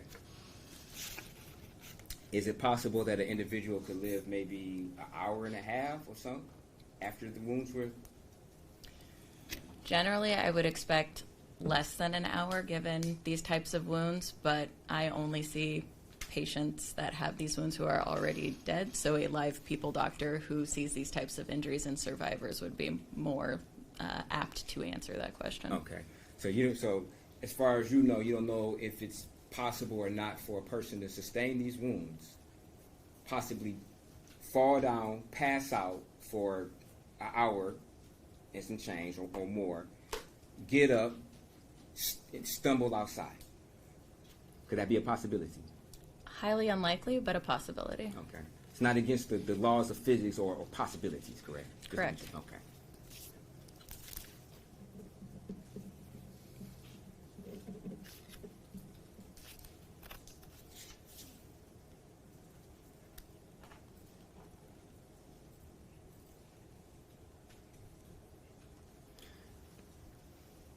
If the depth of the wound is documented, could that give us some type of insight possibly on the type of force that was used to deliver these wounds? No. You said no? No. Okay. What about wounds on the skull, on the top of the head? No. You said no? Okay. Have you ever, do you ever document the depth of the wounds? Yes. Okay. Under what circumstances do you document the depth of the wounds? I usually document the depth of the wounds when they're in areas of the body where it's easier to get a precise measurement. Okay. And which, just for us lay people, what positions or areas on the body, in your opinion, would be easier to get an estimation of the depth? Regions like the chest, for example. The chest? Okay. And what distinguishes the chest from, say, the neck or the top of the head in this easiness of delivering or estimating the depth of the wound? Well, the neck in particular,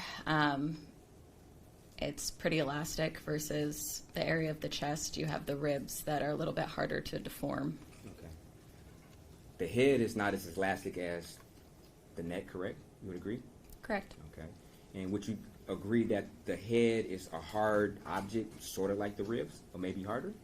Yes. Okay. And you would agree in this particular instance there were at least 2 wounds to the top of the head, correct? Correct. Okay. Did you ever try to ascertain the depth of those wounds from the head?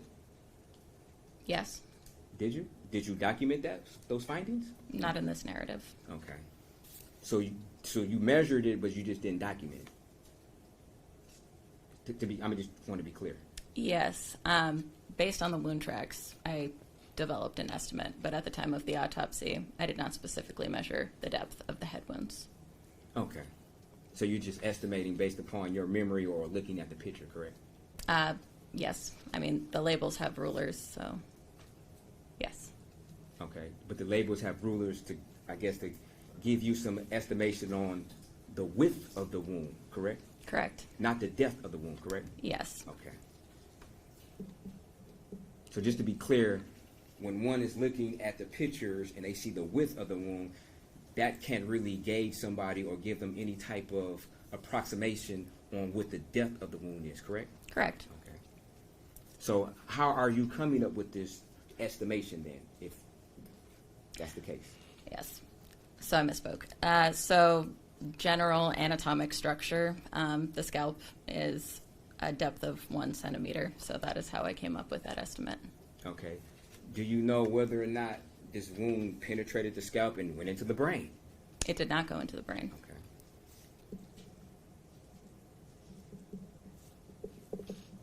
Do you know if it touched the brain? It did not touch the brain. Okay.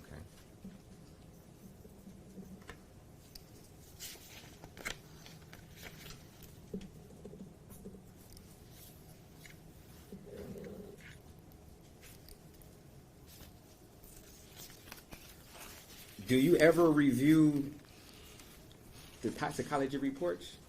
I do. Okay. In this particular situation, did you review the toxicology reports? I did. Okay. And did you find anything of remarkable in the toxicology reports, or anything of value in your opinion? I would need a copy of the toxicology report to refresh my memory. Judge, can we approach?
Was that part of the exhibit that was admitted, or is it? No, Your Honor, it's a separate exhibit that I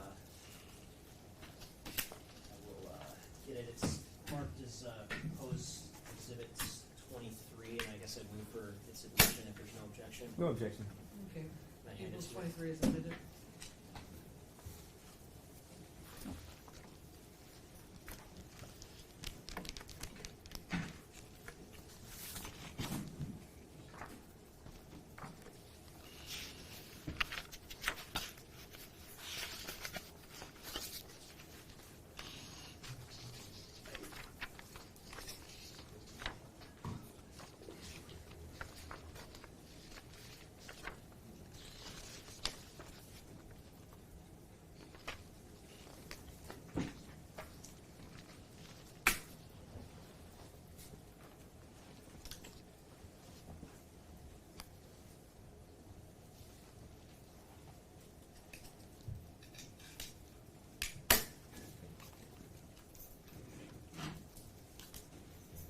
Look up when you've had a chance to review the toxicology. Oh, I've had a chance.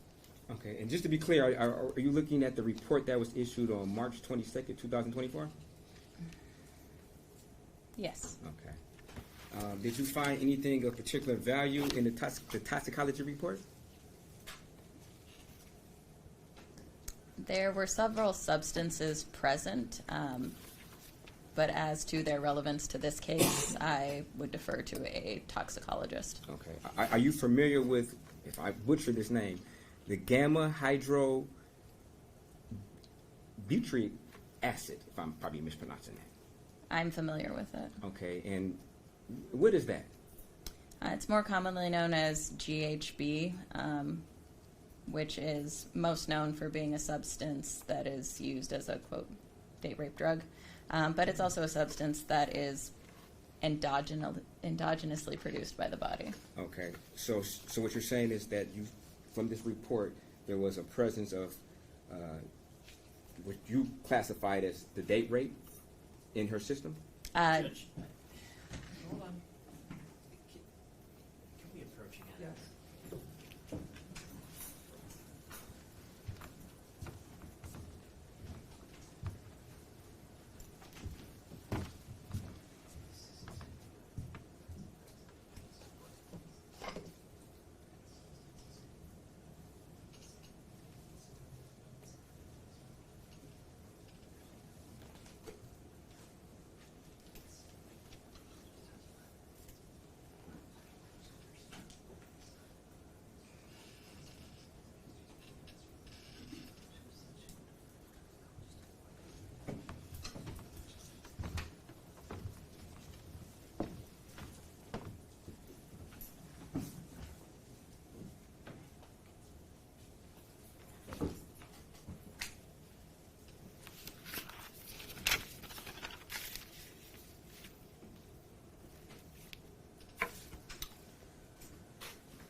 guess the objection is sustained because we do have a toxicologist who is about to take the stand when we get to them, as far as further questions about that. Thank you. No further questions. Any redirect? Just briefly, Doctor, when it comes to the damage to the smaller blood vessels in the neck that you discussed, can you describe, I guess, for the jury, what would be the nature of bleeding or blood loss that you would expect from that sort of damage? So those major vessels that I described in the neck, they all have smaller branching arteries, arterioles, capillaries. So the nature of the bleeding that I would expect from those would be more sluggish. But if a significant arteriole was perforated, there could be some spurting. But again, since it's a lot smaller in caliber than the carotid artery, I wouldn't expect it to be that significant. Okay, and so are we talking like in the movies, a fire hose or something like that of blood? No. What kind of bleeding, I guess, when you say more sluggish, how can you describe that? So it'd be more of like a trickling / steady pool. And what part of the body is responsible for generating the force of blood flow? So, as I mentioned, your arteries are a higher pressure vessel. So they have these smooth muscles along them that cause that higher pressure when they contract. And then the veins, they don't have those smooth muscles. They have valves that help to prevent the backflow of blood, but they pretty much just distend and retract based on the volume of blood that's passing through them. Okay, and once blood leaves a wound, you mentioned it can possibly be obstructed by something that might impact the amount to which it spurts. Is that correct? Correct. And what might be some sort of common obstructions that might have an impact on the nature of bleeding? So, for example, if the person who was stabbed puts their hand to the wound to try to stem the flow of blood, that would be an obstruction. Okay, would clothing also be an obstruction? It could be, yes. Okay. Okay, thank you. Nothing further. So you indicated that, I guess, the severing, or the potential severing, of the smaller arteries would be a sluggish blood flow, correct? In comparison to the carotid artery, yes. Okay.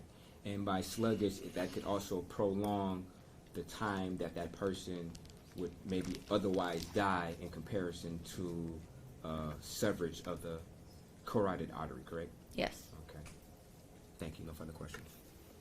Any redirect? No, Your Honor. Questions from the jury? Write it down, Counsel Broach.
Could any single wound found on the deceased have incapacitated the victim by itself if it happened first?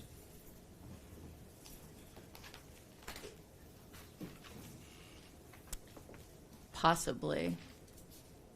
Which one would that be? Well, I mentioned that there was one of the stab wounds that went through, and it didn't penetrate the spinal cord, But if there was subsequent swelling or something like that around that area of the spinal cord, it could have caused incapacitation. And also, the human body's response to trauma is very unique, highly variable between person to person. So what might incapacitate someone immediately might not incapacitate somebody else. And does the label of incised or penetrating wound documented in the report give guidance or insight on the depth of the wound?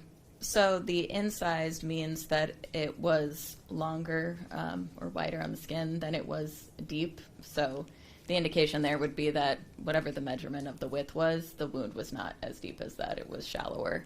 And then penetrating, we usually use that in comparison to perforating. So a penetrating injury is one in which there's no exit. So if one of these stab wounds appeared to have gone, for example, all the way through her neck, then that would have been a perforating stab wound because there was an entrance and an exit to the wound. But in this case, the stab wounds were penetrating. They didn't have an exit outside of the body. And then, is it possible to determine the position of the attacker from the wounds? No, unfortunately, not possible. Could you explain why? Because it's not just the position of the attacker, it would also involve knowing the position of the victim. Also, the handedness of the perpetrator would impact whether a particular position would match up with the wound tracks. Any follow-up questions based on those? No, Your Honor, thank you. Yes. There's a couple questions. Now, you indicated that you were unable to, I guess, determine the position of the attacker based upon the wounds, correct? Correct. Okay. It'd be fair that this Samantha Woll was stabbed in the top of their head, correct? Or the back of the head? Yes. Correct? Okay. Would that indicate to you that possibly that she could have been, like, maybe on her knees or something and somebody was stabbing from above? It's possible. Okay. And also, I guess a similar question with the wounds to the back of the neck. Could that also suggest that somebody was possibly standing over her and stabbing down into the back of her neck? It's possible. Okay. And when you indicated that some wound, I guess, maybe touched or impacted her spinal cord, just to be clear, this was the wound from the back of the neck, correct? This was one of the wounds to the left side of the neck. Left side of the neck, okay.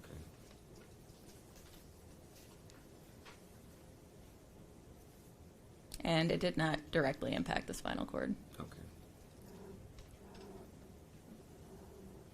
And you also indicated that it's possible that, I guess, a wound could have incapacitated her, just one wound, but it's also possible that she could have got stabbed multiple times and still was able to move to a point where she maybe passed out and got back up, correct?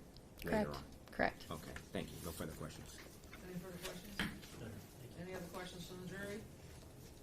Thank you, Doctor. You may step down. Please get the exhibits to Mr. Elsey. Come back around the bench.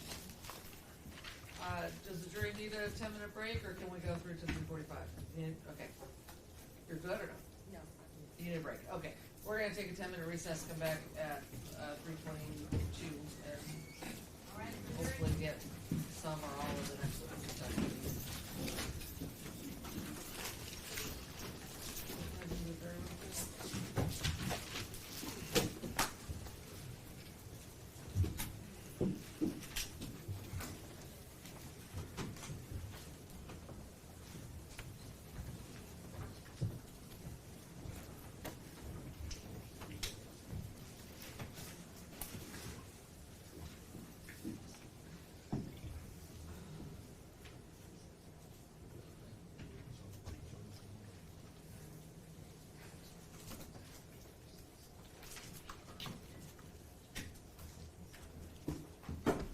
May be seated. Is the camera still rolling? No. Okay, I just see a red light. That's just a light, like, it's not. Okay. It's all right. I got this in front of me. Yeah, I just didn't want anybody's conversation to be heard. Also received photographs that were taken by the Michigan State Police Crime Scene Response Team as well. On top of that, I did eventually receive a report from a medical examiner, as well as review forensic reports that were authored by the Michigan State Police in the various disciplines that did forensic testing. Okay, and Your Honor, I'm sorry, I'm having a late afternoon mental lapse. Was 20 admitted? The laboratory report, do you have that indicated as admitted? Yeah, I It is. Okay. I thought we just did 9. No, I know I did them out of sequence, but I just want to make sure that 20. I don't recall doing 20. Oh, okay. So, and I'm sorry about the confusion, but proposed exhibit 20, that would be the copy of your actual laboratory report? Correct. Okay. So, Your Honor, I'd move to admit 20 in addition to 19. 20 being the laboratory. No, People's 20 is also admitted. You may publish that. And I'm sorry about that. And what was the basic purpose of the analysis that you did in connection with this case? Anytime we do a bloodstain pattern analysis, we do them in an effort to answer proposed investigative questions that the agency might have. So I did receive a list of possible investigative questions that I did summarize and include in the report. Those questions included: do the bloodstain patterns indicate where the assault began, and if it occurred in multiple areas of the residence? Do the bloodstain patterns indicate how long the assault may have lasted? And do the bloodstain patterns indicate a person other than the decedent entered the residence? In terms of the ultimate conclusions that you had in connection with your analysis, were you able to reach any sort of definitive answer to the question of does the bloodstain pattern show there was another person inside the apartment? Based on the patterns that were present, there was no indication based on those patterns that another individual was present aside from the decedent. Okay. And what was the sort of, I guess, what's the summary version of your reason for reaching that conclusion? So the pattern types that were observed within the residence were patterns that are indicative of an individual who either is bleeding or may have blood on them, moving about and depositing that blood throughout the residence. So there was indications based on the presence of the shape of possible feet impressions in staining, in blood staining. There were drip stains, and some more of these passive type of stains of just blood falling from objects that were present throughout. Based on that type of staining, we can state that an individual or a blood source moved about the area, but they don't indicate anything further with regard to, a type of mechanism that would have led to a type of specific wound. So there's no indication where somebody had to have been in here to inflict this wound, and that created this type of pattern.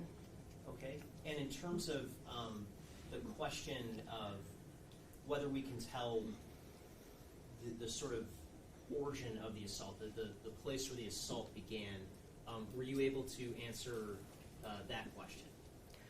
So once again, based on the type of staining that was present, this type of staining would be indicative with the wound types that were noted within the medical examiner's report. But once again, because these types of patterns are indicative more of someone just moving about and bleeding, I could not say where the incident may have originated or started.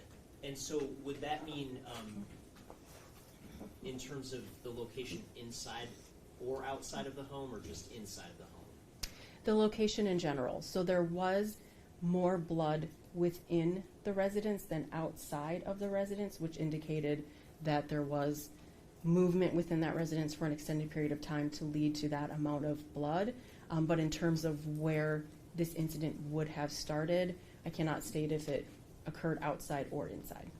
And when you say movement for an extended period of time, resulting in that sort of loss of blood, are you able to say, based on your analysis, the exact duration of that time? Not the exact duration. I can state that based on the presence of, there appeared to be transfer stains, which is if you have blood on an object and you come into contact with another object, you can leave behind a stain. There were transfer stains that appeared to be in the shape of a bare foot. those stains indicated that an individual moved both towards the east and towards the west, so in multiple directions within this. That leads me to assume that there was a bit of time involved, but I can't give us an exact duration of time. Okay, and in terms of the question, could the assaults have continued at multiple areas of the apartment? Were you able to reach any sort of definitive answer to that question? No, I was not. And in terms of summarize for the jury what sort of limitations prevented you from answering that question definitively? I'm sorry, what the question regarding? The question regarding could the assault have continued at multiple areas in the apartment? Thank you. So once again, based on the type of staining that is present, these are stains that appear to have just been from a blood source moving about. There was one stain that is known as a projected pattern. This is a bloodstain pattern that is the result of a breach to the circulatory system, and that breach results in, under the pressure, blood being forced out of a wound. However, it did not appear that that type of wound could have occurred because there was a wound to a neck, and as blood accumulated and heart continued to pump, it produced enough pressure for there eventually to be this projected type of pattern, or maybe if there was a wound where some airflow was allowed to force out, that pressure from that being forced out could have forced the blood. So there was a pattern like that, but that was not indicative of that's where the incident had to have occurred. So once again, the rest of the staining just kind of indicated that there was an individual or a blood source actively moving about the residence. Okay, and I want to backtrack briefly to that sort of first question about the possibility of another person being inside the dwelling. And you indicated that you couldn't definitively confirm based on the patterns of the blood that another person was necessarily there. Is that correct? Correct. Does that mean that the victim was alone the entire night necessarily? No, that does not necessarily mean that. Okay, and why is that? So at some point, wounds had to be received in order for this amount of blood to have been at some point let into the residence. Based on the types of patterns, there is no indication regarding if someone could have entered, then those wounds were received and they left before this amount of blood began to flow. So if somebody receives an injury, like a sharp force injury, if there is a breach to an artery, then you would expect to see a projected pattern that happens very quickly as your heart continues to pump. But if there is stab wounds that don't result in that type of a breach, then it's going to be, blood is going to start to flow, not necessarily gush, but start to flow, and that blood can be caught up in your clothing or your hair. It's going to absorb into some stuff before it gets to a point where maybe it's going to start to spill over. So based on that information, I can't say where things have happened, only that at some point blood started to flow, and then there was this movement. Okay, and in terms of the question, do the bloodstains indicate how long the assault may have lasted? Were you able to answer that question? I'm sorry, can you repeat that? In terms of how long the assault lasted, were you able to answer that question based on the bloodstain patterns you observed? No, I was not. Okay, and why not? So, once again, these types of wounds, they're going to start to bleed, and eventually there's going to be a lot of blood, but I can't say that, you received a few and you bled a lot, then received a few. Like, there's no indication based on the patterns that are present that there was any order to any of the wounds received based on patterns that I saw. Okay, and in terms of the question of whether the wounds could have been inflicted in a matter of seconds or over a longer period of time, were you able to answer that question definitively based on the bloodstain patterns you observed? No, I can't indicate when the wounds may have been received or how long it took. Okay, and why is that?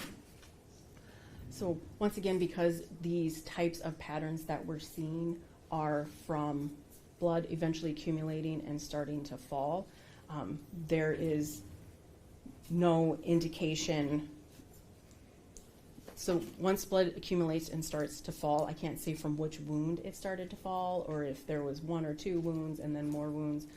So it has to do with the types of patterns that were observed, and this indicates more just passive bleeding as someone moves throughout. And in terms of the overall sort of patterns that you observed, was there one type of blood pattern that predominated compared to others? There were multiple different types of patterns. There were patterns that were more drip stains or drip-like patterns. So a drip stain would be a blood stain that is formed when blood falls due to gravity. So imagine you have a nick on your finger, you allow a blood drop to form on it, eventually gravity is going to act on it and cause it to fall to the ground. There were multiple drip stains, which would indicate that there was an individual or a blood source that blood was dripping from. You can also have a drip pattern, which is when you have multiple drips occurring in the same spot. So it's a similar type of thought that there is, blood that is being pulled to the ground due to gravity, and somebody's standing there and it's dripping into the same spot. There is also something called a splash, and that's when a volume of blood falls at one time. So think you have like some blood in a cup and you just spill it. All of these types of patterns are once again just due to movement of a blood source and maybe stopping for a little while and allowing for some of that blood to accumulate. So those were the predominant types of patterns that we're seeing, along with transfer stains, which is when you have blood like on your hand and you touch a surface and you then transfer it. And Judge, I guess before getting into the presentation, would it make sense to... We should probably end for the day. Okay. We are at the end of our day for the day. Unfortunately, you'll have to come back on Monday morning. We don't go tomorrow. If you normally work on Fridays, please go to work. Tell your employer that our schedule is Monday through Thursday, except next week we have Juneteenth. The 19th of June is Wednesday, and that is a court holiday, so we will not be here on Wednesday. So if you normally work Wednesday, then you should report to work on Wednesday as well. When you're done, you'll have the letter from the office downstairs that has all the dates you were here, of course. Okay. If your employer needs something between now and then, ask them downstairs at the office if they can give you something substantiating you've been here. If you absolutely need that before your jury service concludes. Okay. So enjoy your weekend. Do not discuss the case. Do not discuss any of the evidence that you've seen in the case. And if anyone tries to talk to you about the case, don't talk to them, okay? And we'll see you back on Monday morning at 9 o'clock, and we'll try to get started at 9 o'clock on Monday. All right.